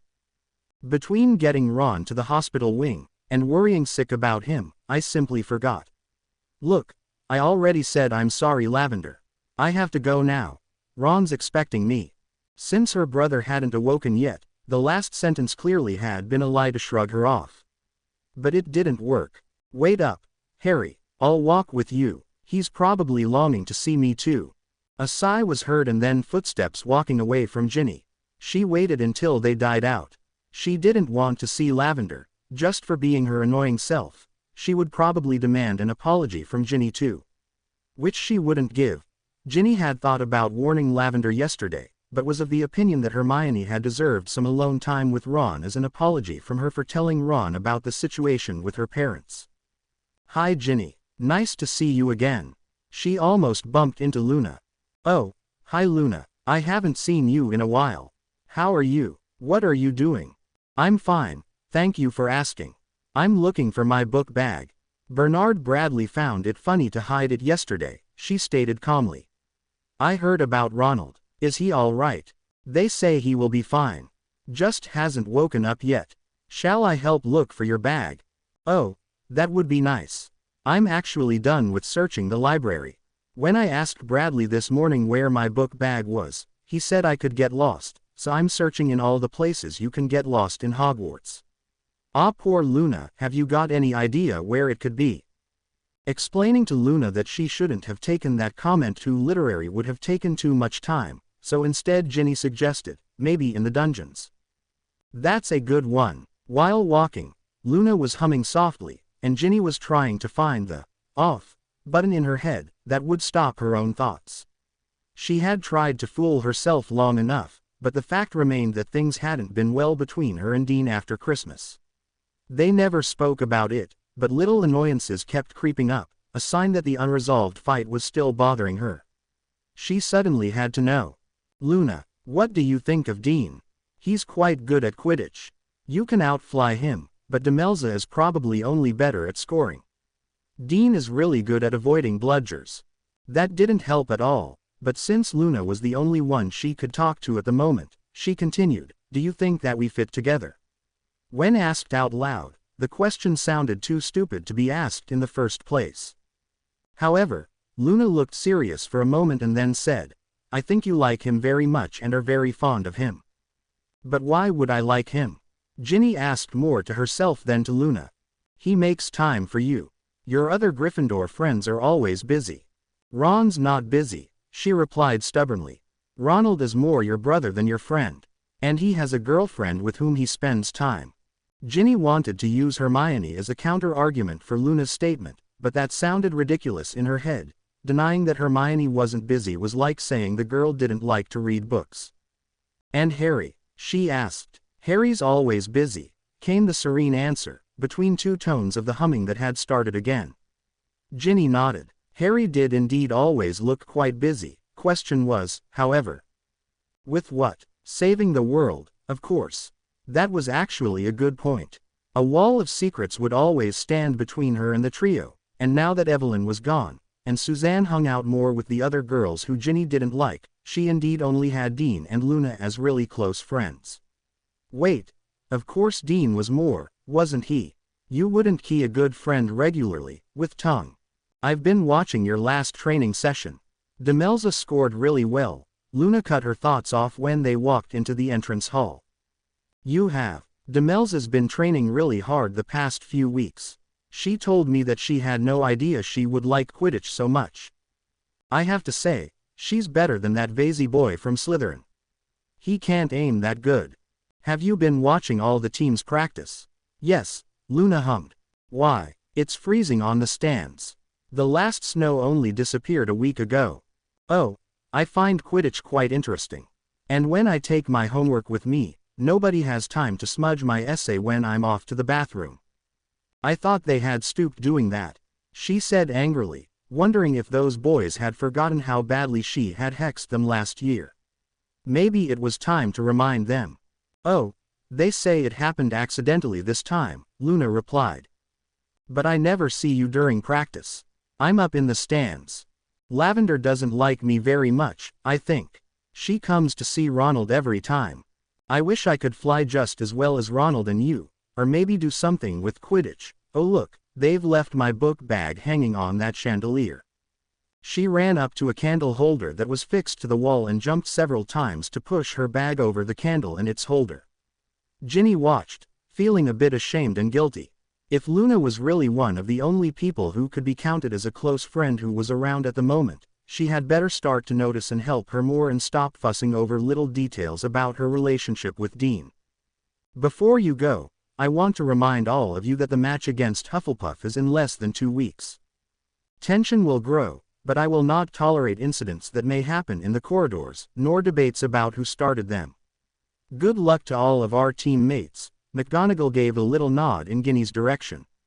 Further on, I wish to inform you that there is a spot open for commentator, as Mr. Smith has to play himself. Those who know someone who plays neither for Gryffindor, nor for Hufflepuff, and will know most of the players, please urge that person to sign up with me. Class dismissed. Hey, I read your note last evening. Are we good again? Dean came to sit next to her during lunch, looking a bit nervous. Ginny nodded and smiled. Getting the book bag off the chandelier and hexing the boys that had pestered Luna had taken a lot of time, by which Dean had already gone to bed last night. He had left his books and parchment in the common room, though, and Ginny had scribbled a lengthy apology on it before she went to bed herself. Yes, we are. I'm sorry. I guess I overreacted a little, but I was just so worried about him. Not anymore, Seamus asked with a grin, noticing her use of verbs. No, he woke up this morning. I haven't seen him, but Harry just told me he looked like the old Ron again, she replied. Dean and Seamus jokingly discussed if they actually had to be happy about that, but Ginny didn't listen anymore. She saw that Luna had walked into the hall, with a huge smudge on the front of her robes and missing one of her socks. An idea suddenly hit her. Maybe she couldn't make the pestering stop, but what she could do was give her friend a new job she would enjoy. That Monday evening, Hermione walked up to the hospital wing again. She had wanted to go earlier, but felt far too scared about what Ron could say to her now he was conscious again. She wanted to prevent fights with him more than ever, now she had felt how scared she was of losing him. Hermione had brought a pile of books, so she could use them as an excuse to just bring him his homework. Harry had gone to the common room to finish the homework for Snape that was due tomorrow. She had spoken to him at dinner, and he had told her that Ron had been his old self during the time he had sat in the hospital wing this afternoon. With all the courage she could muster, she knocked on the door. There was no reply. That actually made her happy. If he was sleeping, they couldn't talk or yell. Hermione opened the door and peeked in. To her surprise, Ron did indeed have his eyes closed, but wasn't actually sleeping. He lay in an askew manner on his bed. A comic book had fallen out of his hands and one of those hands was still twitching to lie in the right manner. He was obviously feigning to be asleep, and when he peeked out of one eye, Hermione knew it for sure. Oh, it's you. I was just waking up.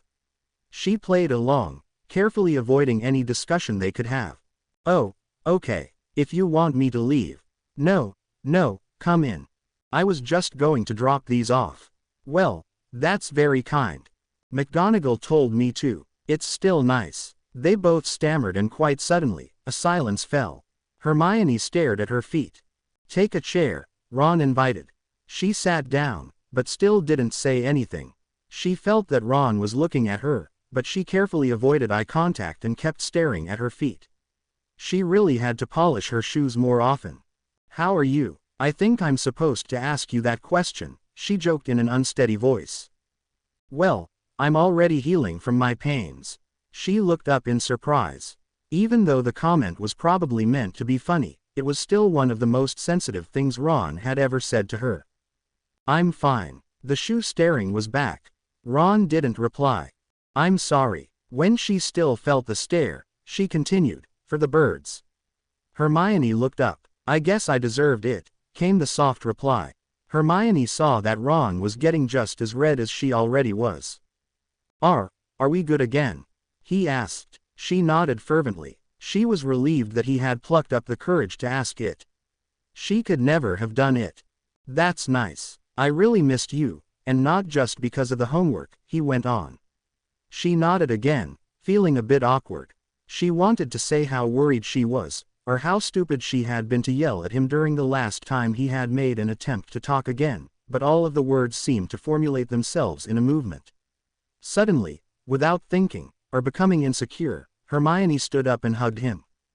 If it was possible, they both became even redder after that, and she quickly changed the subject, for she would already know that discussing this gesture would be too awkward. "Does it still hurt?" Ron shrugged. "It did yesterday, but it's already getting better. Feels a bit like a cramp in your stomach. My throat was also damaged by the poison, but Madame Pomfrey said that would heal first, and I don't feel it anymore, so I guess that it's healed." She had missed his babbling. She had missed his offhand attitude and his voice. She had missed him so much. And even though she realized that he still had a girlfriend and that they would probably never be more than just friends, her insides squirmed a bit sadly again. She was fine with it. Or at least she would try to be fine with it. It was better than having no Ron at all. Suddenly, she didn't find it that hard to talk to him anymore. She started about her parents. Then the strange talk with Dumbledore, her worries for Harry, how he was slowly obsessing over Malfoy, her worries for Ron, who could possibly want to poison him. Ron commented on a lot, agreeing, disagreeing, nodding and replying. In short, reacting in just the right way. "Do you think Dumbledore is preparing you for what might come, like he is preparing Harry with those memories?" "Could be. I don't know. At first, I was sort of panicked about it, but the more I read, the more I could see the structure between the books and that they are not that bad to read, actually. I still don't see why I suddenly need to know the spells of unplottable spaces and extra background on apparating." "You've got a book about that?" His eyes widened and Hermione caught his drift, but shook her head. "It's more about the aspects of how the Ministry can actually keep an eye on it and how splinching needs to be taken care of after it happens." "Oh." Ron leaned back in his cushions, a bit disappointed. I hate apparating. It's frustrating when nothing happens. I mean, I've been looking forward so much towards the day I was allowed to do it, but now it seems that I'm just not able to do it at all. I think it just needs some time. You have to get the hang of it, but until then, nothing visible will happen." Ron nodded. For a while, he and Hermione were both silent. Hermione felt a huge bubble of happiness in her stomach. She knew that all the problems weren't solved. Her parents were still under a spell. Harry was still obsessed with Malfoy while he was supposed to be learning about Horcruxes, and not to forget, Ron still had a girlfriend. But somehow, looking in those blue eyes, the problems didn't seem as impossible as they had been. It didn't matter in which way he did it, but only to hear his voice made her worries seem suddenly half as serious as they had been before. Just the fact that she was able to share her troubles with him again made her happy. No, you're doing it all wrong. You have to hold the bat more to your body when you're flying. Like I showed you before you climbed on your broom. You're catching too much air, which will slow you down." Ginny looked up in rage. That had been the fourth comment in a minute Cormac McLaggen had given to one of his teammates. What had gotten into Harry's mind to make him think McLaggen would be suitable? She heard a whistle and quickly got back into position. The exercise they did today was far from difficult, but it did require some concentration. Harry blew again on the whistle, and Ginny gained speed. On her left, Demelza was holding the quaffle, also gaining speed. She passed it to Dean, who was flying below Ginny, and he had to pass it directly up to Ginny, so she could score or pass it back to Dean or Demelza, as a diversion for the keeper. When the quaffle came into her hands, she passed it over to Demelza. They were now near the goals, where McLaggen was still giving directions to the beaters. To her surprise, Demelza suddenly threw the ball back at her, and as in a reflex, Ginny aimed and threw. The quaffle went off the middle hoop. Well done, chasers. Harry praised them from a few yards above. McLagan, why did you not pay attention to the chasers? Because your beater here doesn't even know the first things about flying, and I was explaining how he could improve. Jimmy flies just fine, Harry proclaimed, flying towards their substitute keeper. Well, if you can't even see that he's losing a lot of speed by not keeping his bat tighter to his body, you might have the same problem too. And we all know how important it is for a seeker to fly fast, he laughed. The whole team had now gathered around the goalpost, and McLagan looked around to see if anybody else found his joke amusing. It's needless to say that nobody did. I fly just fine, Harry now said coldly. I'm just saying, if your beaters don't know how to fly properly, they must have gotten it from their captain. An icy silence fell. Ginny was fuming, but unable to come up with a retort that would be harsh enough for McLagan. He was lucky that she didn't have her wand on her at the moment. Peaks flies just fine, just as I do, and any other member of my team, Harry said sharply. Before McLagan could say anything further, he proclaimed, "That's it for tonight, people. I will give you some last tips and comments in the changing room for the game tomorrow." Hey there, why the long face? Ron looked up from a book he was reading when Ginny stormed into the hospital wing. Is there any chance that you will be able to fly tomorrow? Ron looked sad at the mention of flying and shook his head. No, I'm not even allowed to see the match in the stands. Pomfrey wants to keep me here, at least until school starts after the weekend. Why do you ask? That McLagan is driving the whole team crazy. He thinks he's the best keeper ever, and thinks that that also gives him the right to take on the job of captain. And he's not even that good as a keeper.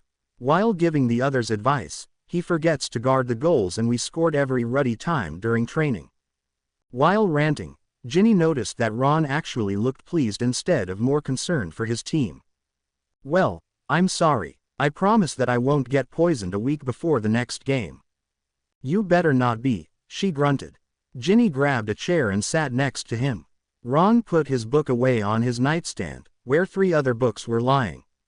Ginny quirked an eyebrow and couldn't help but comment. Judging by the amount of books, Hermione seems to be dropping by frequently. Does that mean you two are talking again? Ron got a bit red, and Ginny felt herself smile. The blush had said more than any verbal answer Ron could ever give. That's great. Yeah. So, she noticed that her brother was dying to change the subject. Any idea who the new commentator will be, now that Smith's playing Quidditch himself? McGonagall is taking care of that. I told Luna it would be something for her, but I actually haven't spoken to her since, so I'm not sure if she ever went to McGonagall. Ron's eyes bulged out. Luna, you advised Luna to commentate. Why? Saying that her friend had been bullied so much that she was forced to do her homework on the Quidditch stands made her feel a bit guilty, so she quickly answered, "Oh, I found out she knows a lot about Quidditch. But she'll probably start about one of her crackpot theories in the middle of the action. She's mad. She's not crazy. Even you have to admit that she's a bit odd. Imagine a Quidditch match commentary with remarks about Snurkax." He laughed, but his face quickly darkened. Well, it's not as if I'll be able to hear it. I'm not even allowed to see it. Of course you will hear it. The field is right outside this window. Ginny pointed at the window at the left of Ron's bed. I bet that if you open it, you will at least hear the commentary, and even now and again a cheer from the crowd. You think? Yes. Well, all right then. All I have to hope for now is that Madame Pomfrey will be away long enough for me to open the window. He looked pleased. How are you? Does it still hurt? She suddenly asked softly. Ron could talk all he wanted, but the fact remained that he was lying in the hospital wing, recovering from a near-death experience. Ginny suddenly found it hard to make small talk with him. I'm fine, Ron assured her. At first, I had the feeling that all my organs wanted to jump out of my stomach, or were just doing a conga in there. But the essence of Rue really helped, I think. The only thing I now have are little spasms, or cramps. He grabbed her hand. Really, Ginny, I'm fine, don't worry. She felt the urge to hug him, but Pomfrey walked in. It's nearly 9 o'clock. Visitors aren't allowed anymore, Pomfrey walked in. Ginny stood up. Well, I'll see you after the match tomorrow. Good night. Sleep well, Gin. And good luck, Ron said. When she closed the door, she felt a weight falling off her shoulders. She hadn't known that all her little fights with Ron had bothered her so much until just a minute ago. Okay, this is getting ridiculous. It's 5 minutes before the match and you guys are telling me that no one has seen our captain yet. Ginny was fuming. Not only was the stress getting to her, the fact that McLagan was claiming in the corner that he could substitute for Harry and the fact that Harry still wasn't here to contradict him on that, was annoying her to no end. Well, someone has to go to Madam Hooch, McLagan said, and he stood up, walking towards the door, obviously thinking he was the one most suitable for the job. Everything about him irritated Ginny. From that cocky smile to the annoying tune he was whistling. It was from the newest song from the Hobgoblins, and when he started to whistle the bridge again, she retorted, "You are not our captain, McLagan."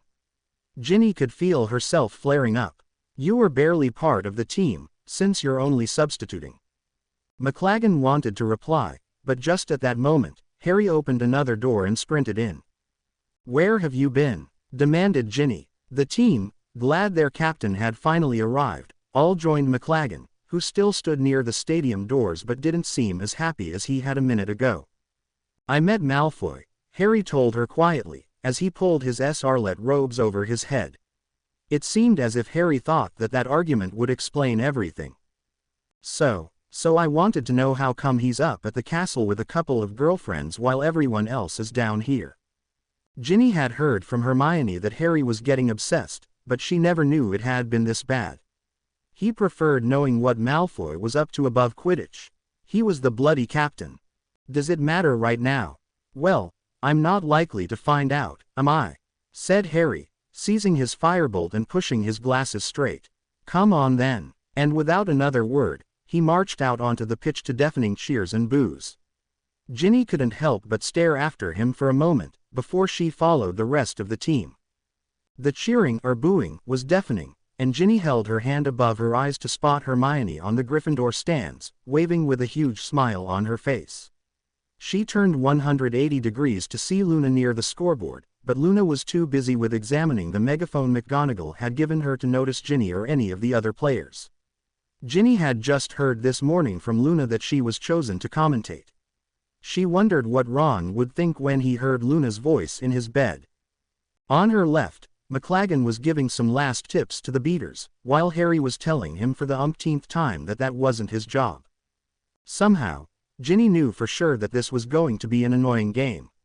And not only because Hufflepuff were playing fairly well this year. They kicked off on Madam Hooch's whistle, and rose into the air. Ginny gathered with the other chasers around the middle, to wait for the quaffle to be thrown. However, the little wind that was blowing blew the big leather ball into Smith's hands. And that's Smith of Hufflepuff with the quaffle. He did the commentary last time, of course, and Ginny Weasley flew into him, I think probably on purpose, it looked like it. Smith was being quite rude about Gryffindor. I expect he regrets that now he's playing them. Oh, look, he's lost the quaffle. Ginny took it from him. I do like her, she's very nice.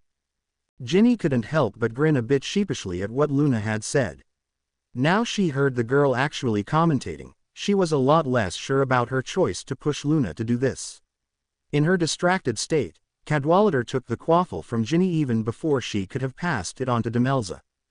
But now that big Hufflepuff player's got the quaffle from her, I can't remember his name, it's something like Bibble, no, Buggins. It's Cadwallader, said Professor McGonagall loudly from beside Luna. The crowd laughed. Ginny grabbed the quaffle back and passed it over to Dean, but it got caught again by Hufflepuff, this time by Smith. Weasley, you have to throw it in a better line. Thomas can't catch it if you throw so lousy. She heard McLagan proclaim to her.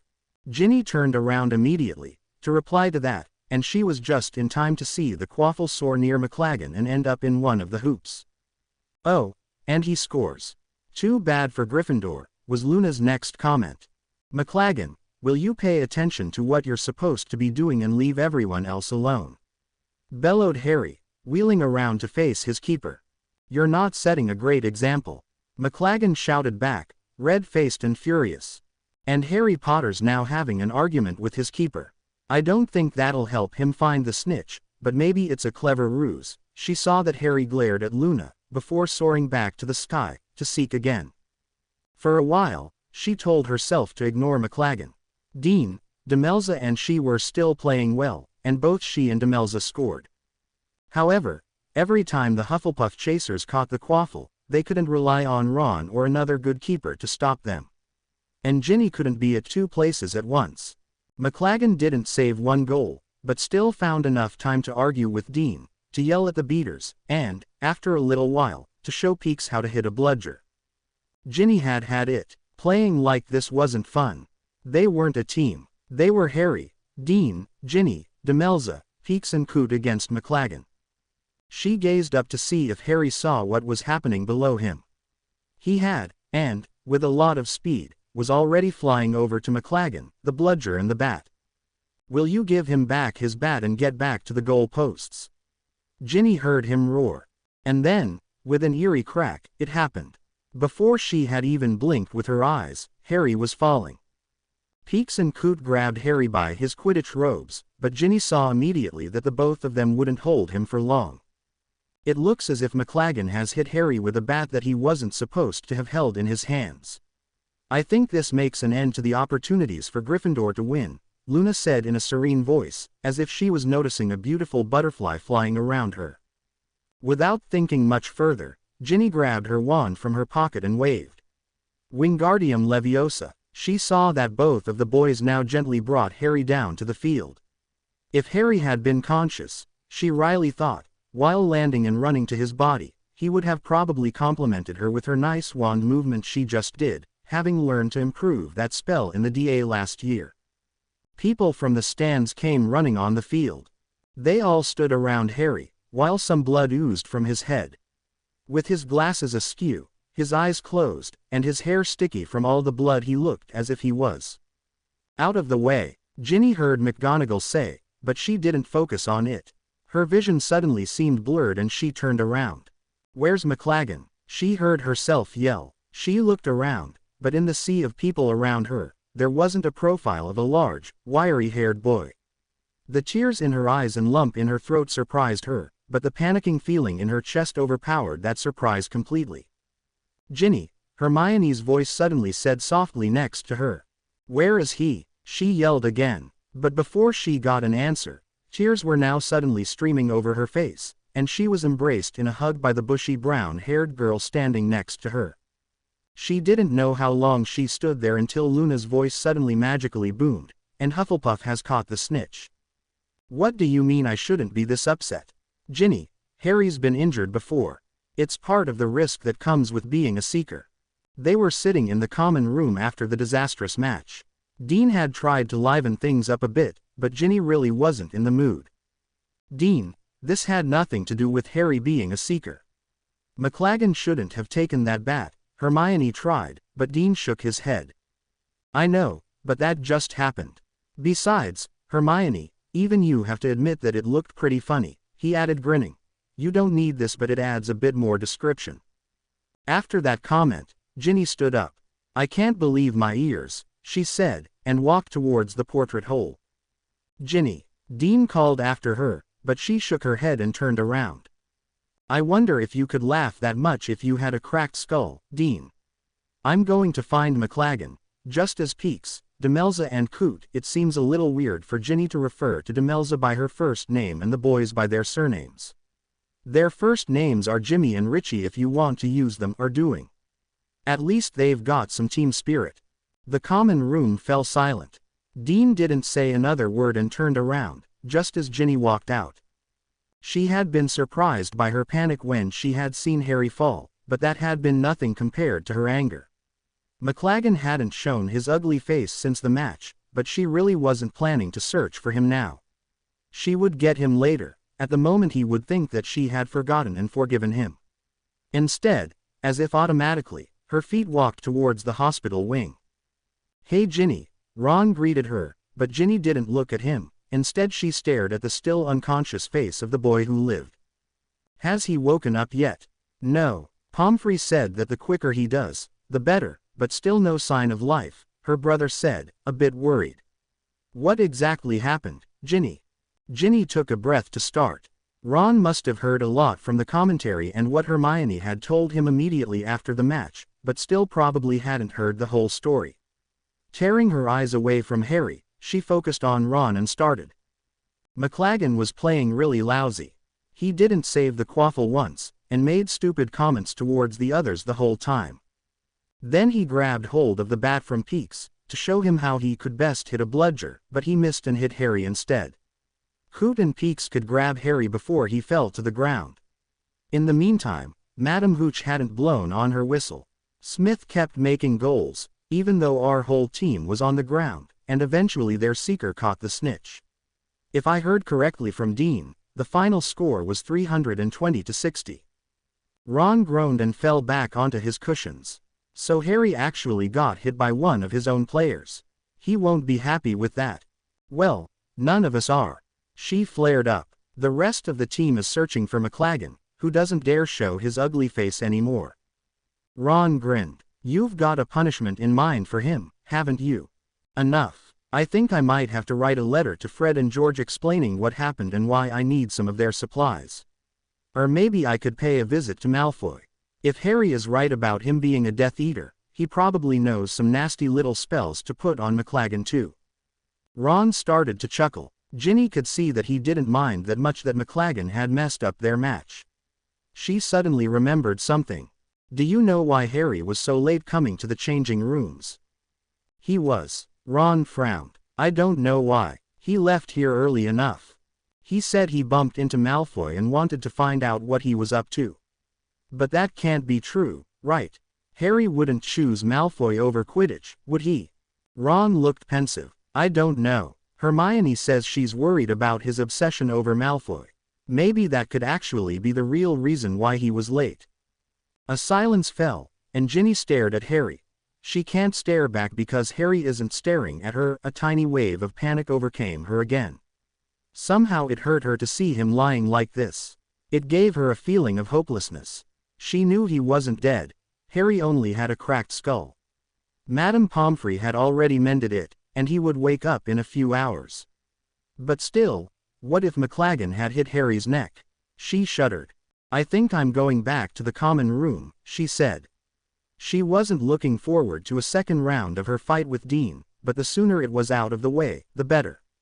And if Dean still found it funny, she would advise him to visit the hospital wing as well. To take a look at Harry and also to get rid of that nasty rash she would have hexed him with.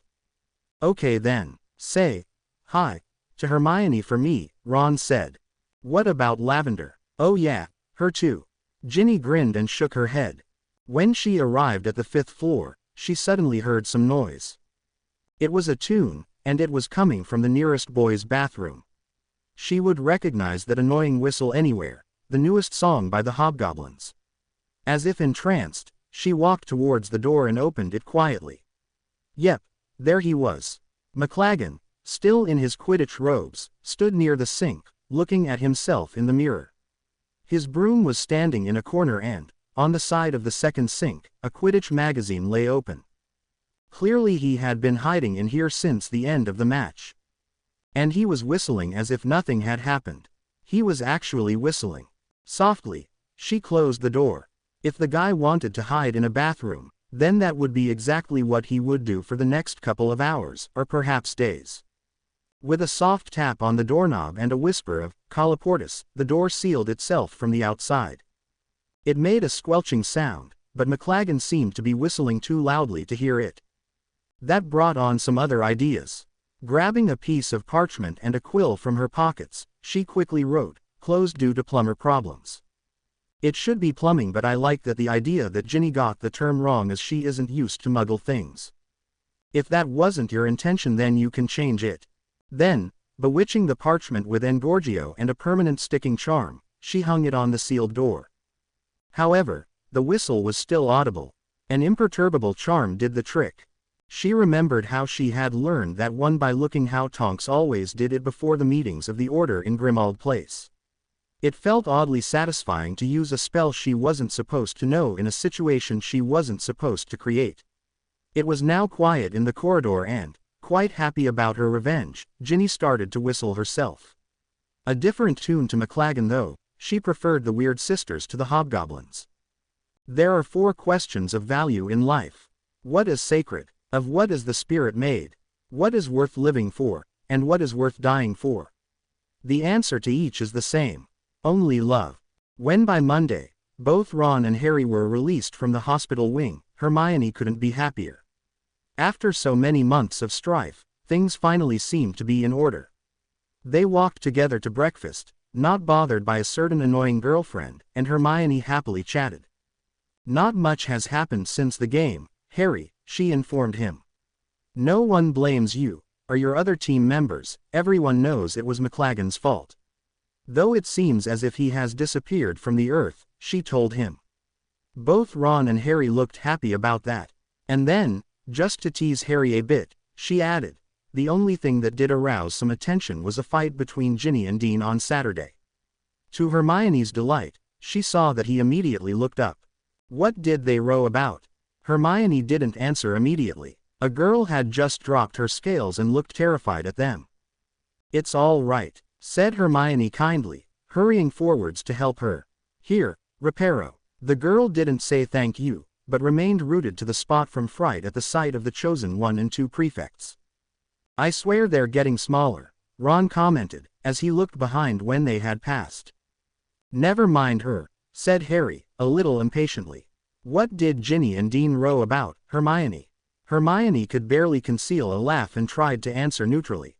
Oh, Dean was laughing about McLaggen hitting that bludger at you.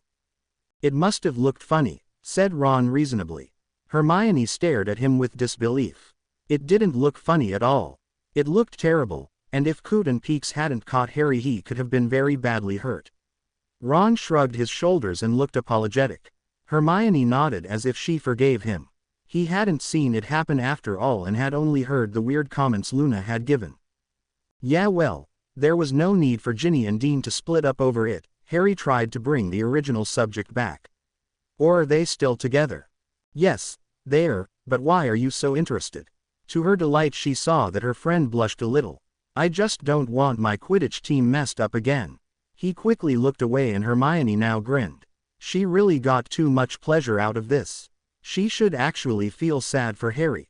It was just a bit too ironic that now Ginny seemed to be completely over him. He had started to like her. Harry, Luna ran after them and they looked up. Oh, hi, Luna. I went to the hospital wing to find you, said Luna, rummaging in her bag. But they said you'd left. When Harry left that night for his lesson with Dumbledore, Hermione found herself in the library with Ron. She had been surprised that he had suggested to sit there at first, but had figured out the reason soon enough. Every time a girl passed, Ron hid himself behind the stack of books he had in front of them. When he bumped his head hard during the 4th duck, Hermione couldn't help but grin a bit, and comment, it's not lavender. Ron went a bit red, but didn't say anything. This only made Hermione's mood improve. If Ron was willing to hide in the library, things mustn't have been well between those two. And even though she would never admit it out loud, every sign of a breakup between 1-1 and Lav would sound like music to her ears. A happy week slowly passed. McLaggen had been found on Monday morning, just after the first lessons, and, as soon as the word spread, Madame Pomfrey had to close the hospital wing off because vengeful Gryffindors kept pulling tricks on him. Hermione overheard Ginny on Tuesday morning telling Ron how she had been the one who had locked McLaggen up. Instead of reprimanding her, like a prefect and a big brother should have done, Ron had given her 2 thumbs up and a proud clap on her shoulder when he had walked off. Meanwhile, Harry had other things on his mind. He had told Ron and Hermione how disappointed Dumbledore had been. Hermione could tell that Harry really felt guilty for not getting information out of Slughorn. She had seen him going to the library as if there would be a book that would give him tips on how to extract a memory from a non-willing person and, on Sunday, she saw him poring over the Prince book, as if it held all the answers. This annoyed her again. She now knew that Harry and Ron liked her for more than her brains, but she still felt uneasy about the book. It was as if it reminded her of the unhappy months this year. You won't find anything in there, she couldn't help but say. Don't start, Hermione, said Harry. If it hadn't been for the prince, Ron wouldn't be sitting here now. He would if you'd just listened to Snape in our first year, she replied, though that had been a lie. Even she had difficulty remembering exactly what Snape had said in their first year. She just knew he had said something about a bazaar since she had looked it up recently. Harry ignored her and folded the corner of a certain page in the book. Hermione sighed and looked at Ron. He looked stressed. Earlier, she had seen him panic over the recent note on the board, which had proclaimed some extra apparition lessons in Hogsmeade next weekend. He was now furiously scribbling on his parchment, trying to finish an essay for Snape. The sound of rustling pages brought her back to Harry, who still had his nose in the prince's book. I'm telling you, the stupid prince isn't going to be able to help you with this, Harry, said Hermione, more loudly. There's only one way to force someone to do what you want, and that's the Imperious Curse, which is illegal, she started. Yeah, I know that, thanks. That's why I'm looking for something different. Dumbledore says. Veritaserum won't do it, but there might be something else, a potion or a spell. She shook her head, but Harry didn't see it. She had already told him that there wouldn't be another spell. As a matter of fact, she had already searched the library for him. Twice. You're going about it the wrong way. Only you can get the memory, Dumbledore says. That must mean you can persuade Slughorn where other people can't. It's not a question of slipping him a potion, anyone could do that.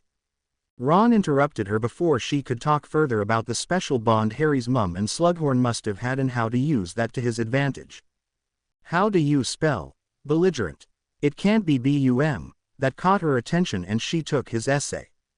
No, it isn't. And augury doesn't begin O-R-G either. What kind of quill are you using? Ron cringed under her stare. It's one of Fred and George's spell check ones, but I think the charm must be wearing off, he said as she checked further. Yes, it must, Hermione replied, barely concealing a smile, because we were asked how we deal with Dementors, not Dugbogs, and I don't remember you changing your name to Runel Waslub, either. Ah, no, don't say I'll have to write the whole thing out again. For a small moment, Hermione wanted to let Ron still pay for what he had done to her, but then she remembered the birds from a while back and softened, actually feeling a bit guilty.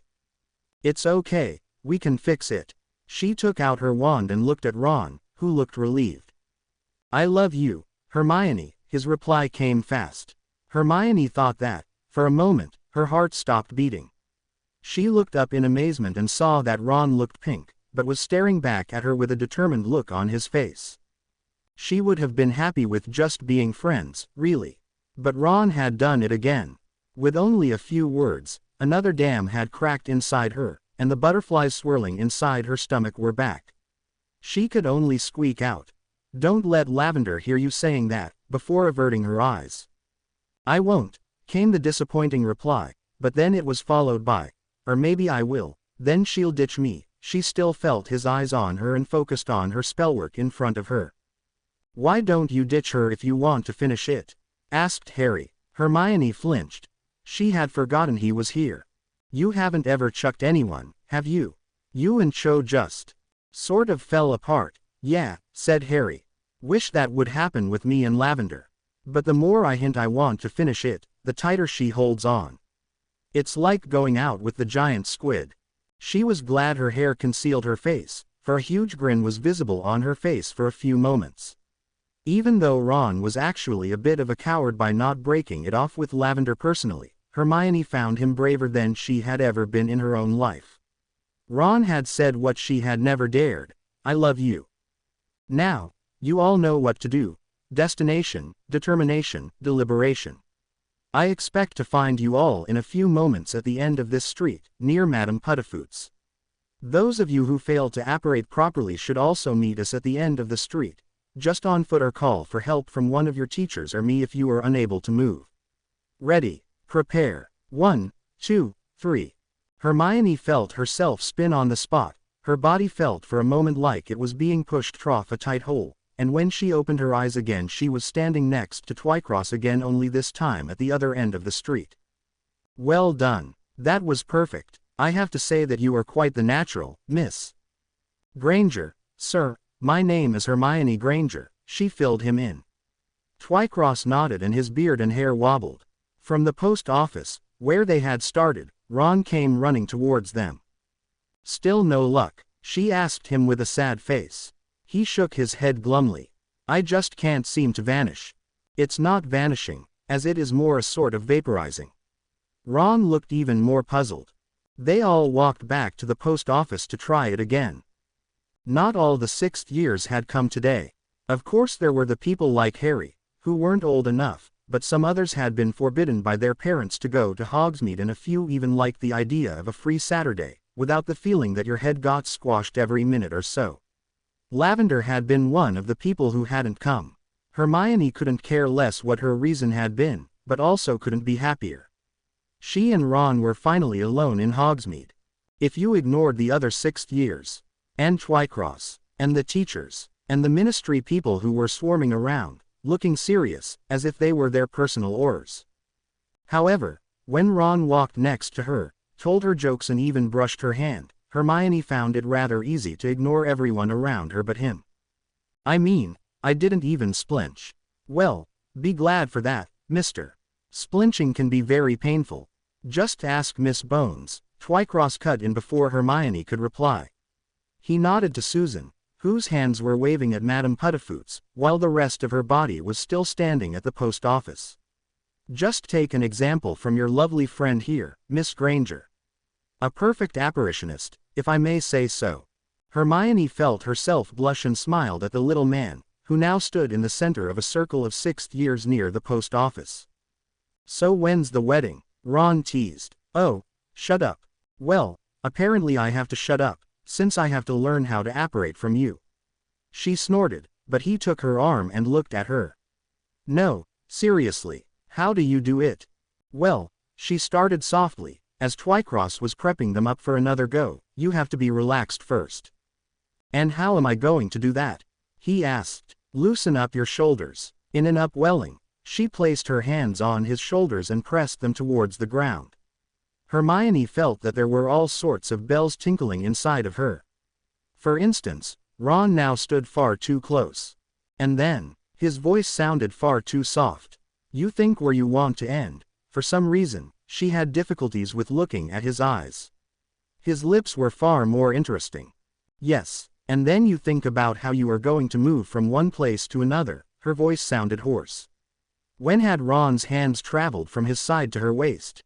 Is everybody ready? Twycross suddenly cut in. 1. In order for them to apparate, they needed to let each other go.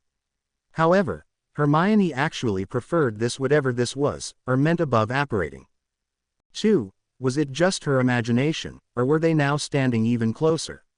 No, wait, Ron's head was moving closer, as were his lips. She closed her eyes. 3. Without thinking, she was suddenly apparating. Her head squeezed, and when her eyes opened again, they were standing in a different place. To be more correct, at the exact spot they needed to be. She immediately let go of Ron when she saw he was still standing so close to her, as if she had received an electrical shock from him. Did we, somehow? Hermione thought for a split second that Ron wanted to say, he, but then tied the knots together and answered, I didn't do anything. I think you apparated yourself. So it wasn't side along. A grin appeared on his face. Only one way to find out. She smiled, and they ran back to try it again, this time, separately.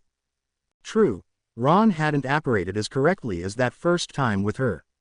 And true, the drink in the 3 broomsticks wasn't as much fun as Hermione had wanted it to be, since Ron was rather distracted by the barmaid and Twycross kept praising her. And true, Hermione knew that once in the castle, Ron was still too much of a chicken to break up with his girlfriend. But she still had the feeling that this could count as a date. Ron focused his attention back on her on their way back to said castle, but that was only until someone came running towards them and flung herself over Ron. I missed you so much. Hi Lavender, Ron replied, while his ears went red. Immediately, Hermione felt stupid. How could she have ever thought Ron might like her again? He was still with that tart. She was just letting him use her, as a sort of spare girl he would have around when the other one wasn't near. As if automatically, she quickened her pace. Hermione, he called, but she didn't look back and took a seat at the end of the Gryffindor table. Still fuming a little, she started to release her anger on her croissant. But to her surprise, Ron came to sit next with her very quickly. His ears still red, he mumbled, "I've tried to break it off, but as I said before, she just doesn't get the message. I mean, if I said, 'I don't think this is working,' she would answer that the next time she would come along to Hogsmeade if being separate upsets me so much." For a moment she was ready to glare him down, to start to ignore him again. But then she just got the giggles. "Are you feeling all right?" he asked, unsure. She just giggled. Strange, how long she hadn't done that. It was just so funny to see Ron's face. He was finally coming to his senses. That was at least something, finally seeing that lavender was a stupid tart. It felt so liberating. At that moment, Harry walked up to them. Ron started to tell him enthusiastically that he had apparated, but to her surprise, he didn't tell him anything about what might have been side-along apparition, or not. Had he felt it then too? When Harry told them about Tonks, Hermione immediately felt concerned. On Dumbledore's orders or not, Tonks had helped her a great deal last holidays. "If you ask me," was Ron's reply, "she's cracking up a bit. Losing her nerve after what happened at the ministry.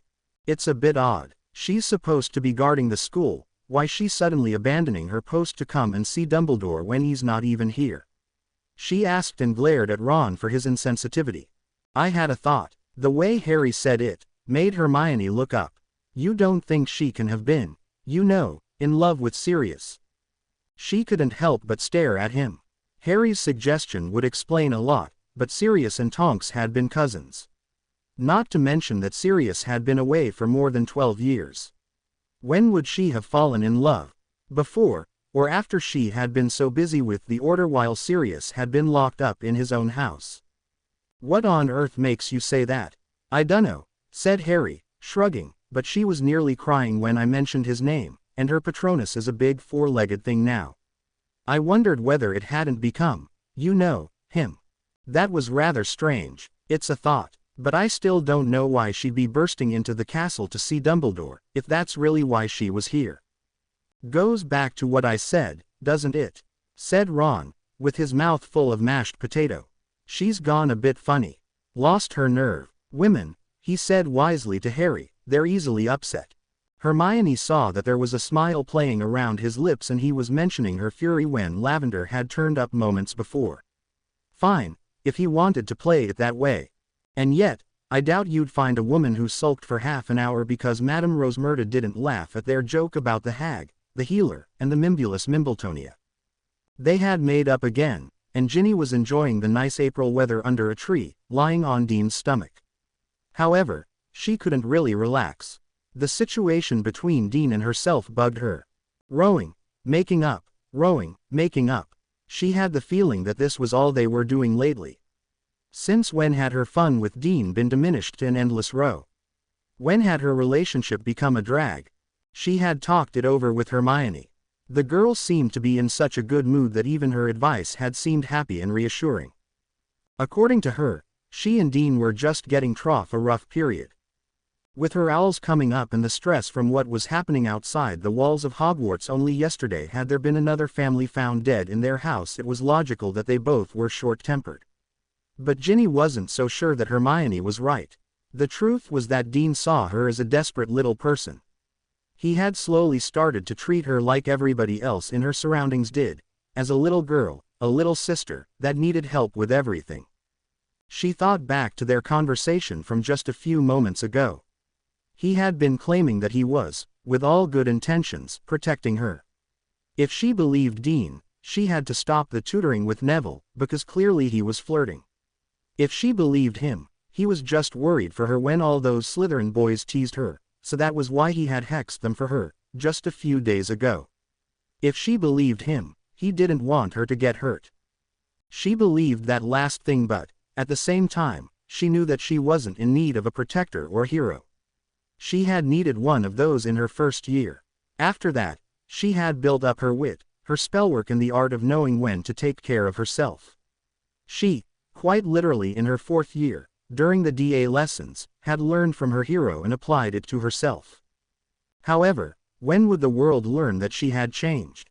She knew that she hadn't convinced Dean to stop suffocating her. It was only a matter of time before they would start to fight again. That time came sooner than she had thought. When they walked back from dinner that evening, and Dean gave her a slight push towards the portrait hole, something just snapped in Ginny. "Don't push me, please, Dean. I didn't push you." "Not this again, Ginny." "Yes you did. You're always aiding me with things that I don't need your help with. I've just told you this afternoon. I'm not 11, nor your grandmother, am I? I didn't push you into the bloody portrait hole." "Yes you did. Even if I did it, I don't get it. What's so wrong with helping you?" he now hissed. They had walked into the common room and sat in the nearest chair available. "Isn't that what boyfriends are for? It's not as if you say no when I'm helping you study for your owls." He grinned in a way that had charmed Ginny the first couple of months and had even decided in the first place for her to fancy him. Now, it suddenly seemed too cocky and arrogant. She really started to get annoyed, and when he reached out to stroke her arm, and nonverbally made her sit next to him in a chair, she pushed his hand away. "Well, if you think we should be a couple who helps each other as if we're both 80 years old, I guess I should also start to tutor you on your aiming skills with scoring goals," she retorted sarcastically. She couldn't help it. For the whole afternoon, she had listened and tried to be reasonable, but if Dean thought he could just waltz over her again once they had made up, he was wrong this time. The cocky smile froze and disappeared. "There is nothing wrong with my aiming," Dean whispered hotly. "Yes there is. It isn't improving, as Harry pointed out last training. I was there, remember?" Ginny had definitely hit a nerve. Not only had she mentioned something about her being better at Quidditch, a fact they both had tabooed ever since Dean had replaced Katie, but the boy who lived's name had been mentioned. They both hadn't talked about Harry since Dean had laughed when Harry had been hit by McLaggen. That particular fight had just been forgotten. But apparently not forgiven. "That's it. What's the matter with you, lately?" he asked, clearly. "What do you mean?" She knew that this was repeating their makeup this afternoon, but only now they were both angry, and not willing to make compromises. "You've been refusing help, either use, but it's best not to mix the two. Only help that I don't need, like walking through a portrait hole properly. You act all edgy and irritated. Only when you ask stupid questions or make annoying remarks. And everything I say, you basically fire back at me. You heard that Harry said that your aiming wasn't good." They were getting quite some attention now, but while Ginny was focused on her fight, she couldn't help but hear that she wasn't the only one raising her voice in the common room. "Oh, excuse me, I almost forgot to mention Harry. Apparently, you think he's the newest saint around here," Dean hissed. "Well, if refusing to laugh at the fact that he got a bludger whacked at his head by one of his teammates means that I think he's a saint, then yes, Dean, I do indeed think our captain is a saint. At least he doesn't think I need help with every bump in the corridor. He knows I can manage myself on and off the field. And so should you. Well, that just means he's stupid. He especially should know that he should be near you to save you." "What's that supposed to mean?" Her stomach felt cold, as if it was foreboding a huge mental slap in her face. "Tell me, written in any diaries lately? Killed any chickens?" Ginny should have remembered that her stomach was always right. After a few months of intimacy with Dean, she had started opening up to him. The things he now said had been told by herself, out of trust. "That's low, Dean." She felt a lump in her throat. "Though he would probably love to save you again. Just the two of you, in a dark basement." That flared her up. "Oh, so besides Neville, who tutors me, and Colin, who sits next to me, Harry's out to steal me away from you too. Have you seen the way he looks at you during trainings?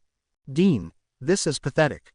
You are so possessive. Tell me, do you buy possessiveness and helping separately, or do you get one free when buying the first package?"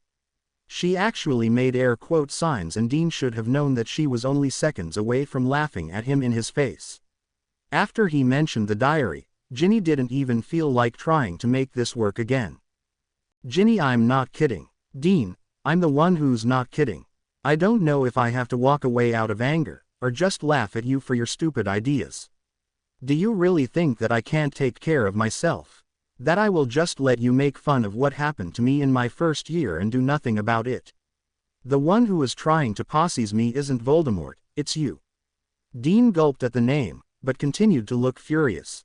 He opened his mouth to say something, but Ginny went on. "You know what? Please continue. Fussing. And possessing.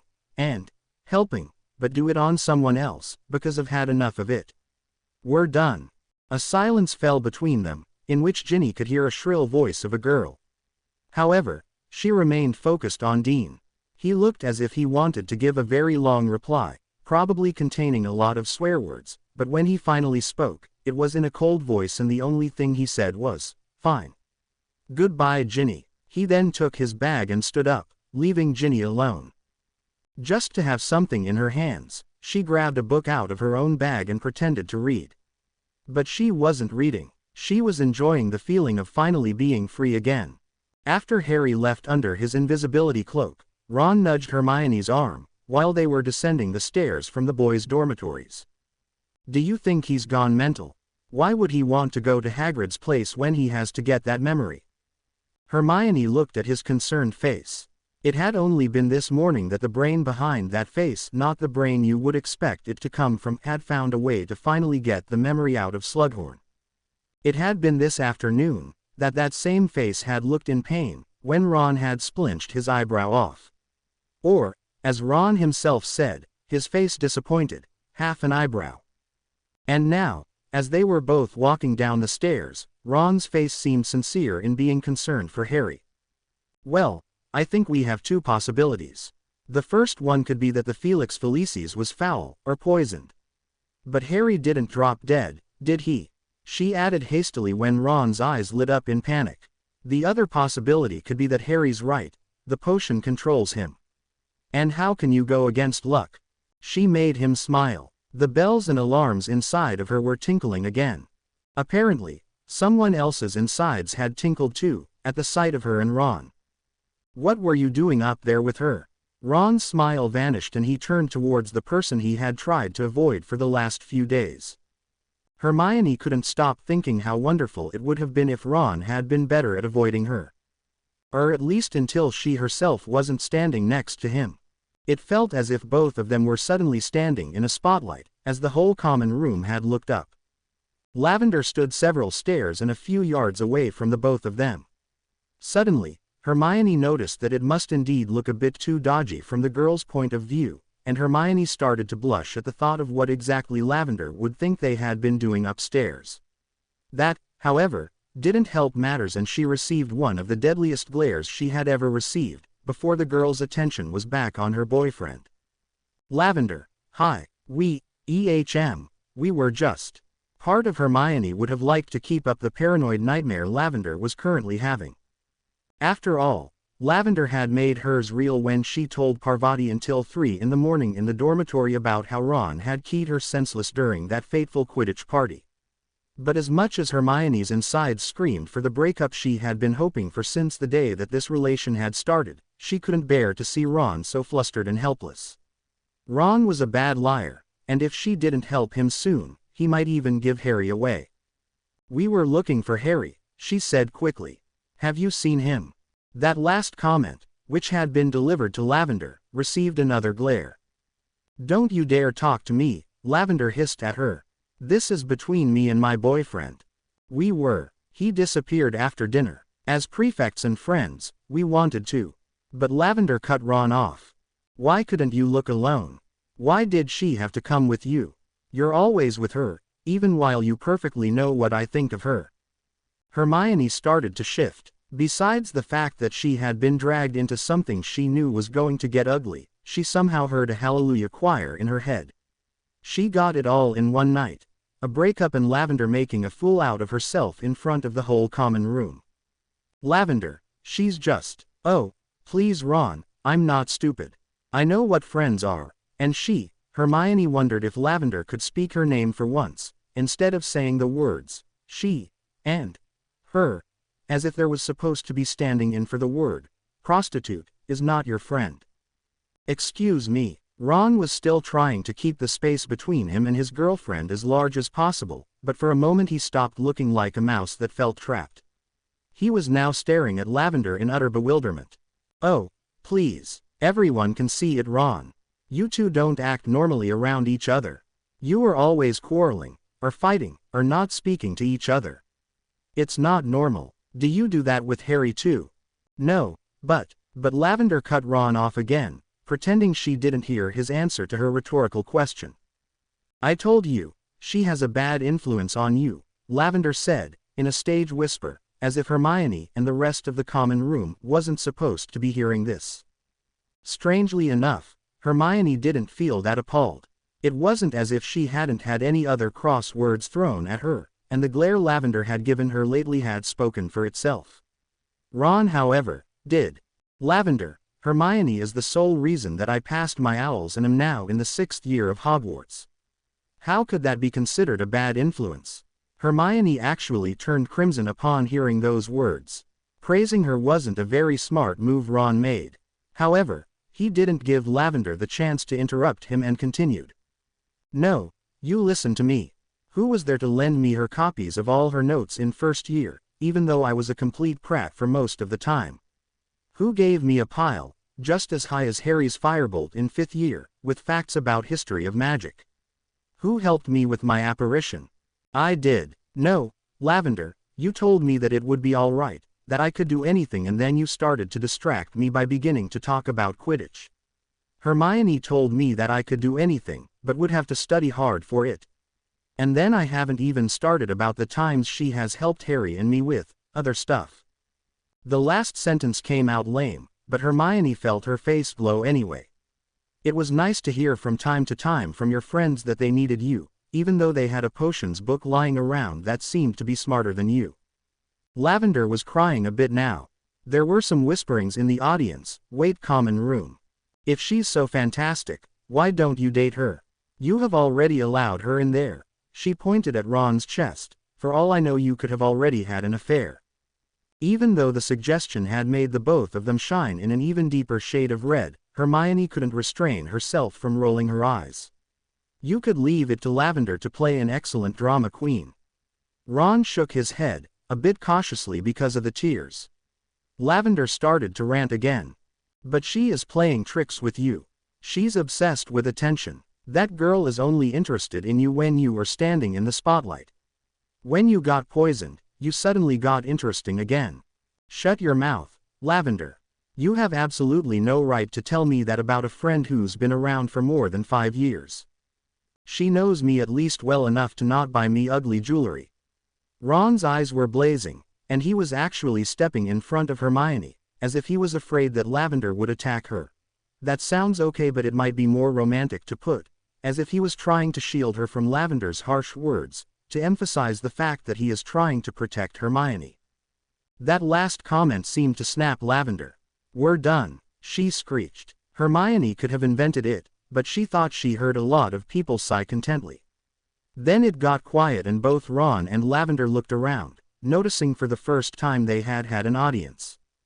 Without saying anything further, she stormed up the girls' dormitories and slammed the door.